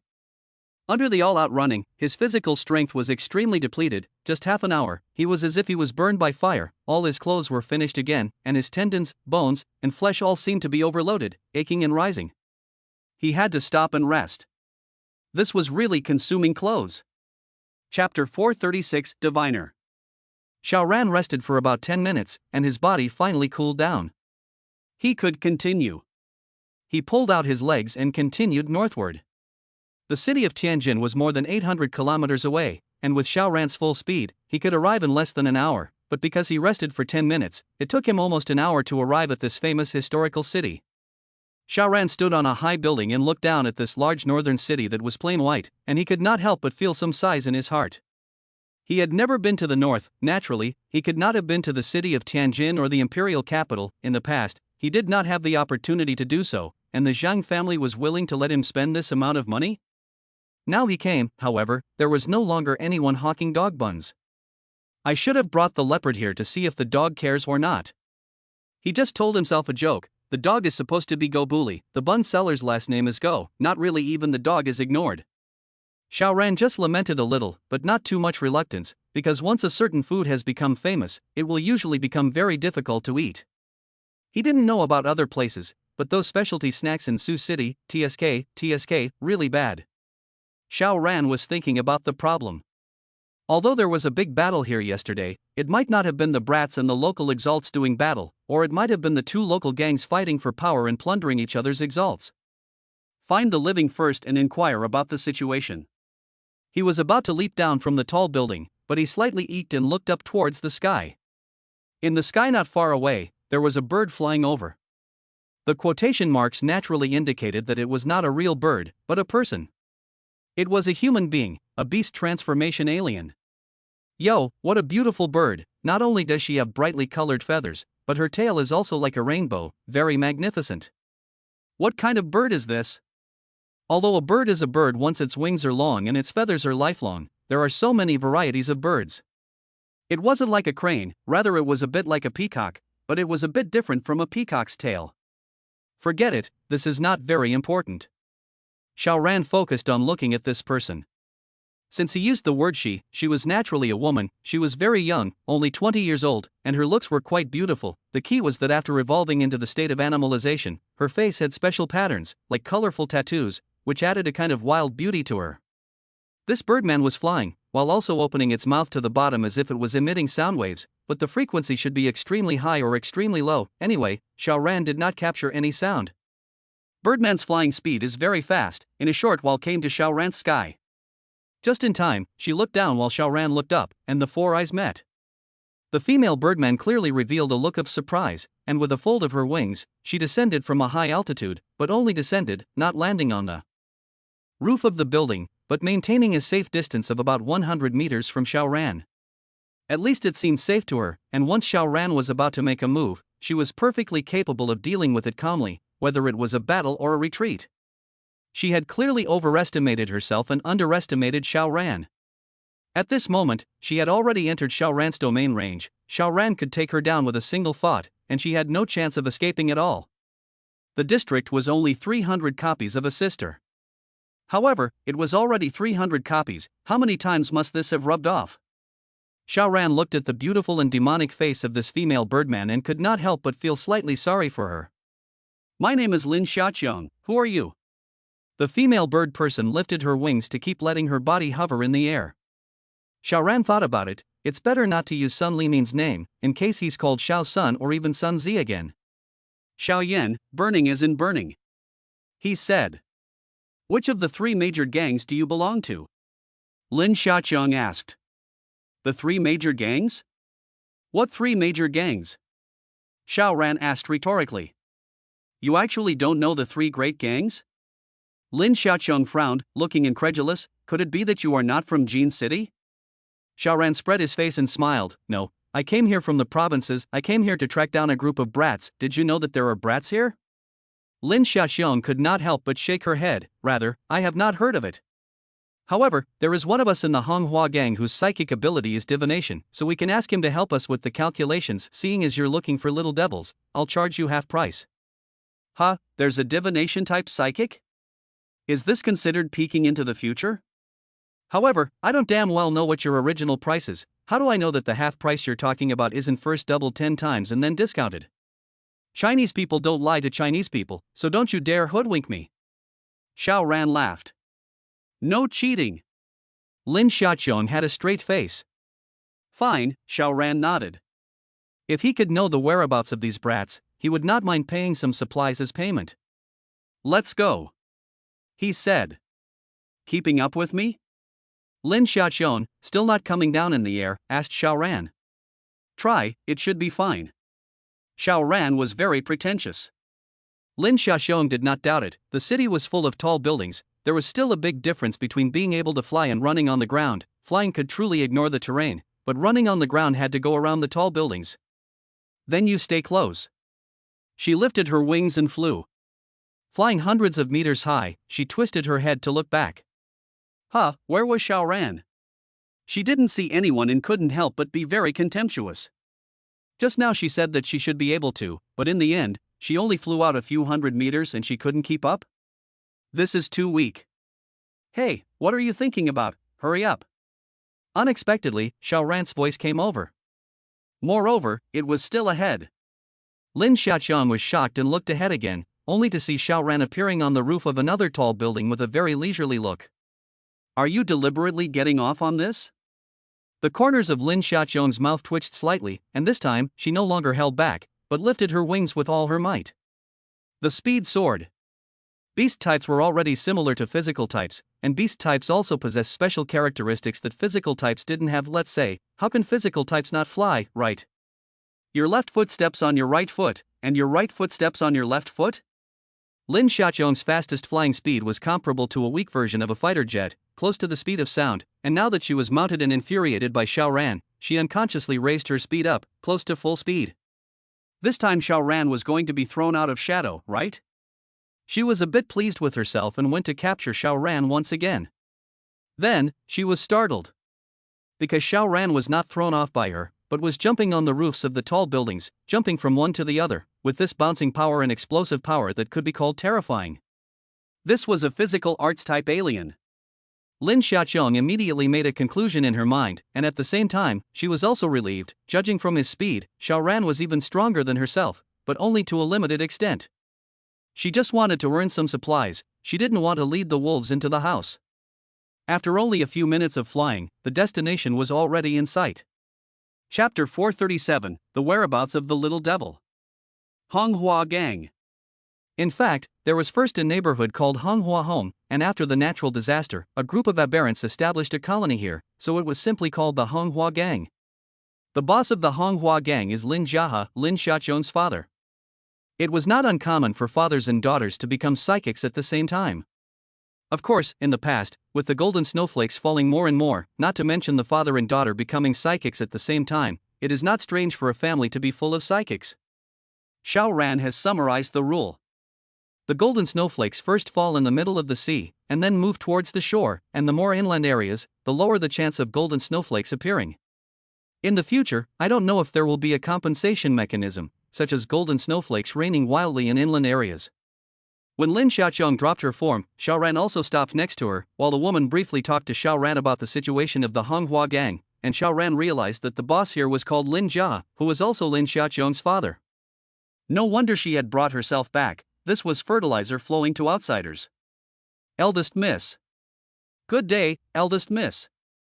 Lin Xiaoqiang guided Xiao Ran into the neighborhood, and along the way, the sentry guards saluted Lin Xiaoqiang respectfully.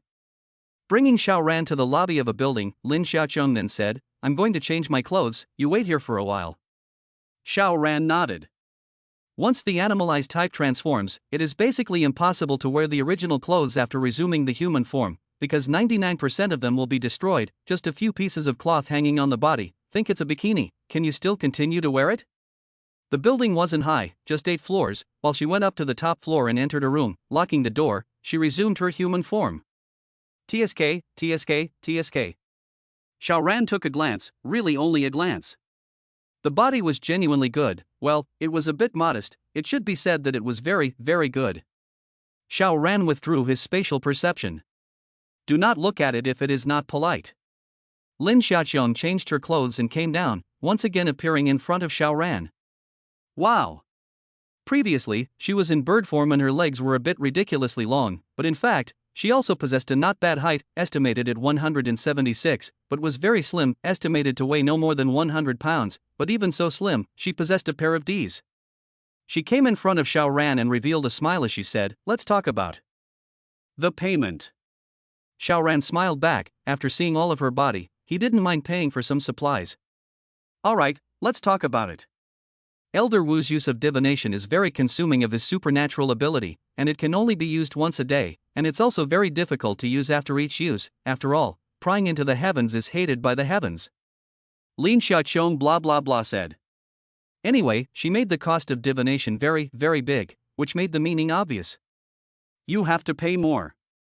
Xiao Ran reached out and stopped her, just say a number directly.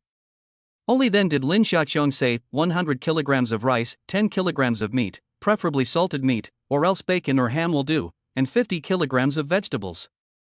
Then she hastily added, this is already killed over half price. Xiao Niz really dared to open her mouth, this price was not low.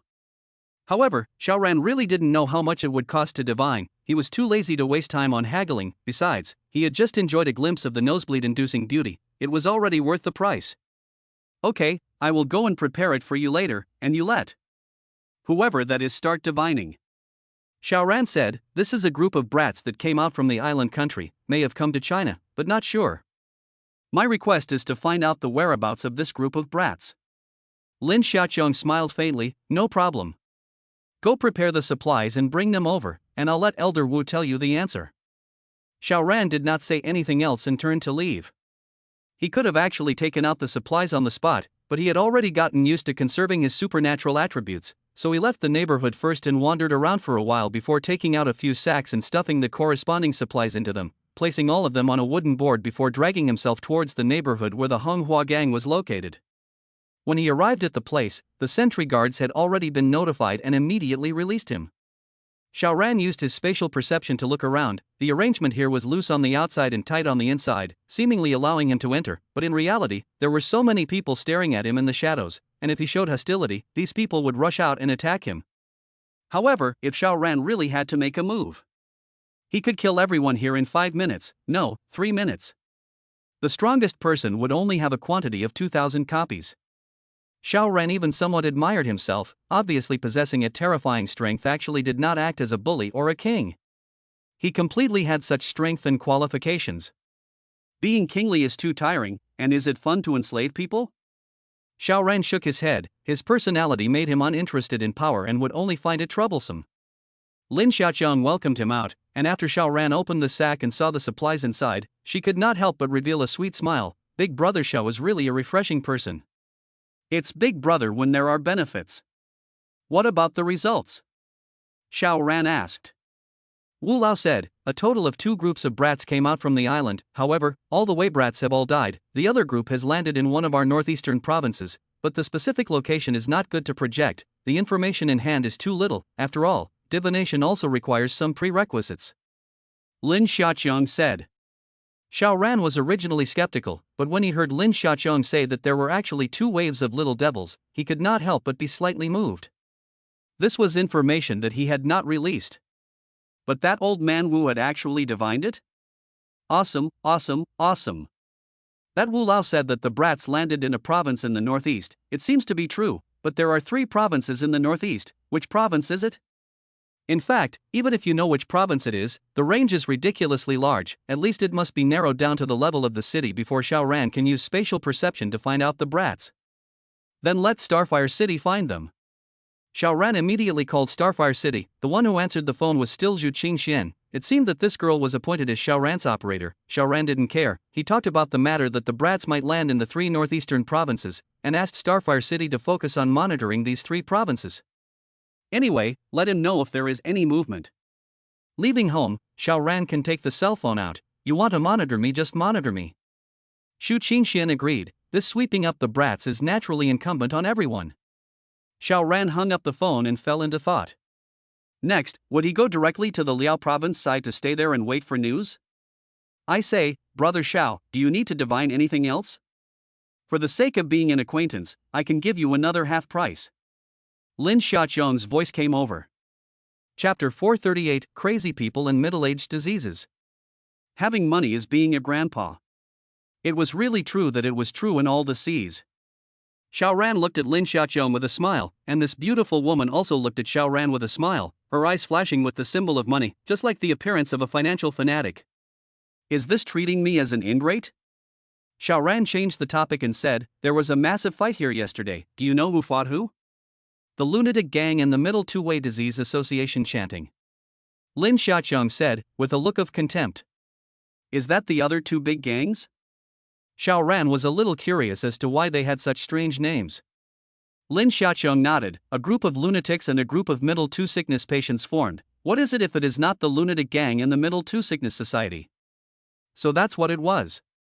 Xiao Ran lost his smile. Tell me about it. 1 pound of meat. This beauty raised a finger. You're so rich, aren't you? Xiao Ran thought about it and said, okay, just 1 catty of meat, but at first, I can't get it out to you now. Who let you be the big patron? Then at first, it must be paid back within today. Lin Xiaoqiang looked generous, but in reality, she was very petty. Aha! Xiao Ran did not bother with her much on this point.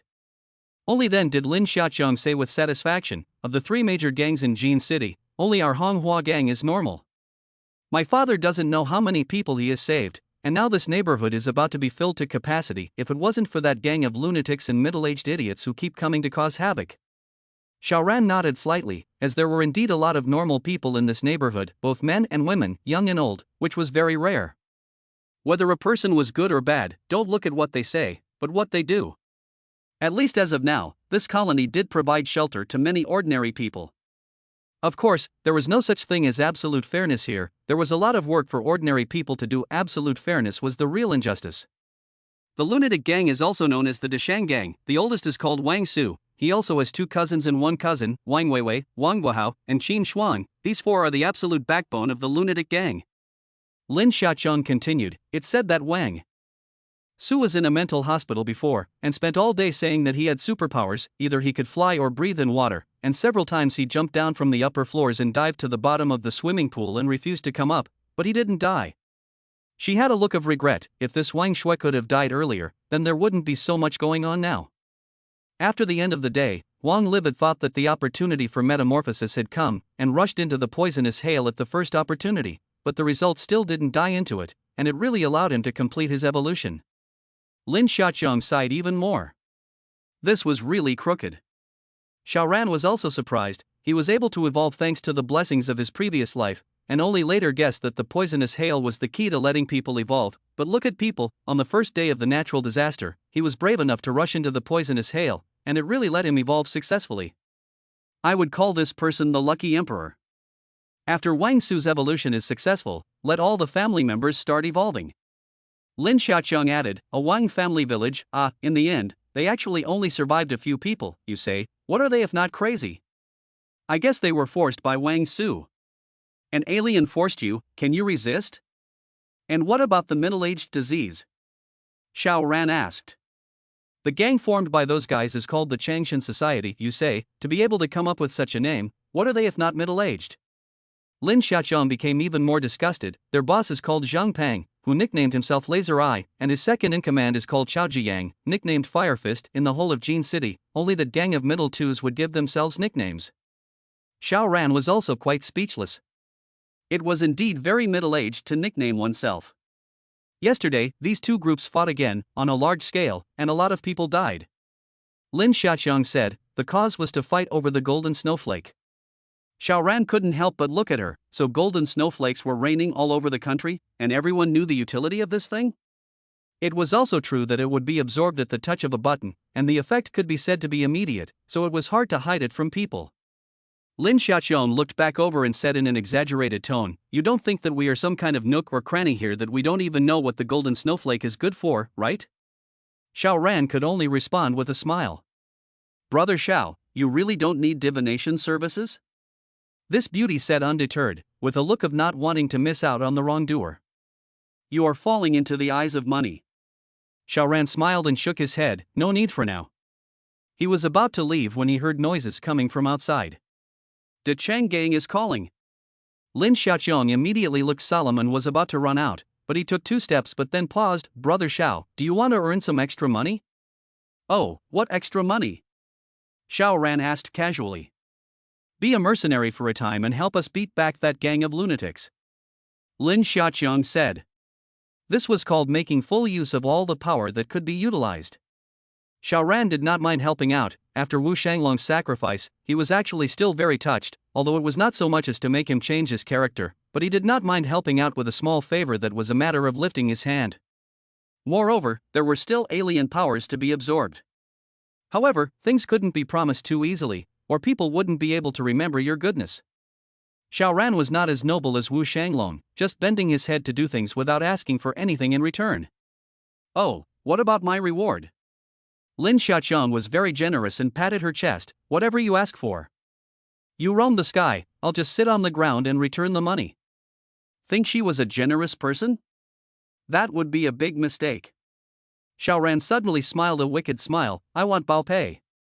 Right, I promised to pay you, you mention it. Lin Xiaoqiang was confused. This person was afraid that he wasn't a psychopath, right? Then wouldn't she be leading the wolf into the house? I said Bao remuneration. Xiao Ran also purposely wrote the character Bao. Lin Xiaoqiang first stayed for 2 seconds, then suddenly became infuriated, brushing, instantly entering the animalized state, raising her foot, her sharp claws grabbed towards Xiao Ran, I'll beat you to death, you flowery-mouthed bastard. Huh, why are you so angry? Xiao Ran was a bit puzzled, you are about 300 copies of the level, how many times have the side effects erupted, have you not been rubbed? You can't even afford to joke about this? Snap. He casually grabbed one of Lin Xiaoqiang's feet. Although it was very slender, it was not aesthetically pleasing in the slightest. Because now it was a bird's claw, black as ink, and it was also cold as iron to the touch, and the texture was similar, incomparably hard. Xiao Ran estimated that this claw down as the steel plate can grab a hole out. Just kidding, no need to get so angry. He laughed. Pervert, let go. Lin Xiaoqiang exasperatedly said, she was now in a half-beast state, only her legs were beast, her pretty face was red. Xiao Ran was stunned, this niece could not still be a fledgling. Chapter 439, Give Me a Face. Lin Xiaoqiang became infuriated and struck out at Xiao Ran repeatedly, but all of them were lightly diffused by Xiao Ran. Alright, there are still enemies outside, do you want to stay here and tangle with me like this? Xiao Ran said with a smile. Only then did Lin Xiaoqiang stop huffing and puffing, stopping her feet to be exact, and then glared at Xiao Ran with annoyance and hatred, you have to compensate me. Help me beat back the crazy gang, and I'll begrudgingly leave you alone. Xiao Ran was dumbfounded, so, you made such a scene to save on paying me? Girl, you are really rich. Then, he couldn't help but lose his smile. He didn't intend to collect the payment in the first place, it was just to tease Lin Xiaoqiang a bit. Fine, let you think that you have taken advantage of it. Xiao Ran pretended to hesitate and considered for 3 seconds before reluctantly nodding, all right. Only then did Lin Xiaoqian reveal a look of satisfaction, a small smugness of taking advantage. Both sides exchanged glances, both smiling. Go. The two walked out, and by this time, there was already a confrontation outside. That's my dad. Lin Xiaoqian pouted towards a middle-aged man at the head of his side. The one on the side is the second in command of our gang, called Ming Wenhua. He also has a younger brother called Ming Yongxiang, but not the third in command, it's the fourth in command, and the third in command is my Yongping Ma's uncle. Xiao Ran looked down. Lin Jia was 40 years old and nodding his head. His looks were very handsome, much more handsome than him. No wonder the daughter he gave birth to was so beautiful. Oh no, if my daughter looks like me, won't she be dragged down by her face value? Lin Jia's strength was not bad, his alien ability level was around 3,000 copies. Ming Wenhua and Ming Yongxiang, the brothers were only around 30 years old, they looked very much alike, but their strength was far worse. One was almost 2,000 copies, the other was only 1,500 copies. No wonder one could be the second in command and the other could only be the fourth in command. On the opposite side, the one who was talking with Lin Jia is a man around 30 years old, and his looks are hard to recognize because they are covered with wounds, and some of them are already very old, and the scars are horrible. Lin Xiaoqiang introduced him. He is Wang Su. It is said that the wounds on his face are all made by himself, because there was a time when he thought that scratching himself was a prerequisite for being able to produce supernatural powers. Ugh, that's crazy. Do they come often? Xiao Ran twisted his head and asked. Lin Xiaoqiang hastily retracted her face, almost getting kissed on the cheek by this big horny wolf. Well, they are asking us for population. Wang Su, this lunatic, thinks that all people need to start evolving, and although my dad thinks that universal evolution is the trend, it can be done through the golden snowflake method, which is the most secure and 100% successful. But Wang Su thinks this is a waste. Why waste golden snowflakes when you can obviously use poisonous hailstones to start evolution? Moreover, he said that only by passing the test of the poisonous hailstones can one become a true exalt. This is called suffering one's heart and mind, laboring one's sinews and bones, and starving one's body and skin. Xiao Ran could not help but roll his eyes. This Wang Lian was really possessed. He opened his spatial perception to listen to the conversation between Lin Jia and Wang LV, and sure enough, the content of the conversation was similar to what Lin Xiaoqiang had said. Wang LV had come to ask for someone, and Lin Jia was disagreeing. Both sides' anger had already come up, and the fight was about to start. I'll go and persuade the fight. Xiao Ran laughed. You? Lin Xiaoqiang hurriedly pulled him back. Don't go and get yourself killed. Your strength isn't much different from mine. I'm only calling on you to make up the numbers. Don't really think you're that powerful. So that's what you're playing at. I thought you were discerning. Xiao Ran looked at her with a sad and haunted face. In your mind, I am so weak?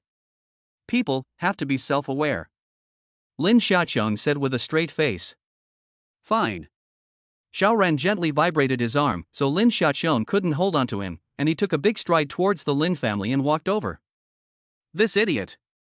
Lin Xiaoqiang first froze, then hurriedly pulled her legs out and chased after him. But the odd thing was that Xiao Ran was clearly walking calmly while she was in a flying state, but how could she not catch up? The distance between the two sides did not even shorten by a meter. Xiao Ran used the spatial domain. In the domain, his one step was a distance of 10 steps, but Lin Xiaoqiang running 10 steps was only a distance of 1 step, so how could she catch up with him? It was useless to run with 2 legs as wind and fire wheels. This strange scene couldn't help but attract the attention of more and more people who looked over. At first they felt a few laughs, but as they watched, they couldn't laugh anymore. Weird. Even bizarre. Not to mention the Lin family and even Wang Su, a lunatic, looked over with a look of surprise on his face. Xiao Ran was only 100 meters away from the two of them originally, so naturally, he didn't take more than a few steps before he arrived, and he smiled faintly. My name is Xiao Yan, the burning of burning. Wang Su, give me face and don't come back in the future, how about it? Wang LV is indeed gone off the deep end on the point of becoming a psychic. However, in terms of dealing with people he is just paranoid, not a psychopath. He looked at Xiao Ran, the corners of his mouth gradually revealed a smile. Are you a face ability, and you still want me to give you face? I don't love to hear this from you. Xiao Yan. Lin Xiaoqiang finally ran to, panting, don't talk nonsense, quickly retreat back with me. It was true that she was greedy for money, but her heart wasn't bad. This person Wang Su's supernatural ability was incomparably terrifying, able to kill people in an invisible way.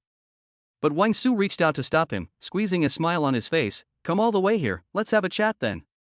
His face was full of wounds, and with this smile, the wounds were squeezed into a ball, and his smile was like a wound blossoming, incomparably creepy. Lin Xiaoqiang was obviously startled and couldn't help but take a step back. Wang Su, on the other hand, laughed and said, Niece, do I look so scary? In fact, he wasn't a few years older than Lin Xiaoqiang, but he and Lin Jiahe were both the bosses of the same power, so calling Lin Xiaoqiang a niece wasn't too much to ask. Lin Jiahe, on the other hand, frowned and reached out to pull his daughter behind him, and somewhat unhappily swept a glance at Xiao Ran. It's fine that you don't know the depth of your power, how can you drag my daughter into this? Although Wang Su is a crazy person, but also a crazy person with incomparable strength, even he is incomparable fear. How old are you? He droned. Adults talk, children step aside. Stay. Wang Su, however, grunted. Who did Lin Xiaoqiang listen to? Of course it was her father, so she slowly backed away. Wang Su revealed a wry smile and said to Lin Xiaoqiang, your leg is broken. How dare you, Lin Jia? He was furious and immediately slammed his fist towards Wang Lv. Wang Su gave way and dodged the punch, and only heard two sounds of ka. Lin Xiaoqiang actually fell and sat down, and both of her legs appeared strangely twisted, and her bones were actually broken. Xiao Ran was surprised and could not help but stare at Wang Su. The words follow the law?